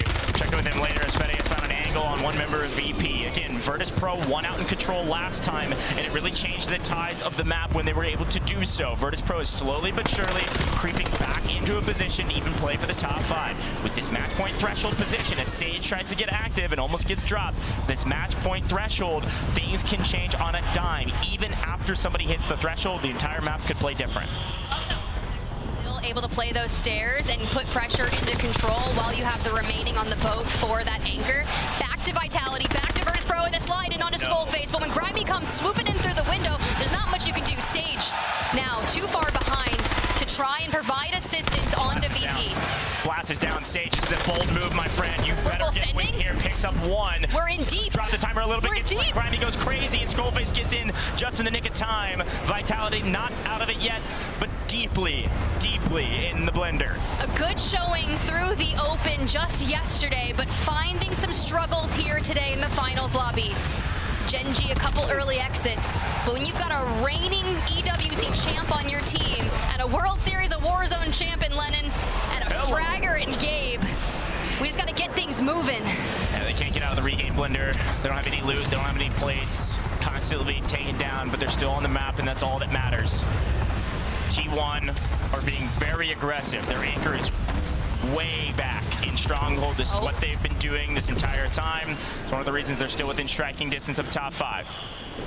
And the battle keeps going. UCJ off screen in a bit of a difficult situation, and it's because of the team on your screen, Team Orchid. A back-to-back strong performance on Rebirth Islands, doing wonders for their numbers, and Novo in control. Fetty down, Blade down, and it's Vortex with 2, trying to make the great escape. He finds Sage. He moves. Bro, they're like ships in the night. We want nothing to do with each other. Yeah, every time you think you can chase down a team and full wipe them, the third team shows up. It makes you think twice about it. Vitality has restabilized, and they're actually winning the fights right now. Only Vortex is in the building. Vitality has 3, but Blast gets isolated, and Blast guns him down. Vortex falls. Teammates still in the skies are into the water. Fede and Blade gonna think twice about where to go from here. Their ship's occupied because T1 took it. Gen G, they're back at Grandma's now outside of HQ, and the reason for it is because King Chalk and the Ravens actually got pushed by the Gentlemates. Gentlemates want nothing to do with Twisted Minds. They're going to swing up here and try to play spoiler to the Ravens as they continue to fight Gen G. This is so important because Twisted Minds and Ravens Esports are within 10 points of 150. Gen G cannot get a wipe here. Niasen down, but Lennon's on the ground as well. We see Gabe up for Gen G. King Chalk and Heeds, the last alive. Oniva through the window, Ravens! Honestly, I think if he hits that jump up, I'm pretty sure Gen G's full wiped. I'm just saying that out loud. A moment of silence as Gabe waits below, dives down the stair, and King Chalk, 2 bullets to finish it. Another kill goes their way. Oh, man. Ravens Esports are a problem. Take a look at the top right-hand corner of your screen. Ravens need 5 points. Twisted Minds now need 7. And the Falcons only need about 13. Team Orchid had a great start to win out in Prison. But now in a regain blender, as it looks like Prison is occupied by a bunch of stragglers and BRS who have restabilized as well. Novo losing their regain of ship to T1 has made things so difficult for them to find their weapons, to find their footing, and off screen, let's confirm, Gen G has officially been wiped. Too much heat to handle. It's UJC, after getting displaced from showers, swings over and picks up the last remaining members of Gen G. Oh, Blade. Yeah, and look, Tiff, it was a great call out. Novo had been winning control every time we've seen them on Rebirth. They're winning everywhere, and it's the reason they're inside the top 5. With the last 2 maps, they can't get anything going, with Virtus Pro finally coming alive and Vitality winning some gunfights together. This whole scene's about to change, but Ravens Esports are doing a lot of the same. Into prison we go. We gonna res through the window? Got him. I mean, do we get this actually? Yeah, I'm worried about getting jumped down from the There's so many angles at this point. We get it. Welcome back, Niacin. Gentlemates, by the way, are fully stabilized and one out in living quarters, as T1 have actually wrapped all the way to boat, which is their usual rotation. Nice and guns down Fede. Fede just bad timing. Ravens Esports are on a heater. And if they get any multiplier, they're there. If they get a couple more kills, they're there. Regardless of multiplier, Ravens Esports are going to be poised and ready to potentially win this in the next map. Once you hit the threshold, it's got to be a win in a following map, not this one. Doesn't matter what they do for the rest of the map, as long as they hit 150. As the Falcons are looking for a few kills, they are safe in Kim. They definitely are. And JD Gaming out of the lobby. Falcons still putting the pressure onto Braxton, putting the pressure onto BRS, but from a distance, I believe, top of prison, Virtus Pro putting that damage down, allowing the safety of BRS. Yeah, Braxton wins the gunfight, even with the stim. Nice play from Dongi, doesn't pay off. Just looking for a few extra points. Again, the Falcons need, you can look at top right, they need 12 points, so they need a couple kills here before we get to the top 10. Twisted. A lot of action between T1 as well. Getting really aggro as their anchor is safe in boat outside of dock, outside of control. Shifty finds an angle over the top. They only need a couple points and can't quite get it. Team Orchid is shooting straight, but Z-Smith's there for the trade. That's going to be Z-Smith's 6th. Twisted Mind's very close as well. Sariel, you dirty dog with that angle. Back to Ravens, down to 2. Keep tabs on them, especially when you got the Gentlemates on their horizon. If they take down the Gentlemates here, not only is it a little French on French violence, need one, but it gets Ravens to 150. Friend or foe, you choose. Yeah, Ravens need 1 or 2, need 1. Twisted Minds need 1, they get it. Heeds gets the cleanup, folks. Ravens Esports, the first team to breach our match point threshold of 150 points. And Z-Smith in the kill feed is picking up Vortex. They will also pass 150. Should see that tick up in just a moment. There it is. 2 teams past our threshold. 2 teams that can win it all in the next map. Will anybody else join them on this one, though, Tiff? We'll see. We will see. It's Falcons 11 away, so keep your eyes on that red number 1. T1 gone, off the map in 13th. Raven still dancing with Gentlemates at living quarters, but a new team has waltzed in. It's Twisted Minds. Hello. They're going to show their presence here in just a few moments. Ravens Esports are playing this so well. He's able to stay alive and pick up more kills on the Gentlemates. Gonna get back into prison, slow things down, get the teammates back into the lobby so they can actually play for some multis again. They've already breached the threshold, but you still want the points just in case something crazy happens. You want the cash. Shifty picks up a nice one on Gentlemates, who are just in an utter blender in living quarters. They've won out early game, but mid game has not gone their way. Shifty just on a tear right now. Nothing to lose, everything to continue to prove. Twisted Minds. Doesn't really matter what happens on this map besides just adding extra points to your total, so it's even more secure that you're a top 2 team no matter what happens in the next map. Novo in trouble. Vortex, 10 HP, 2 seconds, needs to get in, does with just the right amount of time. Now this is a team that is, 15 away from match point. They need a good game and they have only been surviving. Yeah, again, they got put in an early blender because of Vitality, VP, everybody over in control, T1 getting involved over there as well. Virtus Pro, by the way, we haven't checked in on them in a while. They're playing right underneath Water Tower on the edge of prison. They've fully restabilized as well. Gentlemates up to a full team of 3. Twisted Minds now got maybe a little bit too aggressive. Z-Smith is safe, though. Teammates should be able to get back up. Z-Smith also at 9, by the way. Big game for them. Big game. Now, mind you, if you're not familiar with how match point works, just because they get 150, they have to get the win in the next game. Yep. But for Falcons, who are still chasing it, within 7 points needed. Now, Falcons have 8 kills, so we're going to jump from a potential multiplier or lack thereof to a 1.2. So those 8 kills won't be multiplied by a lot, but but a couple extra points their way. They need still a couple more kills to breach that threshold. So the Falcons are not safe, even with the multi, as we're about to find a look at the top 10. Team Orchid, again, on a great game, but they don't have a PO out of themselves. Falcons, here are those kills. They desperately need them, and Godlike's going to give it to them. Can we get a trade? Yes, absolutely. Don't even lose Ahsoka in transition. Falcons, a nice cleanup on Godlike, and that should put them past the margin as we get to top 10. Falcons will jump up this leaderboard. Novo Esports has fallen. Vitality has fallen. Twisted Minds, they take an exit, but they've done enough here. They can win in the next one. But Team Orchid, they're chasing it. 9 points to go, and a molly straight to the face of Ryda. Unfortunately, we fall, and Swizzin tries to hold the line, but BRS get the wipe. Quick fight is a really important one. Falcons not quite past the threshold yet, but it's close, and they're in deep trouble as the Gentleman's get extremely aggressive. Hollow has picked up Ahsoka. Noobs and Dongi were able to back up and run away because the new zone popped, and they said this fight isn't worth our time. Back up, play for new. Everything's okay. We have cover back here. We can play through the gas. A nice play from the Falcons to keep the map alive for them. I thought the multiplier would push them past, but they only picked up a couple of those kills, so it's not quite there yet. Well, the mathematicians behind the scenes do the score calculating later as a couple members of the Falcons try to play the north side of the zone while everybody else is on the south, with G2 in complete control of Industries. And this is vital. They need 6 points, and G2, they own this spot. Now here's the deal. Keep tabs on them later as Ravens Esports trying to stay on the top. They've got tabs on Hollow, Enkyo, and Gromalok. And Nia said, well, he's looking for double digits, but the Falcons, they find G2. One of these teams will hit 150. Yeah, Noobs is alone right now, too. We cannot fall here.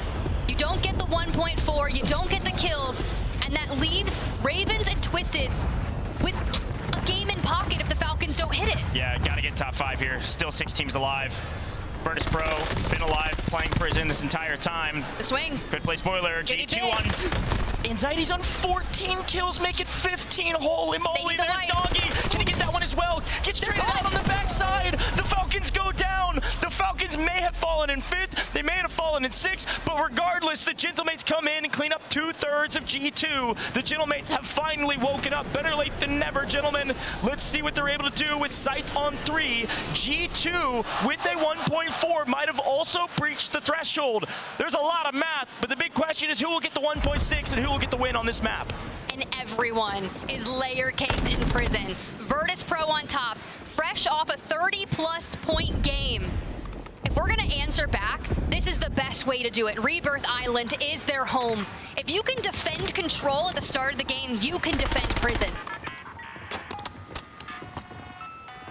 Virtus Pro need heater after heater, and so forth. They're on pace to potentially do so. Nice, and on 10. Ravens Esports having a fantastic day. The zone pulls to what looks like a Virtus Pro power position. Destroy well within reach of the position, but G2 in sight. A nice buyback to at least get a couple players onto the map to help out Scythe. Anxiety's been nearly top fragging for the team, but unfortunately will fall before he hits the ground. Destroy, shooting straight. Another kill goes the way of VP. I guess you could thank Scythe for that one, VP. Couple stims, looking for more. Get the Muni, 2 stims in pocket. Yeah, at this point, I think Scythe is just trying to hang on. The Ravens Esports actually get wiped off screen by the Gentlemates.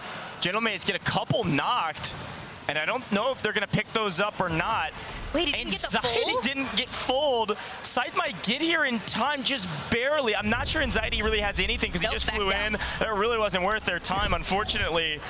He hadn't even hit the ground as a reminder, so he had nothing to work with to get into new, but either way, Scythe is still on the map, hanging out in gas. We got a full team of 3, Virtus Pro on the roof, 2/3 of the Gentlemates down below.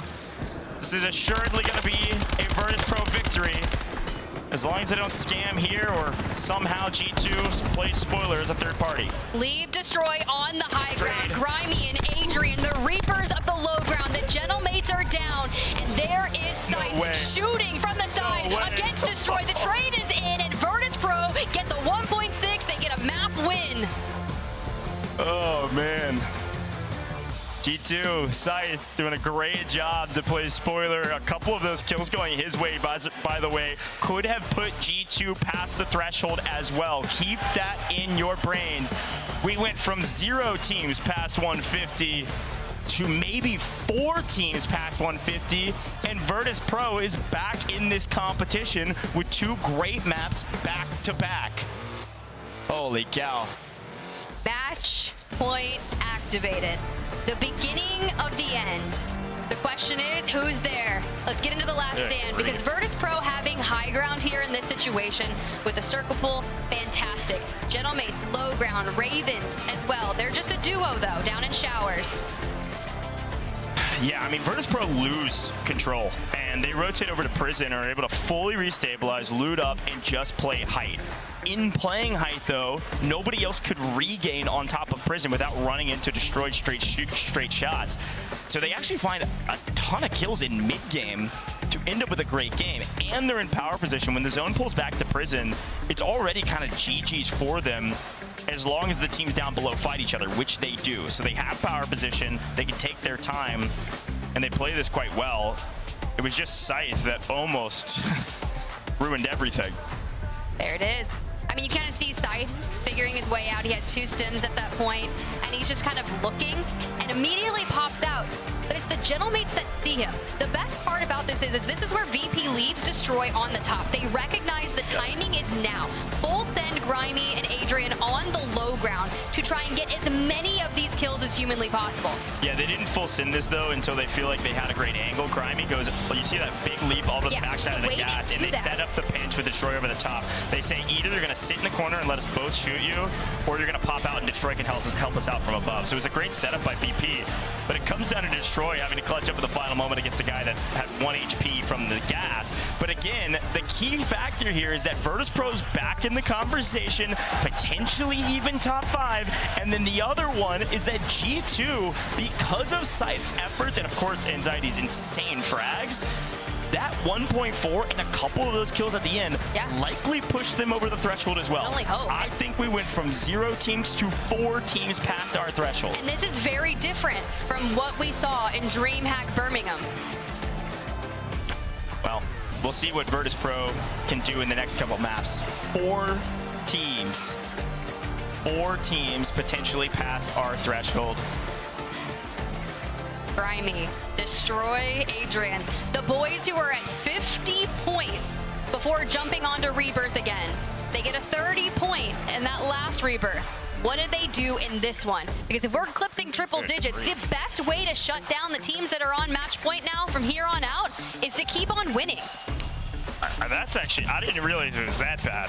It was pretty bad. That's insane. I'm sorry if you're a VP fan. They're phenomenal, but it was looking bad for them. But to turn it around like that just goes to show you they weren't actually playing at their capacity in those first few games. Well, I mean, you got to remember how many times they were getting in these early fights. They're getting contested by 3 different teams. They're finally winning them. But this is VP's MO, right? Every tournament we've casted over VP where they've really popped off is because they just outslay everybody else in the lobby. And maybe they even fall in 13th, but they still have like 20 kills. This is VP, man. They go for these Hail Marys. They go for these really aggressive plays. They pick up a ton of points, and they leapfrog leaderboards. Blink in a moment, and all of a sudden VP's in the conversation. So, and again, VP is already qualified to EWC because of Birmingham. So them moving up the leaderboard is good for the teams down below in that 8th, 9th, and 10th position, potentially still making EWC, regardless of what's going on here with this Call of Duty Warzone match point. So, Tiff, I'm excited to get into the next round. I'm excited to see what a team like Novo can do to try to regain, and what a team like G2 can do to maybe try to win this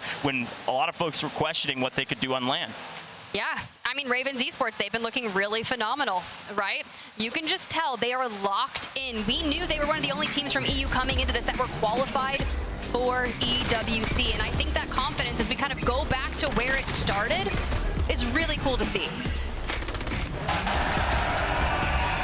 They have 4 teams on match point, which is just insane to say the least. Virtus Pro, though, nice to see them get a W in the end.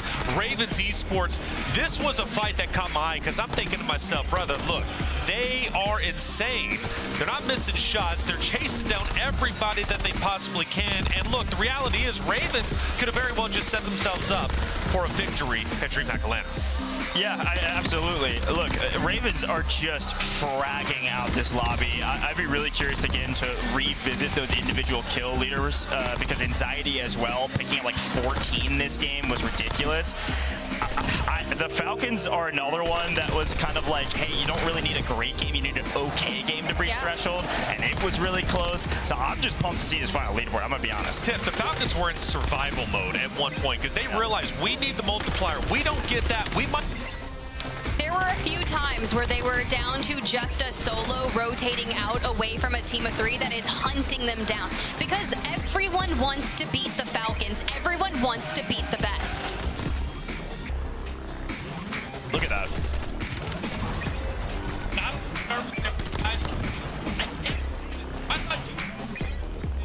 Yeah.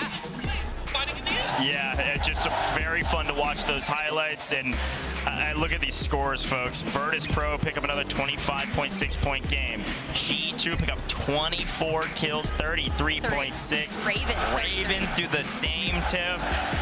Channelmates finally drop a 26.6. Like, anything can happen. If one of these top 4 teams don't close it out here, this leaderboard could completely flip on its head. Okay, so the fact that it took us 8 drops to have someone eclipse 150, right? These are the performances where you start to break into question. Novo Esports, a 4.8 game. This is not the time of the tournament to be having your floor game. You have to be flawless from here on out. So let's pull up the overall. Let's see who is able to achieve 150. I totally agree. I'm really excited to see the overall. I believe it's ready. Let's confirm our suspicions. They are correct. G2 with those final kills, by the way, breach 150. Huge shout out to Anxiety for dropping 15, but Scythe picking up a couple in the final circle is the reason they passed the threshold. Team Falcons also do that. We have 4 of 5 teams at the top that have already passed the threshold. If Ravens, Twisted Minds, Falcons, or G2 win, it is game. That's it, game. $100,000 up for grab, $30,000. Ravens going from 4th at Birmingham to potentially 1st at DreamHack Atlanta. G2, talk about the come up, right? Going from EWC heartbreak to potentially champions here, and then maybe even $1 million guaranteed over at EWC, which would be incredible. Team Orchid, Novo, T1 JD, Crazy. All teams we need to look at as well who could qualify for EWC, because let's not forget, 5 of those spots are still available, and the teams that have already qualified, well, they're not going to qualify again, so it's going to drop on down. It's about to get crazy. We've got Haven's Hollow coming up next, and we've got 4 teams on match point. Who's going to take it? We'll find out after the break. Lock in, load up, and let's make history. Doggy from above, the shots are firing. Fights coming thick and fast and furious. Today is about legacy. Guess what? You thought you were safe? Everyone who's falling into this guy's sights is dying. Twisted Minds! They do it to the very end! It was patience all the way through!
CDL Champs is headed back to Las Vegas, the entertainment capital of the world.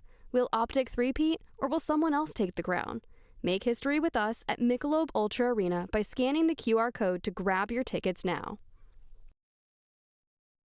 The Call of Duty Warzone Resurgence series is coming to the 2026 Esports World Cup in Riyadh this summer. 32 teams, $1 million on the line. Tickets are on sale now. Get yours. Get to Riyadh this summer and watch the greatest rise above. Welcome back, ladies and gentlemen, to the Warzone Resurgence series at DreamHack Atlanta. It's the grand finals, and we might very well be going to our final drop number 9 on Haven's Hollow. 4 teams have reached match point. Just a map ago, we were at 0. This time, we're at 4. Twisted Minds, Ravens, Falcons, and G2 all have a chance to claim glory, to claim a championship. For Falcons, it's just going to be back-to-back. For others, the first chance and first opportunity to lift the trophy high. A great opportunity. The question is, who wants it more? There's 4 of them who are all going to be going for gold. This is it. A great opportunity, a great chance. If you had the stats for me, we've got at least run the numbers, because Ravens, they've won a couple. Falcons, we know for sure, have won 3. Yep. So we know a couple of these teams know how to close out these games. Yeah, I mean, look, Ravens Esports, they've had 2 wins throughout our series. You're right. Falcons completed the hat trick, 3 back-to-back-to-back.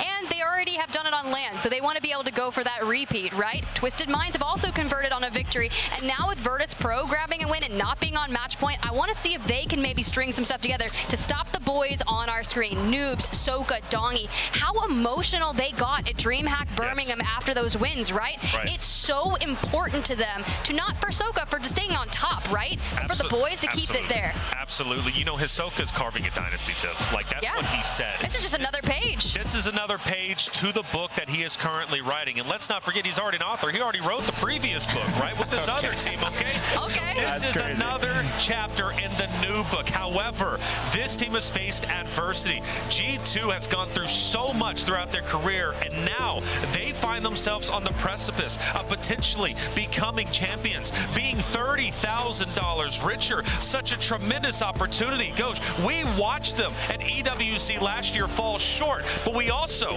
have Twisted Minds, a team that wants to get a victory.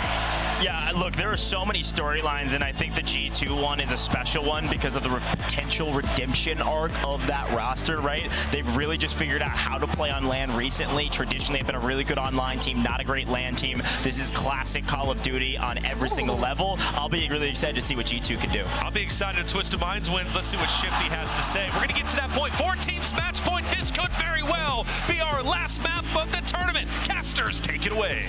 All right, thank you so much, Taylor Reflections Noble. We've got 4 teams on Call of Duty Warzone match point, which means a 4th of this lobby could close out the tournament. 3/4 of this lobby really desperately hoping that that 1/4 at top does not win. So we'll see what happens, Tiff. Listen, if there's anybody you can count on to be a closer and to win maps, it's Ahsoka and the Falcons. I'm going to be honest. I am a little worried for everybody else. The Falcons know how to win, and they know how to do it best. I mean, sure, but you also forget that Almond, Z-Smith on Twisted Minds won EWC last year. Shifty's won a ton of championships. He's on that roster. And we just had, like, what, 15, 20 minutes ago, Shifty and Soka bantering back and forth on LAN. They've got Ravens Esports sitting directly in front of them. They're on win condition. All right, Tiff. Well, we have to do it. What are we going to do? You can't dodge the question this time. I always dodge. What do you mean? There's 4 teams on match point. Who wins? If it closes out here, of the 4, pick a team who's winning right now in Haven's Hollow. If it closes out right now? Closes out right now, and there's only 4 teams. Who closes it out? Who is it? My gut says the French. The French? You're going with Ravens Esports, yeah? I'm picking the French. Well, here's the thing, folks. Because we're back on Haven's Hollow, we know that Mansion is going to be an extremely important POI at the beginning of this map. We've got Ravens Esports and Twisted Minds that have been battling it out up there. Whoever comes out the victor of Mansion is the team that I think could potentially win this entire map. The zone will dictate a lot. Are we going to the north? Are we going to the south? We know where the Falcons play. They're going to play on boat the entire time, and they don't need to stretch into main main street and hunt kills. That's not their goal. Their goal is to win the map only. Again, kills don't matter, points don't matter. If you're a team in that top 4, if you are ready and past our threshold, if you just win the map, you win the tournament. For everybody else, these points may matter. Could this be the last game? Let's get into some Havens Hollow, folks, as we took a look at our plane line and our circle. Whoa! We are pulling way to the south. It is Lumber Mill and Riverboat all day today. Let's see what goes on. Where are Ravens Esports? You said G2 was alone at Lumber. Not happening.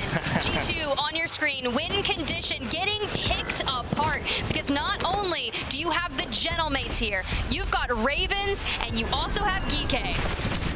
And this is such a great play from Ravens Esports. They want nothing to do with Mansion, folks. No. Ravens Esports are down in Lumber. They saw the circle, they saw the plane line, and they saw the teams, and they want G2. They not only want the win competition potential of the in-game, but they want G2 dead out of this lobby. You give G2 a free Lumber with the zone pulling this way, G2 can win it all. Ravens Esports have taken over Lumber. The Frenchmen are here to play. This left Twisted Minds with Mansion all to themselves, and this squad has been putting up so many numbers. They're so confident in their fighting prowess that even with a rogue Geeky trying to show up here, Heats ain't gonna back down. Heats fights Decky.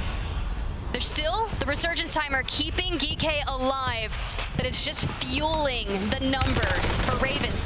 They don't need it, of course, but they need everyone on the map dead. G2 in a blender, but alive. They've restabilized out here outside of Lumber. And Geeky are here as well, like you mentioned. Again, G2 don't have to have a pretty game. They just need to stay alive. I'm impressed with the ferocity of the Frenchmen. Ravens Esports trying to prove that they're the best French org, the best org in general here in DreamHack Atlanta. And they're playing extremely aggressive. Sometimes, Tiff, these teams will breach our threshold of 150 and slow way down.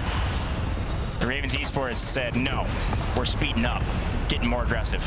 Brief look at where the Falcons were, uncontested on Riverboat, back to Gentlemates, a team that finally woke up in that last map and would like to keep that moving forward. However, it's going to take a lot of numbers, a lot of slaying to get to 150. And Gen G, big question for them. They need about 60, 70 points to hit 150. Again, I want to remind you at what's at stake, as unfortunately Gen G gets cut down with Vitality getting active.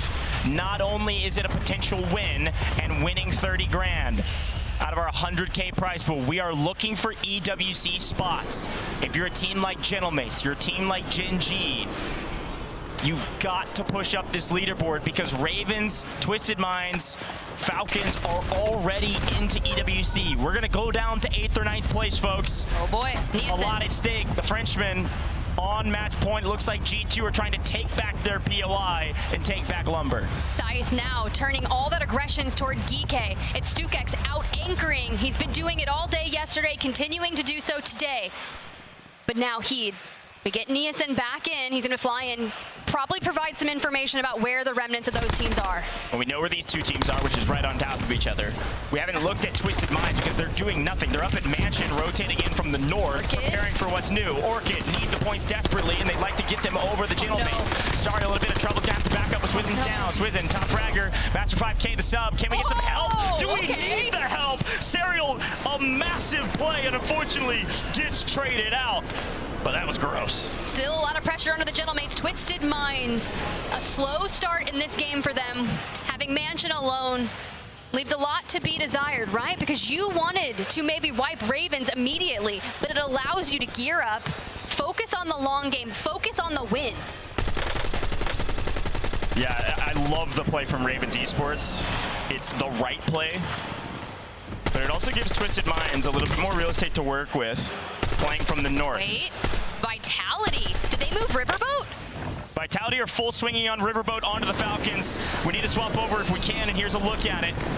Vitality are underneath, and Noobs is back into the boat.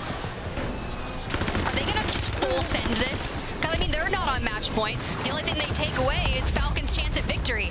And we see Blast down below, he's trying. This is the rotation Vitality need to make. They're coming all the way over from Train, and our circle's already bypassing most of Main Street. The Falcons find one. That's Blast down. Looking for the second. Donkey getting caught in transition. Gets shot in the back. We lose 1 for 1. Vitality trying to take down the Falcons, who are trying to restabilize. They weren't expecting Vitality to get here so quickly, but this zone is pulling so far southeast that all the teams on the west are getting active. Twisted Minds in the kill feed. 2 are down. Shifty last standing, and it's Gen G the culprits. A former EWC champ on the other side, hunting. Wants to get back to get their LAN championship qualification spot. And Shifty, Twisted Minds are out. Twisted Minds will not be winning today if it ends here. They desperately need the rest of these teams to lose as well if they still want to play for the win. Shifty makes a call to break through the doorway quickly, and great defensive play from his opponent to slow play it, let him outplay himself, and grab the kills. Unreal. Twisted Minds down. The Falcons have lost boat and are now going to be playing through the west, through Main Street, working their way into new. This next zone is going to dictate a ton. Take a look, bottom right-hand corner, G2, number 5 in the green, chilling. We also have the Ravens Esports also hanging out in Lumber, waiting for new. T1 has fallen, Team Orchid has fallen, and they fell 0.2 points shy of hitting 150. Golly. So even if it doesn't end here, they still have to play a game to get 0.2 points. But for now, you lie in wait in the lobby, preying on the downfall of a team on your screen. Patience, a virtue for these two teams inside of Lumber. We see, looks like Team 12, BRS, getting extremely aggressive to come play for the win con as well. Here's Scopes down below. Oh. Actually, Ryda finds an angle to crack 2/3 of Ravens Esports. All of a sudden, what was going to be patience is now a little bit of timidness. This is such a chalked fight. If BRS are going to move in on this, it's going to allow G2 to cover the distance, and we're all on top of each other. Did any of us get out? We are out. Ravens Esports. I may have cursed you at the start. Ravens get full sent by BRS. Half of our teams on Call of Duty Warzone match point are out of this lobby. It is down to the Falcons, and it is down to G2 to win it on this map. Falcons, a duo for now, but keep your eyes on Vitality, who have been hunting. Falcons are in the trenches, man. And they are full sending the counter.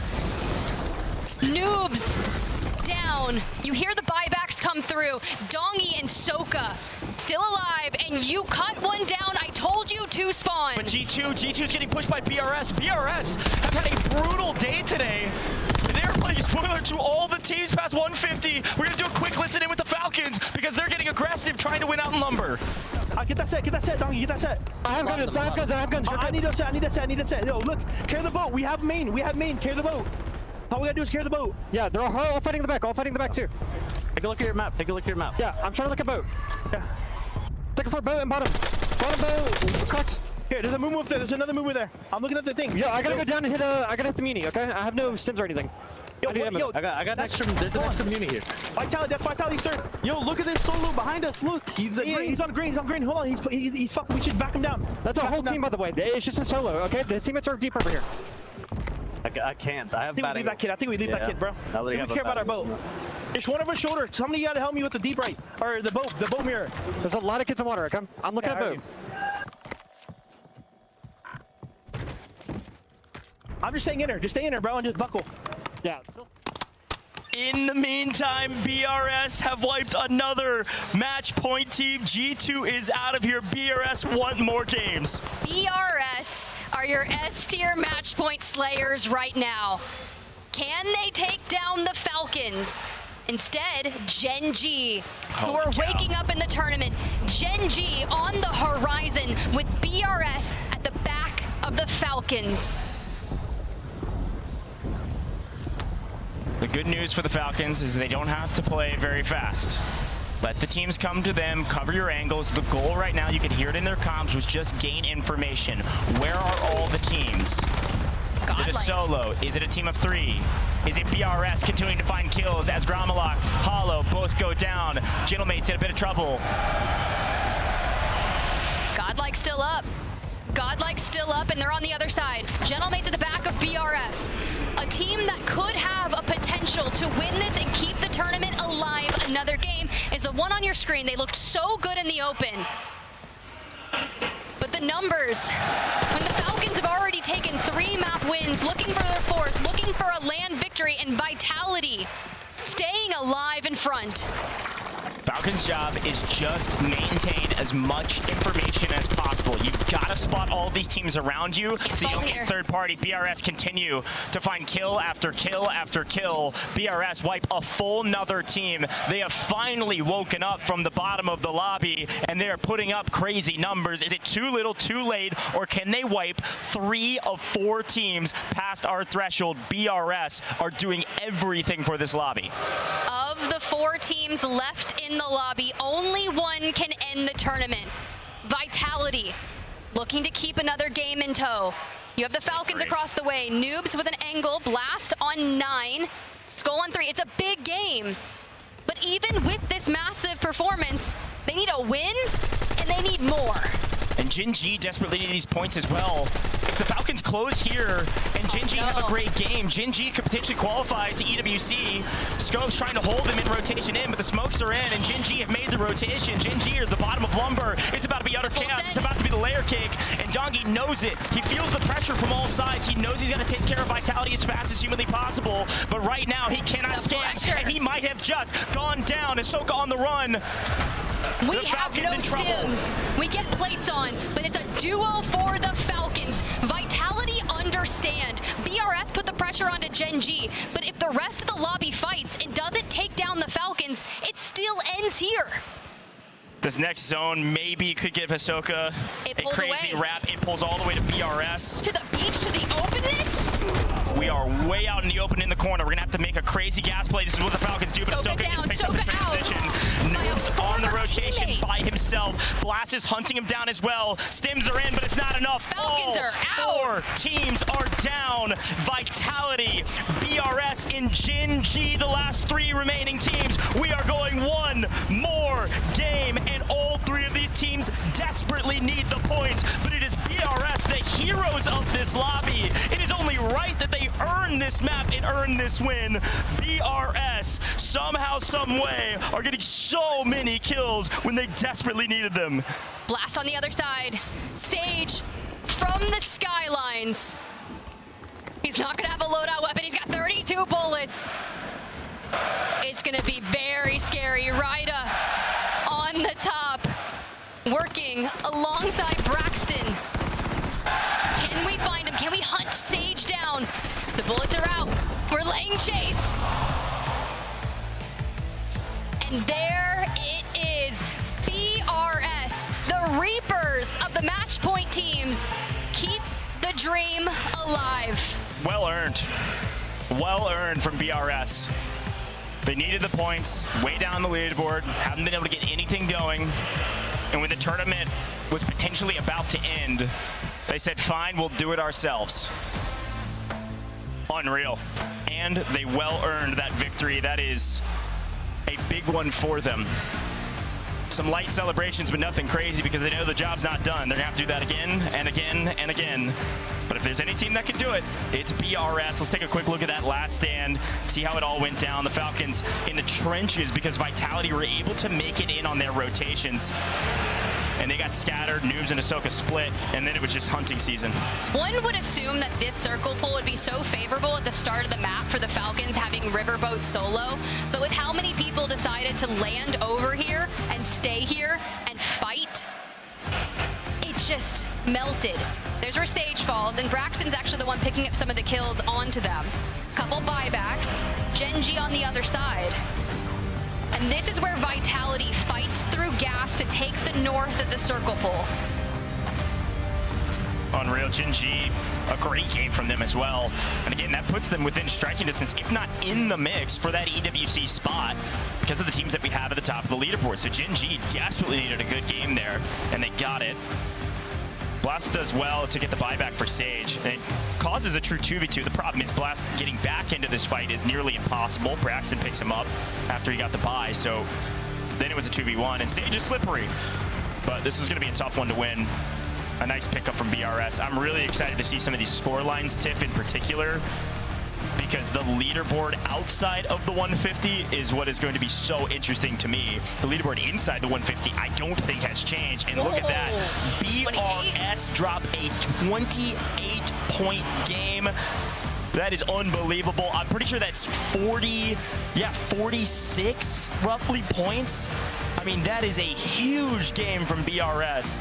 And again, they were way down at the bottom of the leaderboard, so 46 points will get them within striking distance, but they have to do it again. That's the hard part, right? When you have that many teams on match point. Shoot. 4 out of 16 in that game, I mean. I did not expect to get another game. I'm going to be completely honest with you. I thought we were done and dusted. I also thought, okay, if we do go another game, do we get more teams past match point? Maybe, but I think one of the teams just barely missed out. Yeah. We're talking just barely by 0.2. However, the reality is the longer this goes, it's actually great for the teams who have been underperforming earlier in the day because they have a very real chance to break into what they would consider the top 5, at least for the EWC slots, right? So that's going to be a conversation I think we're going to harp on. But at one point, Falcons have this very real chance to take over the win, and they get pinned up. I think it was Vitality, I believe it was, if I'm not mistaken, who was just opposite of them, gatekeeping them. They've got history, so they know how to gatekeep Falcons. They're not going to be intimidated in that moment. You guys called that play very well. I was holding my breath, thinking Falcons could make it happen. But we started with G2 and Ravens, right? These two teams, match point, we thought maybe they had a chance to get it done. So strong. I mean, this is why this team is so good, man. They're willing to risk it all because they know they have to with that zone. Ravens Esports, just really strong performance from them all day today. And frankly, this entire split in general, they've had a little bit of some ups and downs, but a massive game to just ego chow lumber. But Team Orchid, another team who was just on the precipice of surpassing 150. Yeah, it hurts. It really hurts. They're actually the one we called it out in game. They missed it out by 0.2 points. And I say, if we get another game here, this is going to cost them. Very well could. Now, the good news is Orchid is still healthy when it comes to an EWC slot. So that's a positive. But they want to go for gold. $30,000 for first, and it is up for grabs. How did Novo end up doing? Because that was another team that we were looking at for potentially reaching match point. I'd be curious to see what their score lines were. We're so focused on the match point teams that I don't think they really had a great game. I think they only picked up a couple points. Weren't able to do much in the lobby. And here's a look at our total score. Yeah, you don't even see them in the top 10. So I think they fell pretty quickly. But BRS with a 44 points game banger puts them in contention to earning an EWC slot. This was a team that we were looking at very closely yesterday during our open play throughout groups as well as round 2. Nice to see them finally showing up. Of course, they're going to have to repeat it on Rebirth, which is going to be coming up next. We were doing 2 maps apiece. Now we're going to be shifting every single map because teams have reached match point. Gentleman's at 11, but who else on this list stands out? Genji was 16. Is that enough to make them a competitive team for an EWC slot? It's better than not getting this points. Right. You know, I mean, I know it's a dumb statement, but Gen G really have been pretty quiet all day today. I don't know if they're in the top 10 or not. It's maybe close, but I honestly thought they had more kills than that with the way they were playing. I thought I was going to see like a 25 or nearing up towards 30-point game, and not getting that. I don't know. It's going to be close for them when we start thinking about those EWC slots. T1 and JD are currently neck and neck when it comes to the 5th and final EWC slot. JD walks away with 13, T1 doesn't. Let's take a look at our overall because it's close. Oh my gosh. Orchid officially 0.2 points away from match point. They're going to have to extend this tournament if they want a chance to win Atlanta. So what we don't see here, of course, is Gen G. That's the big question that was in my mind. They needed like a 20-plus point game to even be in the conversation here. But Tiff, I think this is a really important leaderboard to look at for multiple reasons. Obviously, Team Orchid, a heartbreak. I don't know that anybody in the Warzone space, if you said, hey, Ravens, Twisted Minds, G2, Falcons, can any of them win in 2 games? Would anybody say no to that? I mean, you think back to DreamHack Birmingham. The Falcons went on win condition in Game 7. They closed it out in 11. 11. When we get to 11, right now it's drop 10. We're heading back into Rebirth, and there's still 4 teams on match points. Hey, hold your breath, because it's about to get exciting. Casters, take it away. Thank you so much, Taylor Reflection Double. Folks, could be the last game. If you ask me the same question, with those 4 teams, will they win? Any of them win in 2? I say 1,000%. Okay. I think there's really no question this is our last map. But hey, LAN always proves me wrong. Let's see what happens. Virtus Pro up there within the mix. They've already got their EWC spot. This is great news for some of the teams behind them on the leaderboard. BRS, they creep into 10th, but they got to drop another 40-point banger again to make sure they got a spot at EWC. Yeah. And who knows, maybe they just wipe all of the match point teams again and they could keep playing. There's a ton of teams that are over 100 points. The leaderboard is incredibly close on the outskirts of the top 5, but I do want to bring something to mention. As you see Vitality on your screen, they're the ones that had some of that early rotation in a riverboat to kind of put the Falcons into shambles, right? But we're going to Rebirth. And with that, you know where Falcons got their first win? Yeah. Rebirth. Well, you know where they got another win? Yeah. Rebirth. Yeah. Listen, I know it's a really, really good shot actually thinking about our Rebirth map, because you got to remember that Twisted Minds, basically the only people that even fight them early game is the Gentlemates. Yeah. And Gentlemates have been landing living quarters and then taking a look at Factory. And because of that, you know, I think Twisted Minds are in a pretty good spot in Factory. You then think about Falcons, another team on our match point. They get Chem for free, and nobody even looks at them. G2 also have a POI for free. They take Bio for free. I mean, all of these teams have a really good position to win a map of Rebirth Island. I don't know, it could go anywhere. The only team that doesn't have a free POI, by the way, is Ravens Esports, who have been playing out of HQ fighting Gen.G. Gen.G have to beat, they have to chow Ravens at HQ, and they have to win that fight because they need the points and they need Ravens to get out of the lobby. Okay, well, while we're theory crafting here, Godlike did drop 15 or 17 kills at Haven's Hall. The bottom of the leaderboard could make the craziest plays towards our victors, but into the next drop we go. Look at Stronghold. Falcons are at Stronghold. When it comes to match point, folks, the Falcons know how to win, and they want win condition, which it looks like in this zone is going to be Stronghold. So they go back to an age-old POI for the Falcons, way back yonder with a different roster, as it looks like Gen.G is actually winning that fight in HQ, by the way. Ravens Esports on the run. I think they are going to stay alive based on our map feed, but of course we had to take a look at what's going on with the Falcons, because look who else is here. Gentlemates are not taking a look at Factory. They're taking a look at Stronghold. Now 3 teams battling over Stronghold, only 2/3 of the Gentlemates though. But here's the deal. If I'm Gentlemates and I drop living quarters and I know that I see more bodies in Stronghold, my biggest assumption is that the Falcons have returned. And the Gentlemates, they're out for blood. I'm only going to say this once because we got a lot to talk about, but look at Team Orchid. They've already passed our threshold. We will have at least 5 if we go another round. For Team Orchid, the only thing you care about is hunting down these match point teams. Well, Gen.G's hunting down Ravens off screen. And now T1 on the other side of Falcons here. Falcons in trouble. Down. Dongy does get the trade, but it's still so back and forth. Gentlemates, who had preemptively pushed down to get some information here, actually back away. They've done enough. They're down to 2, but it's still the 2v2 of T1 farming the Resurgence timer.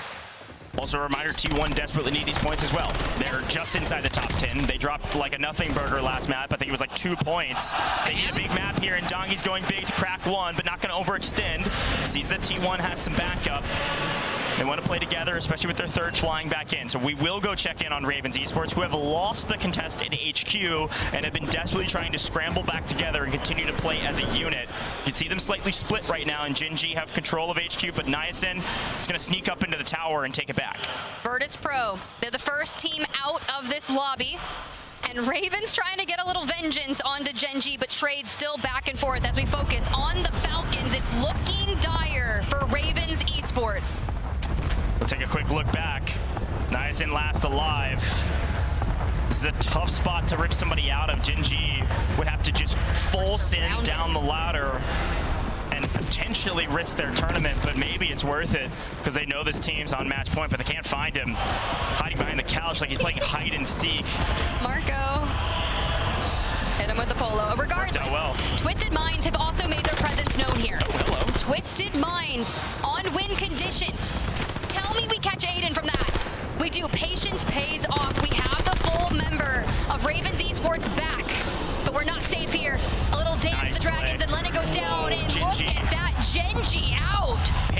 Twisted Minds. Such a smart play from Twisted Minds. They know their main competition, they know where they play, and they know they're safe. Because of that, they send their 2 fraggers support, and they go swinging into HQ, pinching Gen G. They find the frankly wrong team. They wanted Ravens Esports, but they'll take the kills, and they'll look for Ravens next. Z-Smith and Shifty on the hunt with Gentlemates close by. A moment of calm. 2 match point teams could run into each other. Heat's playing high ground support in tower. Twisted Minds in Grandma's house. It's a different kind of French. It's the Gentlemates, and Hollow and Enkyo do take down Z-Smith. But with Almond anchoring from a different building, it's going to be tough to send them packing from the lobby. If you're wondering what's going on with the Falcons, I promise you we won't miss it. They are relaxed in Stronghold, sharing it with T1 and on screen. French on French violence. Nice and able to trade one out with Hologrom's going to get the trade back, though, right in the back. He's last alive for his team, hiding behind a doorway outside of HQ is going to be slowing things down and waiting yet again.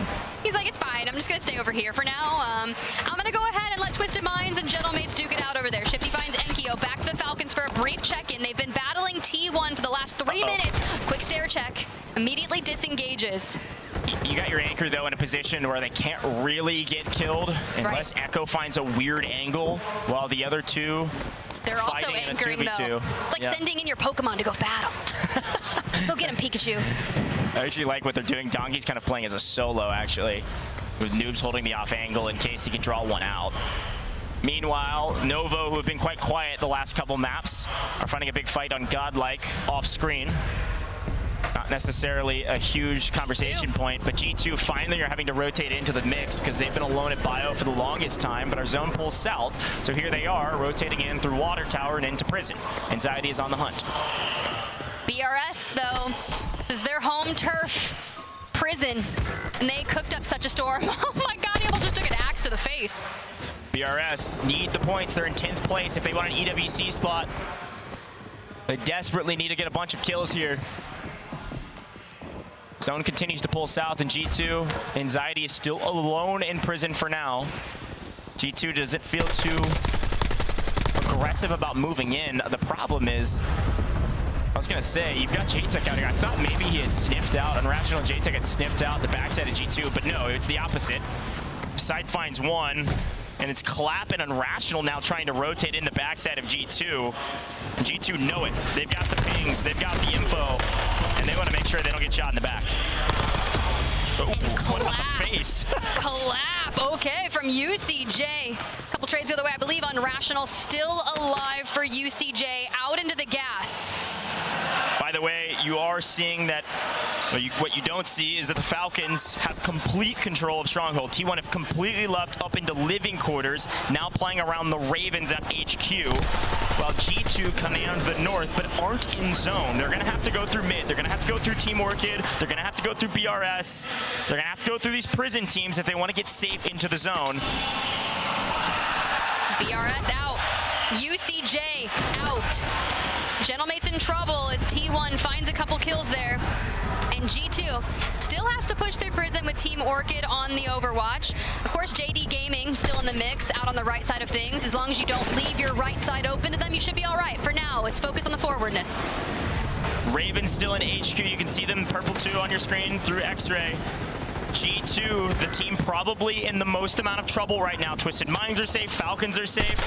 G2 still trying to make their way in, and Orchid are holding them. So what did G2 do? Maybe we swing through JDG? Smart. Maybe we swing through the outside? Maybe we go to control? That's exactly what they're gonna try to do. They got a knock. Maybe it's an opening. As long as you don't get shot in the back by Orchid, and it's actually JDG. FLS find the angle on Big Man. G2 in the blender. This is not the zone they wanted on Rebirth.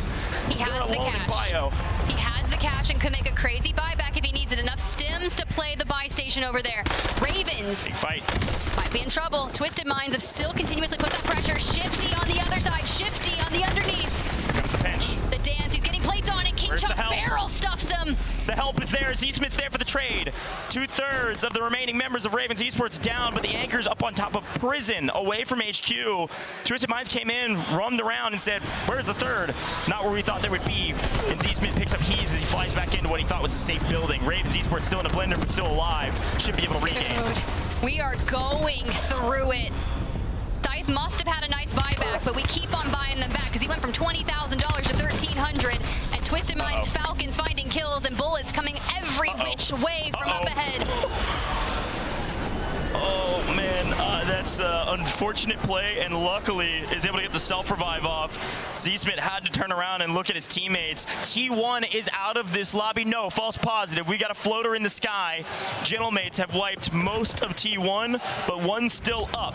Falcons still in Stronghold, still relaxed. Twisted Minds still in Factory, still relaxed. G2 in the blender. Ravens Esports in the blender, but all three up. We still have all 4 of our match point teams, and there's only 12 teams left. And another regain for G2. Another fall for G2. This blender that someone has put them in is just horrible. Yeah, Orchid's sending this too. I would too. Raven's just behind Orchid. Orchid looking for the rest of G2, and they can't find him. Anxiety is sneaky. Sario finally snips him out on the top side. Anxiety does have plates in. Very weak as Big Man goes down. He's got to run. He's got to hide. And there's really nowhere to go. G2 out of this lobby. We have 3 of our remaining 4 teams on match point still in this one. Falcons, Twisted Minds, Ravens Esports. Those are the teams to keep your eyes on. T1 down and out thanks to the Gentlemates. Novo also gone. We're into our top 10, multipliers abound, but of course all we care about are the top 3 teams that could potentially end the tournament right here. Godlike center circle, Vitality at control, Geeke on dock. And yo, we got some people out in the water. It's JD Gaming, but they're still gonna be in the next circle. My big question is, what does the rotation look like for Ravens Esports as they're moving towards Factory, moving towards Twisted Minds? Godlike's dead center of the zone, but it's not a great one. You're playing around tents. And Noob said exactly, we'll find an angle on one remaining member of Godlike. Intex goes down. But Z-Smiths have to push in. This is going to be a tough rotation. They're going to have to go straight through the Gentlemates, and they've got Ravens Esports right behind them. Smartly, Twisted Minds has sent one out by themselves, trying to sneak all the way around to maybe take a shot in the flank of the Gentlemates so that they actually get around, and then they all follow. Ravens Esports are hunting, though, and I think Ikio has at least heard them on this rotation. Looking, but from Stronghold, the angles, Dongi lights up Almond, and Twisted Minds stimming to keep it alive. Ravens still fighting for their spot, keeping Gentlemates in check. It's Hollow who picks up one of Ravens. Dongi finds the full-on Shifty, and Z-Smith, the ticking, no stims, no chance, gone. And Twisted Minds are out. Twisted Minds cannot win. G2 cannot win. The only 2 teams that could win this lobby and win this tournament are on your screen right now. Ravens Esports and the Falcons. 2 of the remaining 6 teams. And neither are in the next circle. The zone's closing in on the tents, just outside of Living. Team Vitality have a decent rotation to go. Gonna walk through 2/3 of the remaining members of Godlike, but the Falcons are moving up quickly. They can play these walls, they can play these turrets, and play low on this, and I think Vitality know it. This is where Vitality has to rotate to. They can't just go swarming into tents and pray that they can stay alive. I think Vitality are gonna run at the Falcons. And Enkyo and the Gentlemates have set their sights on Ravens. You must clear out your back. Gotta finish him. There it goes. The only team with the capability of ending this tournament is the Falcons on your screen. And here come Vitality. We knew they had to make this rotation, and Blast is a little bit isolated. Noobs can't quite get up, so he's got to rotate through the gas. Could find an angle on Blast, but also could scam here. If News goes down, this is bad news for the Falcons, and he knows it. He's being called back by his IGL. Do not go deep into the gas. It's just Blast. Slow down. Look at our zone pull. They pulled the perfect zone to win this game. The Falcons can win the game, and they can win the tournament. And they have streaks. They may be on the low ground, but everyone has to jump from height to down below. And Soka grabs Enkyo. Godlike takes out Orchid. And the Falcons, the trio, holding steady. Look for the wrap by the Gentlemates. They actually don't get there. Gromalok taken down in transition. A perfect read from Ahsoka. Falcons get the zone pull, and they pick up these early rotations. They're the best at it. They know how to close.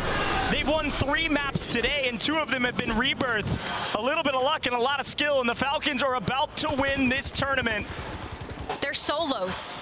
Everyone, no, Gentlemates are a duo. Just kidding. Down to a solo now, thanks to the pickup back onto Gromalok. The Falcons are inevitable. Zone pull goes fairly neutral, but it's a team of 3 with a bunch of solos. Godlike buys back a second, but you can't do much with that unless you can find some loot on the ground. The Falcons have every bit of information. They have the high ground. We lose Noobs, but Blast is still alive, and the Gentlemates have made the early rotation. All of a sudden, with Blast playing spoiler to the Gentlemates, we lose Inkyo, and it's just going to be Gromalok and Hollow in a 2v2 versus Dongi and Ahsoka. The Gentlemates have had a brutal tournament, but they have a chance to continue to play. They have to win this fight, and they've got the zone, Tiff. They definitely do. Do not give any information to the Falcons. Hold the angles. You have zone. Falcons must come to you. And there goes the stim. Dongi is down. It's just Ahsoka. And look at the Gentlemates who get the buyback. Who put the pressure on the Dongi. Dongi self-revives. It's not over. Dongi's up with plates. Wait, He's got position. It's a 1v1. The kid can do it. We thought it was over, and Hollow thought he won it, but Dongi self-revives. Can he win the gunfight now? Hollow! Gentlemates! Keep their dreams alive! Unbelievable! Gentlemates win the game, and we will play one more game! Goj, when you asked me who I thought would win and I said the French, I did mean Ravens, but the Gentlemates will do. Unbelievable. Can I just take my headset off for a hot second? I do want to listen to this. The crowd is electric right now. Hollow, Enkyo, Gromalok, the boys. Dongi's dismayed here. It's brutal to watch. The kid knew he had it in the bag. When he got the self-revive and he caught them on the off angle, forcing the 1v1, if anybody wins his ones, it's Dongi. And finally, he loses one. Gentlemates did a really good job to buy back here. I thought they were kind of out of the equation. It was going to come down to Nate Dogg and Godlike to play spoiler to the Falcons. We lose Grom here, and this is where we're like, okay, Gentlemates are out of it. Hollow's a solo down below, but there's a buy station on the backside, still technically just outside the zone. You see him run for it right there. He immediately full sends. We're like, dude, it's the Falcons and a bunch of solos. Those solos, they got cash. Yeah, and both Godlike and Gentlemates both buy back, and we read the Godlike buyback, but Gentlemates buy back all of them. Now we pick up Inkyo as he's flying back in because Blast is last alive for Vitality, so it makes it a 2v2. If Blast doesn't play spoiler there, Gentlemates get that for free. It's a 3v2 and they have zone. But when it's a 2v2 and the Falcons are a part of it, you can never count them out regardless of any disadvantageous position. Here's the thing, Tiff. Unfortunately, Dongi gets knocked on the high ground, can't get back into the backside of this building here, which makes this a really difficult fight for the Falcons. He just couldn't get back in time. Look at himself. That's tough. That early pick on Dongi makes all the difference. He grabs Gromalok, and Hollow drops to the low ground. Then Dongi has plenty of time to hit a couple plates, right? But this is where the reach out comes through. Hollow with the jump up. Dongi behind cover. Hollow clutched that is the most insane thing. I want to see it back from his POV because you know his health is low. Dude, Hollow hit only headshots. Let me be very clear. That's the only way he wins that. He hit only headshots. I think if I saw that correctly, Dongi also had in full regen. I don't know if he had another stim there. He had some plates in, but I don't think he was full health going into the fight. So breaking through those plates, couple heads, and boom, all of a sudden Hollow wins a crazy gunfight, and the Gentlemates put up a 20-kill game, by the way. A great game for them to maybe jump up into the top 10 and be within striking distance to make EWC. What on earth is happening? And we're not even done talking about all the crazy things that are the repercussions from the Gentlemates taking that win, right? And we know how big the French community is, how many watch parties are out there, Reflections. Like, we have so much support for the gentleman in pink. You guys were locked into the screen. Yeah? I was locked into the crowd, and they went nuts when Hollow ended up winning that. Gentlemates shut the Falcons down. It was exhilarating.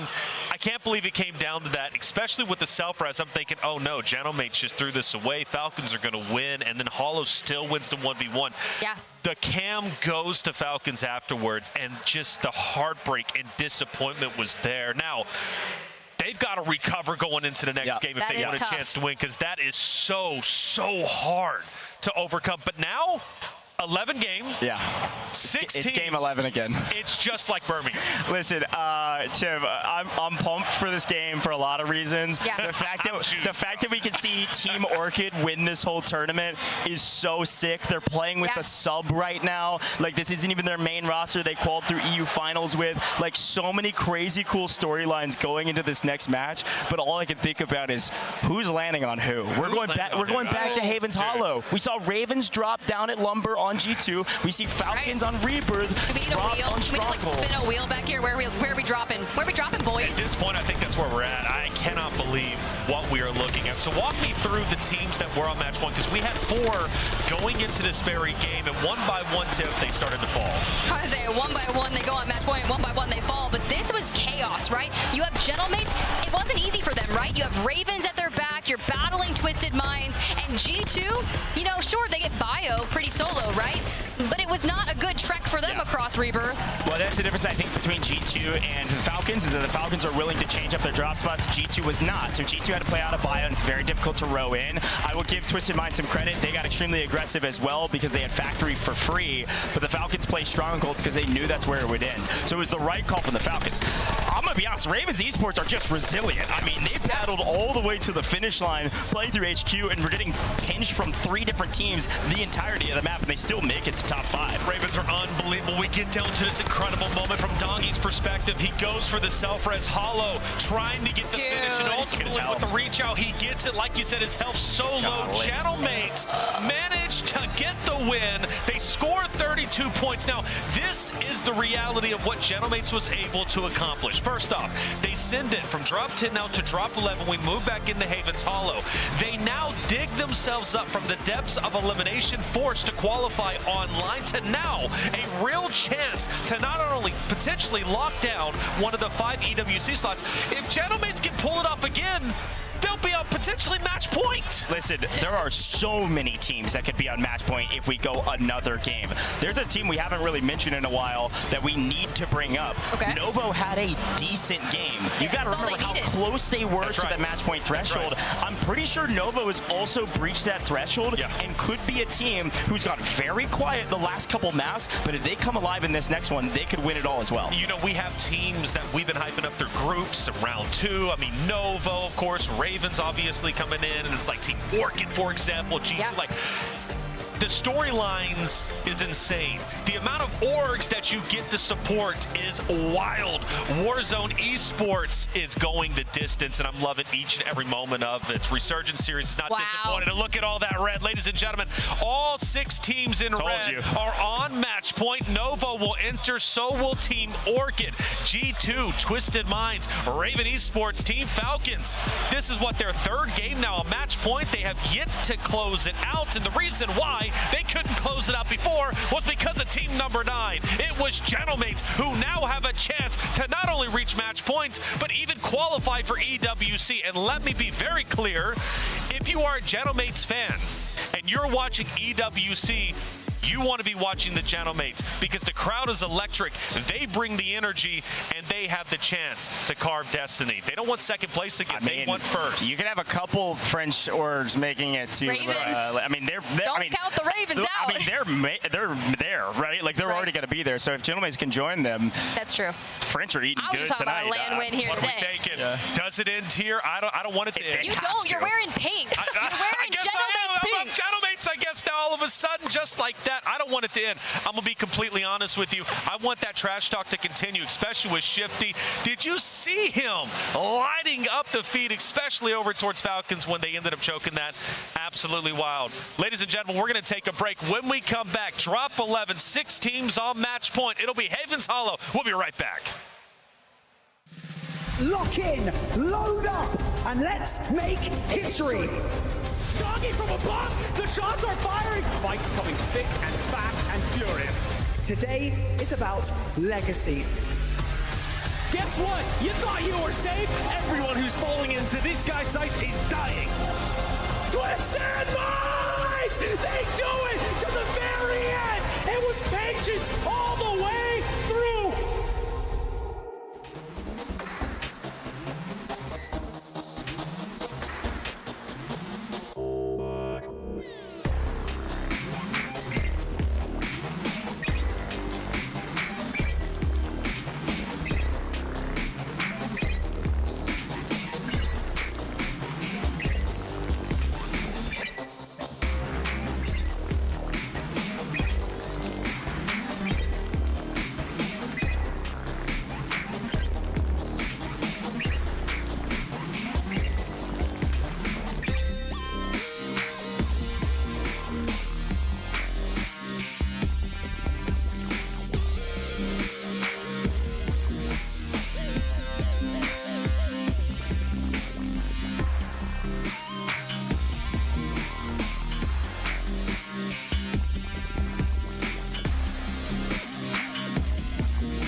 CDL Champs is headed back to Las Vegas, the entertainment capital of the world. Will Optic three-peat, or will someone else take the crown? Make history with us at Michelob Ultra Arena by scanning the QR code to grab your tickets now. The Call of Duty Warzone Resurgence series is coming to the 2026 Esports World Cup in Riyadh this summer. 32 teams, $1 million on the line. Tickets are on sale now. Get yours. Get to Riyadh this summer and watch the Welcome back, everyone, to the Warzone Resurgence series. It's grand finals, and we're about to hop into Drop 11. Havens Hollow with 6 teams on match point. It's Falcons, Raven, Twisted Minds, G2 Team Orchid, and Novo Esports. We got the babies in the crowd. They're even pumping up for Warzone Esports. Come on, are you not entertained, crowd? Let's get loud. Because the Falcons, I'm not yelling at the baby, even though I'm yelling at the baby. I have one mode when these moments happen and we're on match point, and that is loud, okay? I can't turn it off. It is what it is. I'm super pumped up and excited. Yo, this is a big moment, and I got to just straight up be honest with you guys and just want to know from your perspective, okay? Are Falcons chalked mentally? Because that was such a heavy. You don't think so? Heck no. They're coming back. That's a championship level team. They're not chalked. They're frustrated. Chocked. They had a 2-minute break. They're ready to rock and roll. But then they got Shifty also, right across. They don't care about Shifty. Trust me. When you saw Shifty yelling towards Soka, Soka was just focused on the screen. He was like, we cannot let that impact my mental in any way. Let's lay down the law of the land, okay? We've got 6 teams on match point. There's $100,000 up for grabs, 5 EWC slots. Now, currently, Ravens are going to earn one of those spots. G2 and Orchid Novid, okay? Or should be, so Twisted Minds. I'm tripping. Yo, I'm out of my. Can I recover after that loss? Okay. Taylor. Orchid, Novo already have a chance to make it. But the question is, will T1JD or Gentlemates make it? Because all 3 of those teams are in the running and within 10 points of each other. Exactly. Very scary for them. Yeah. They have a chance to make it, and only because it's been extended, and they owe that to Gentlemates. Now, Gentlemates, they want the spot for themselves. They don't want to help anyone else out. They want the spot for themselves. The question is, can they get it? Now, as we hop back into Haven's Hollow, what are we thinking about that? Before, actually, from what I'm hearing, we got a clip, and I believe it's Dongi. Okay. After that 1v1, what does this one look like? Because it can't probably frustration. Oh my gosh. That is tough. Head in the monitor, heartbreaking. Honestly, that breaks my heart because we know the caliber of player that he is. We know what this team and how much Birmingham meant. You actually said that before. Yeah. It's heartbreaking. Again, I ask you, can they recover? And you undeniably say yes. Yeah, 100%. I mean, Falcons are a championship level team. These guys have won before, and they will win again at some point. Whether it's today or not, I don't know, okay? However, to your point about Twisted Minds, I just don't think Shifty is in their head. Twisted Minds might get in their head. Twisted Minds might do something rogue on this next map. Sure. All of that's a possibility. Shifty and Ahsoka yell at each other every single day over $1,000 wager, bro. Like, they don't care about that yap. What I do care about, drop 11, Haven's Hollow, 6 teams on match point. Is this the final map? Do we get more? Casters, let's find out. Let's get after it. All right, Tiff, game 11, it's the same as Birmingham. Will it be the same victor? I throw it to you. We got 6 people on our match point, and you got to pick at least one of the 6. Who do you think can close it out here?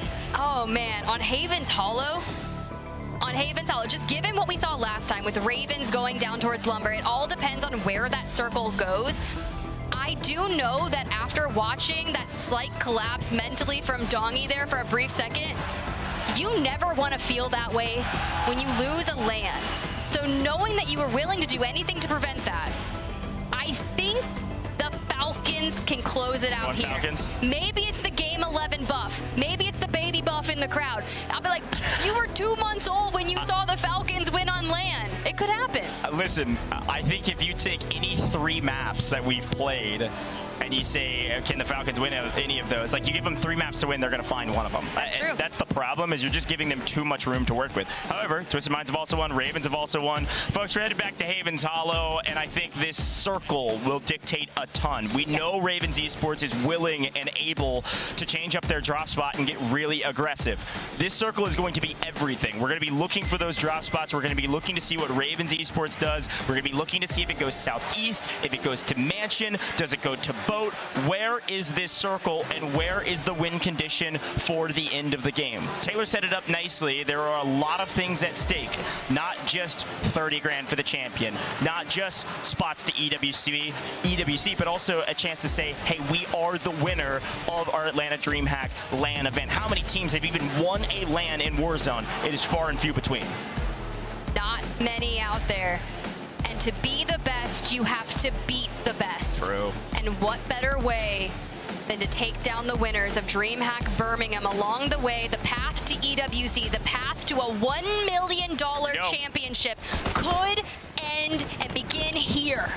Here we go, folks. Time for some Haven's Hollow. Let's take a look at the circle, and woo, okay, we are headed to the south. What that means, even with Mansion still inside of zone, means that Ravens Esports is up with Twisted Minds, and they're getting really aggressive early. The Falcons are down at Riverboat, completely uncontested. They're going to be chilling. G2 is alone, bottom right as well at Lumber this time. We'll watch out for all of these teams where we can, but the action is on your screens, and this is a fight that will likely last most of the first couple circles. Twisted Minds and Ravens Esports have been going back and forth over and over again on Haven's Hollow.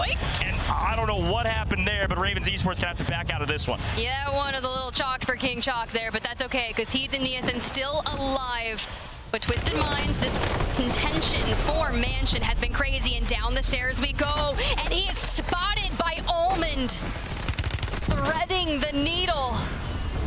This isn't a fight that is going to end very quickly. You see one remaining member of Ravens Esports outside of Mansion. They're chilling. Orchid in deep trouble, though. I saw a couple of the members of their players on the team fall early, and now Master 5K, the sub, is going to clutch up when they needed him most. Goes down, but holds on for just enough time to get his 2 teammates back into it. I also want to remind you, Novo Esports also on match point. They're at Research alone as well, so a lot of folks are safe, whereas Ravens Esports still not.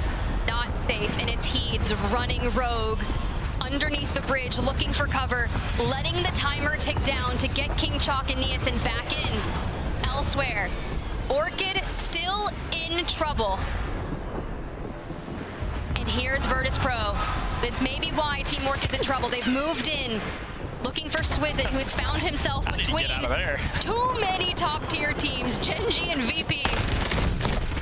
Sneaky, sneaky. Teammates are back into the lobby. Swizzin will probably fall here, but Orchid is staying alive. That's how you play Resurgence, baby.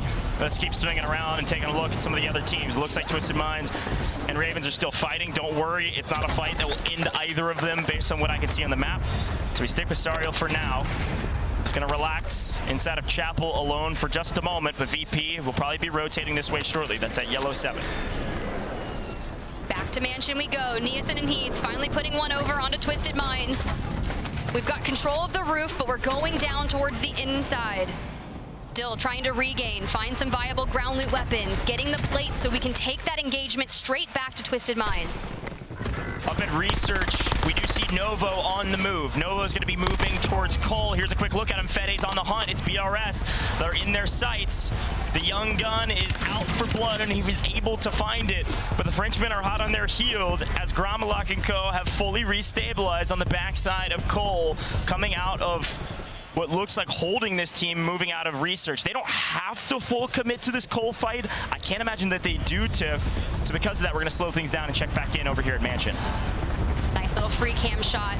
You've got Neason tucked over on the corner there. Shifty on the overlook, just trying to find angles. Genji still finding VP. Fede on your screen. It's vital that we stay alive. We're all so split that we're not really going to do too much damage to other teams like this, but it's about the survivability. You must always have at least one member in safety for that Resurgence timer to be in effect for them. Novo Esports had a tumultuous day, and G2 a lot of the same. But all this matters is right now, these fights are pretty important. G2 is able to knock one member of Gentlemates, but stay alive at Lumber. We check back in at Mansion because the zone's pulling everybody else out. G2 is relaxed. They lose one in a trade, and they're going to back down to Lumber and then figure out if they want to rotate in over the Falcons or if they want to go somewhere else. That's true. We haven't mentioned Falcons yet because they've just been safe on Riverboat. Here goes Novo. Gentlemates, who kept the tournament alive in that last game, now about to be targeted by Novo. We gotta go to Twisted Minds if we can. Twisted Minds is rotating out of Mansion. Quick look at him. Z-Smith last alive. Unfortunately, Mansion not in new means they're getting pinched from both sides. It's gonna be T1 on one, Ravens Esports on the other, and now the Falcons being pressured by G2. Now the timing has to be right here. G2 on win condition, Falcons on win condition, Falcons with information.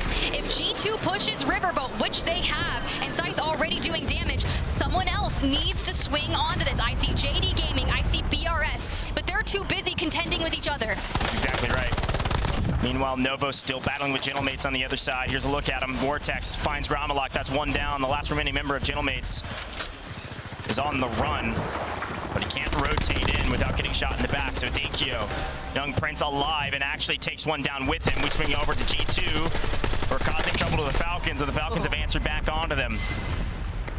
G2 have to rotate through the Falcons, or they have to run through Main Street where there's 3 other teams lying in wait. It's going to be a tough one. It looks like Godlike is out of this lobby. Still focused on these match point teams. VP and UCJ are the only other teams that have fallen from the lobby. And for the ones that want to stabilize in the water, they have to go out here by Riverboat. And if they look to get back on land, it puts pressure onto the Falcons. Here's Twisted Minds and Ravens Esports. I told you they'd be fighting for the first couple circles, and here's maybe the end of it. Twisted Minds in trouble. We get our third back into the lobby, who's in the sky currently. Allman's grabbing his loadout and then figuring out how the heck do I get inside. Oh, no. I guess I'm going to go back into the gas and actually get knocked in that transition. So where does Shifty go? The only place he thinks is safe, which is straight into the water right on top of Hollow. Oh no, misses a couple shots over the top. He's on 1 HP in a dream. He's got to swim away to stay alive. Twisted Minds, hot pursuit. The Gentlemates are trying to ruin Twisted Minds' potential win. They stopped Falcons in the last match, but Z-Smith is back. Wow. Team Orchid actually saved Shifty here by shooting out Hollow. How did he stay alive there? That's insane. That is plot armor. I have not seen health get that low in a while on main. All right, quick quick update. Novo Esports rotating into new on the northeastern side, coming in from research. They're mostly safe. G2, maybe not so safe. Still edge of zone, still really nowhere to go, but they pick up JDG in transition, or at least one member of them. So now they move up, and they're going to clash with Novo, who are holding this topside angle. Vortex says, you're not coming this way, that's for sure. And if you do, I'm going to kill you all. We lose big man. And what do? Go south? To the Gentlemates? Go further than that? To the Falcons? Like, we really don't have a lot of good options here. G2 going to slow it down. They're not in dire straits yet. They are on the short side of the zone, so this is going to move quite slowly behind them. Got their stims to play with as well, and it looks like Sight's actually going to try to make a play here. There we go. But we'll swing back over because Eastman yet again lasts alive, and it's Jin G on the other side, former teammates, and now he's getting swarmed. That's a freebie for the side of Jin G. Luckily, or skillfully, Twisted Minds still somehow in this lobby. If it can't be the water, I guess it's Main Street. I guess it's one of the thousands of buildings inside of Main that could be safe, and he can't even get inside. Why are we still 1 HP and still alive? The fact that Twisted Minds survive yet another 1 HP scare like that, and we get Shifty back in? Gentlemates are down, Gentlemates are out. That is a confirmation. Ravens Esports are looking to clear up the Chapel side and win out in the north. But to do so, they're going to have to take down Novo Esports as well. And T1, who have been extremely quiet the last couple maps, desperately need some points to make sure they're playing for the top of this leaderboard and hoping on a prayer that somehow 6 of these teams don't win the game. And you just have to lay. You have to wait. And Novo, they actually take it straight to T1. Spam on the roof and blade down. Vortex getting picked apart, looking for full stopping reses. And now Fede, the young gun, the 18-year-old who steps in for this team, still has them on win condition. And he's just the last alive. Ravens, a duo. Falcons alone and safe in Riverboat. No one has contested them. Novo, a solo, regaining his team on the north side of the zone. Ravens Esports, a duo, just picked up their third. Here's a look at that map. You can see them. Ravens in purple. Novo in pink 6. Fede picks up 1, maybe 2. T1's out. Players of Ravens Esports. Ravens Esports in deep trouble as Jin G is playing spoiler to them now on our main screen. T1's gone. I don't think they got very many points. I'm not sure they're going to make a spot into EWC if it ends here, but it's going to be close. You are literally dealing with Genji in the building just towards your left. Gabe Kuhn, you don't even want to shoot this because you're going to be swarmed. You've got Team Vitality across the way. Now Novo Esports at your back. Wild. Oh, Nia. One Creddy corner could keep their dreams alive of winning this LAN event after dominating in the EU finals. Ravens Esports still a chance, but has Fede sniffed him out? Oh, God. Fede hasn't noticed him. They don't know he's here. Novo has fully restabilized on the north, and Nyson will not shoot a bullet. This is unbelievable trigger discipline. And now he takes his shots, but Nyson gets cut down by Blast, who has some weird off angle. What knocked him? I don't know, but Ravens Esports will not win this map and likely not win this competition. Twisted Minds still a duo.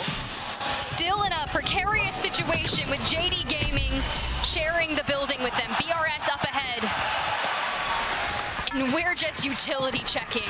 This next zone is going to be everything, especially for the Falcons. Riverboat's still in it. If we pull south here, this could be huge. What? Here's Allman, Twisted Minds. We snap right back to him because it's a big fight. Allman's got to go big. He's got to win the fight. It's going to be BRS on the other side. Scopes has got to win it. He doesn't. So that means it's got to come down to Ryda, and he holds the angle. But Twisted Minds can't knock down 3. Not when they desperately needed it most. Twisted Minds is not a cat with 9 lives. They only had 4. Twisted Minds gone. We're slowly but surely whittling down to only a few teams that can end this tournament. BRS, the firing squad you are. Novo moves into the bank. Genji, they swarm. Novo Esports out of here. We have the Falcons on the south side of the map, folks, and we've got G2 in the middle with a duo.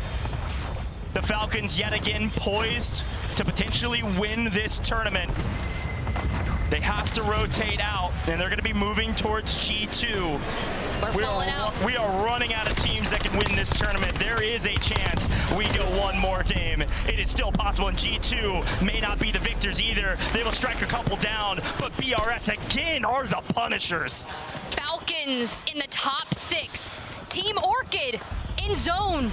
Team Orchid could be the story. We're safe here. You do have Vitality nearby. You have Gen G nearby. Team Orchid, a full team of 3, and where does the zone pull? But outside of the map, all the way to the bridge, past Riverboat. Are you kidding me? What is we this could pull? see somebody maybe deep rep to gazebos and play the outside that way. Vitality? I mean, Vitality could theoretically win this map if they play that far side. The Falcons can sneak in here, but they've got to find Blast in transition. We lose Gen G. They are out of here. They had a solid game, though. Could put them within EWC contention. And Vitality has picked up Ahsoka in transition and a couple members of Orchid. It's going to come down to Vitality to make the play. But Vitality's in trouble. Skullface last alive for his team, getting wall banged through the bridge. And Orchid in deep trouble as well. The Falcons are hunting their competition. Tiff, it is a 2v1v1. And the Falcons are the only remaining duo yet again. But Team Orchid is still a solo. Skullface could be the deciding factor. Noobs takes the chow, hits a stim. It's a high to low ground disparity, but it's Master 5K. Orchid grabs the knock on to Skull. Skull's got a self-revive. It's not over. The Falcons get the zone pull. Skullface has to be a hero. And Skullface is not the hero today. Team Falcons close it out. Game 11. A repeat of history. They do it in Birmingham, and they do it here in Atlanta. Back-to-back champions. You asked me if we thought Shifty was getting in Soka's mind, and based off what I'm seeing, I don't think so.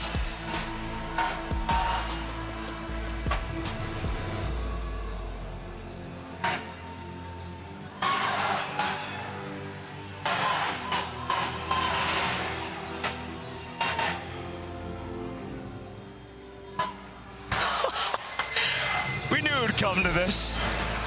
I don't know what you all can hear or what you can't. I love Warzone.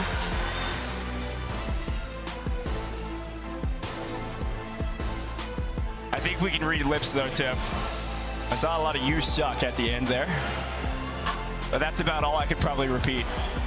Rivalries, keeping the esport in check, keeping it interesting. I see about 100 phones pointed that direction. That audio will be on socials if you don't have it. Soka's dad's right there ready to provide backup, by the way. I don't think Soka needs it. The fans were loud for that one. An incredible end, and yet again, Tiff, when you give the Falcons 3 maps to win it all, that's just one too many. It took them 3, and Shifty was trying to talk about that, but frankly, we'll take it in 3 if we're Falcons fans. And there's the family. The celebrations ensue, because at the end of the day, you have to push away all of the external noise and focus on what matters most. Victory. Victory with your team. Dongi, Noobs, Soka. They get the back-to-back. They do it in DreamHack Birmingham. They do it again in Atlanta. And here's where it started.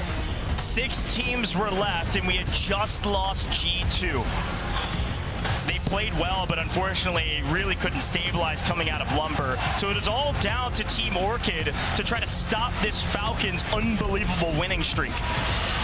Vitality are here as well, and unfortunately Vitality, they don't rotate early. They're trying to catch Falcons early rotating. It's Blast playing this far side on Train, and while he's doing this, Skull is getting pushed from the other side. So Vitality can't play as a unit. There's a full team of 3, but they can't play together in this rotation. The Falcons play it slow. Skull is able to pick up Soka, but not pick up the entire team. They then have to spin back to JDG. They have to spin back to Orchid, and as they re-rotate, they rack back the other way. Orchid actually strikes back and trades out a kill, forcing Vitality into a solo position.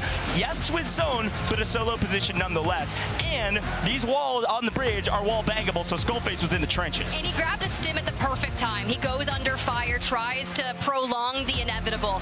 And Noobs is the one who says, all right, I'm gonna dive close and take this. But it's Master 5K from the gas who just full sends runs in. He thinks, okay, the timing is right. But even the pullback goes crazy. The Falcons get it. Skull hits the self-res, tries to make it happen. Yep. This is why nades are so important in the end game. It was just clean. Yeah, it's a great call, Tiff, and a great finish for the Falcons. They had the utility at the end. Master 5K, almost, the substitute for Team Orchid, almost pulled out the unthinkable. And then it was all down to the GOAT Skullface, one of the greatest individual players of all time to make a hero play. And unfortunately, trapped between the edge of the map and a barricade, a couple nades, he had no chance. Unreal. When they took that victory, I looked behind me, and you just see security trying to like section off because the fans go crazy, and everyone rushes forward. The dominance that these three are showing is just something of next level. Yeah, look, when you're a team like Falcons who lose out at EWC, to be able to do this with a new roster, incredibly impressive. I believe Enigma is standing by to interview the Falcons, the champions of DreamHack Atlanta.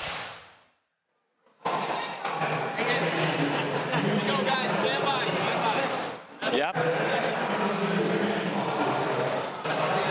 Ladies and gentlemen, your champions of DreamHack Atlanta, none other than the Team Falcons. Ladies and gentlemen, a round of applause for your champions as they collect their medals.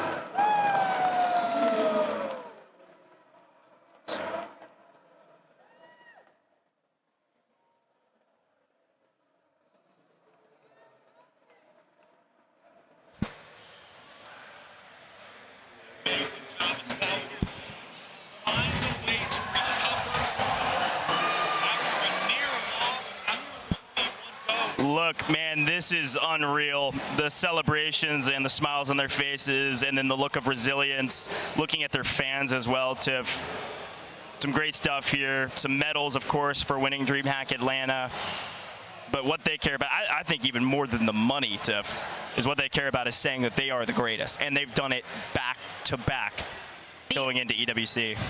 The only thing that is left standing on the road to EWC is another win. Yeah, to unseat Twisted Minds, right? That's what I'm saying. They need it. They want to go for 1 million. They want to take the dub. That's right. I mean, but you think about that 1v1. Dongi doesn't get it. The frustration, the heartbreak, the cheering from the crowd because the Gentlemates fans were ecstatic. But Falcons, they took that adversity, they took that disappointment, they put it aside. Yeah, you have to. And they said, you know what? We're the champions we were always supposed to be. Hisoka's carving that dynasty. And the path is still free and clear. Champions of Birmingham, champions in Atlanta. They get the job done. The Falcons continue to fly high, and nobody can clip their wings. What a tournament we had. So many great moments. 6 teams on match point. And granted, we still had those 5 slots to get away. There are your champions. It got a bit rowdy afterwards, but that's to be expected. Warzone is a unique esport. I love watching each and every moment of it. They hold the medals up high. And you know how much this moment means to them. Of course, Hisoka's family just behind them, always celebrating the fans, surrounding them, chanting their names.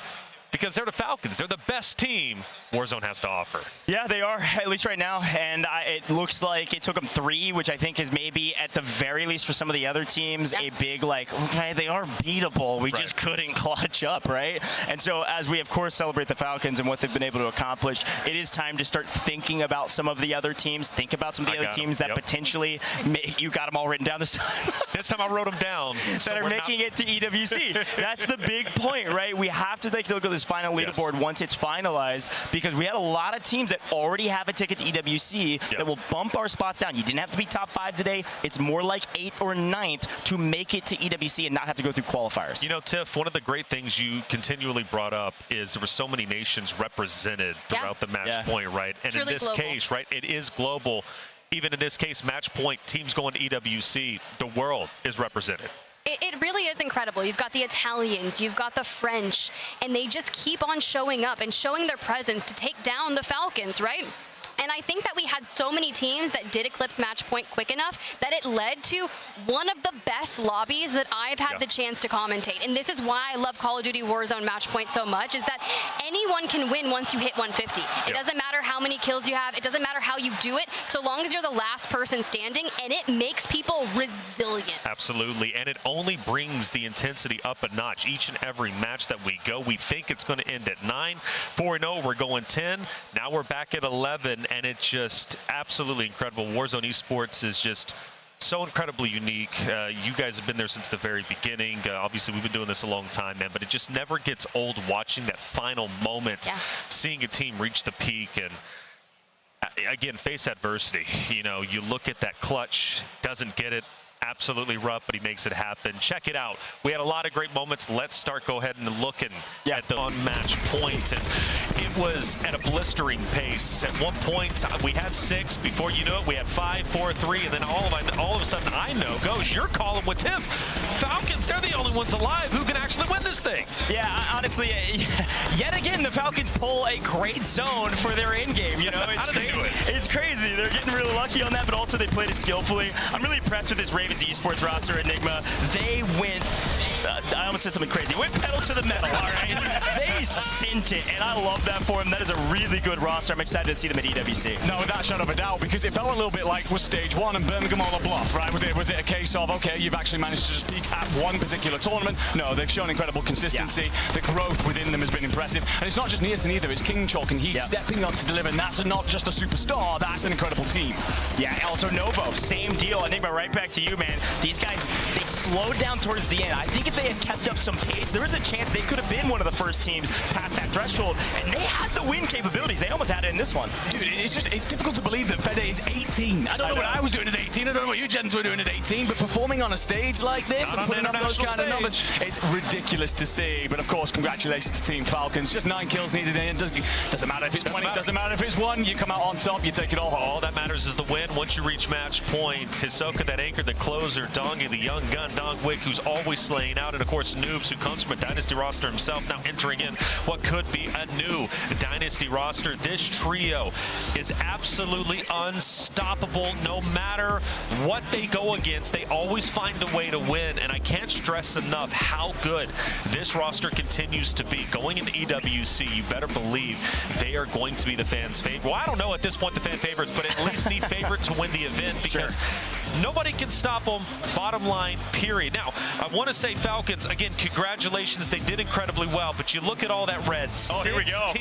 Now, 6 teams were on that match point. Of course, the top 5, they walk away with a lot of money, but the big story was who is going to make it to EWC outside of the ones who already made it. Well, you'll already have Falcons and Ravens through, so Team Orchid with a last-second substitution will make their way through. Twisted Minds, of course, they're already in, defending champions. G2 get it done on LAN, finally, no longer looked at as a laughingstock. Their online results translate here in Atlanta. Novo Esports with the 18-year-old Italian make it on through, as do JD Gaming. And T1 will close out the last spot. Insane stuff from them. Are you kidding me? T1 get it done, goes. You know what's crazy, by the way? Can we count out the EU teams that crushed it today? I'd love to. 1, 2, 3, 4. Dude, this is wild. I love what you broke down there, but EU coming all the way over to Atlanta and performing better here than at home was really cool. Yeah, I think it's been a sign of the growth. I think we walked away from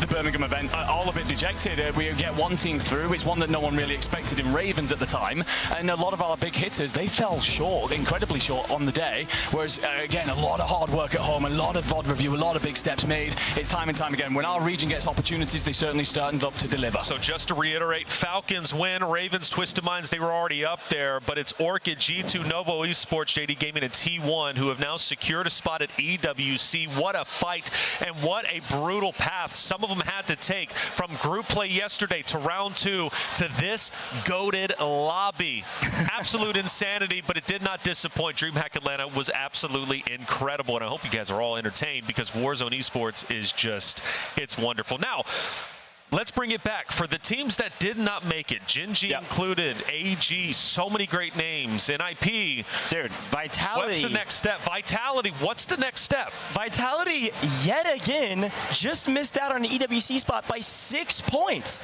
They were next up. They had, no offense to them, they crushed it in the open side of things. They got to this. They had an awful day today until the final couple maps, and they came alive and almost got an EWC spot. That's why this format is so dang cool, and I love that we're using it here with Warzone, because they still had a chance, and that's what's amazing. I don't care where you're on the leaderboard, you always have a chance. But for Vitality and many others, Enigma, they have one more chance, not broadcasted. It's all from the back end. It is the EWC qualifier that is not through a DreamHack or any other major. No, it isn't. It will be online. They will have to play in through the opens. It will certainly be a gauntlet, and then you will get down to that top lobby. You got to find yourself inside top 6 of North America, top 6 of Europe. That sounds pretty simple when you've just stepped out here, but remember, this is Warzone. Anything can happen on the day. You really didn't want to leave it to that last chance saloon, but you'll be there. So we got last chance coming up. That is going to be the last chance, last dance to make it to EWC. But for the 5 teams today, freshly entering into EWC, life-changing money. $1 million guaranteed, right, once they reach that stage. And not to mention the money that they ended up earning today and the confidence they get on LAN. And I'm so happy for T1. They had to battle, right, so hard to get here. They barely skirted through. But the point is, you go from their online qualifiers to Birmingham, which was abysmal, into Atlanta. They barely make it, but they make it. The point is they're improving. They're getting better. Come EWC time, they're only going to be even more threatening to the battlefield out there. We got some great teams entering EWC. And again, as much as we want to keep talking about all these big name teams, this Orchid squad that's bringing in their substitute, we know all 4 of those players plus the sub are going to be going out to EWC. Like, they're taking the full roster because they might be swapping mid-map. I don't know. That's an awkward conversation now, right? It's kind of like, look, Authentics, we love you and all, brother, but Master 5K just got us over the line. So I'll let them sort that one out. I bet they all go for sure. Did you mention their story about the community believing in them? So, I mean, very recently, they didn't even have an organization, and it was only because the French community came out and kind of said, look, this is one of your most consistent performers in the region. They still don't have that representation. That Team Orchid stepped up and went, well, we'll do it. We'll get you boys in. So it's a lovely story that kind of comes full circle with them now stepping up on LAN and, of course, getting themselves to the Esports World Cup. The community coming in clutch as they typically do. Look, the community in Warzone, the fans, they're locked in. And that's one thing that I love about Warzone competitive. The fans are passionate for sure. What a day it was, genuinely. We now have our teams locked in. We've given away some great money. We don't know who's going to be able to touch the Falcons going into EWC, but one thing is for certain, we know it's going to be exhilarating. And we also, I'm pretty sure, have some other third-party tournaments happening in between right now, as well as EWC. Gotta stay fresh, man. But you gotta stay fresh, man. Repos, by the way, shout out to you for holding it down with the watch party throughout yesterday and today. I mean, you're always putting in a tremendous amount of work, and we have to give the appreciation where appreciation is due. In fact, we had some incredible watch parties across the board, whether it be CDL, World Series, or excuse me, the Warzone Resurgence Series. We really do appreciate all of you. Let's take a look at our prizing, see how much money we ended up giving away today, because it was a lot. For Team Falcons, 30K, they'll take it. Ahsoka, he needs a new chain, man, because that one chain that he was wearing today was fresh. He's coming to EWC with 2 more. I'm pretty sure all 3 of these guys are now top 3, by the way, earners when it comes to Resurgence tourneys. So nice job from the Falcons. That checks out. But your boys, Ravens Esports, did fantastic. Still picked up 12 grand. Yeah, it feels like they're just starting to build a little bit of a CV now, right? A true reason for us to believe that they can go on and do something in the Esports World Cup, because even though they performed well in Birmingham, I think we still came away from it a bit like, all right, yeah, but Nearson was your superstar at the moment, and we don't expect you to do that again going forward. Yeah, it turns out, gentlemen, these guys are here to stay. Well, look, thanks, money all around, but still a second chance for those who maybe fell short. Tons of money to be given out, and we did exactly that. Now, for the teams that are going to EWC, let's take an official look at the list of teams that ended up making it there through their hard work. And of course, Twisted Minds at the top. They were your returning champions. They locked in the spot. Falcons, Leviathan, Ravens Esports, Virtus Pro, and of course, many others at the bottom. Yeah, of course, plenty here on our screens and a lot of talent listed through that. But this is not to forget the teams that have qualified from the MENA region, the LATAM North, LATAM South, and APAC. And let me tell you, there's a lot of stars coming on over. It's going to be a hell of a tournament once we get there. And you also believe that T1 barely snuck into that last spot without dominant they were early in this split, people are starting to catch up to T1. They got a lot of work to do. Again, I think it's their LAN experience. They've now got Birmingham. They now have Atlanta, where they did even better.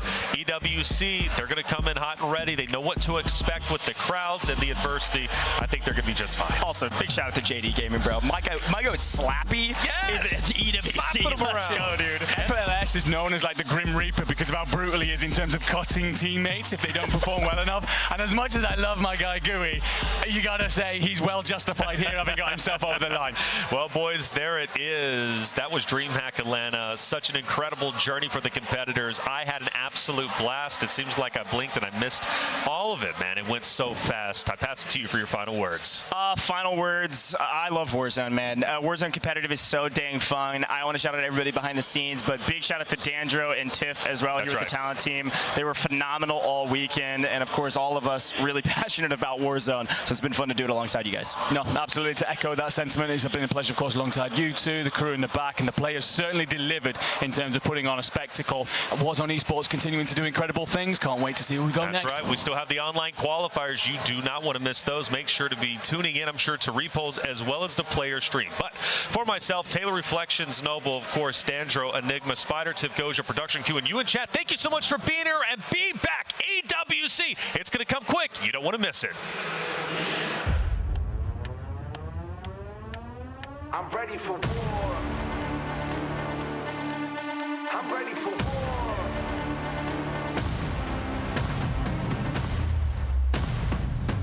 I'm lighting up that fire, yeah, I'm burning up. Look at me, feel the heat. Climbing so much higher, but it's not enough. Let's believe.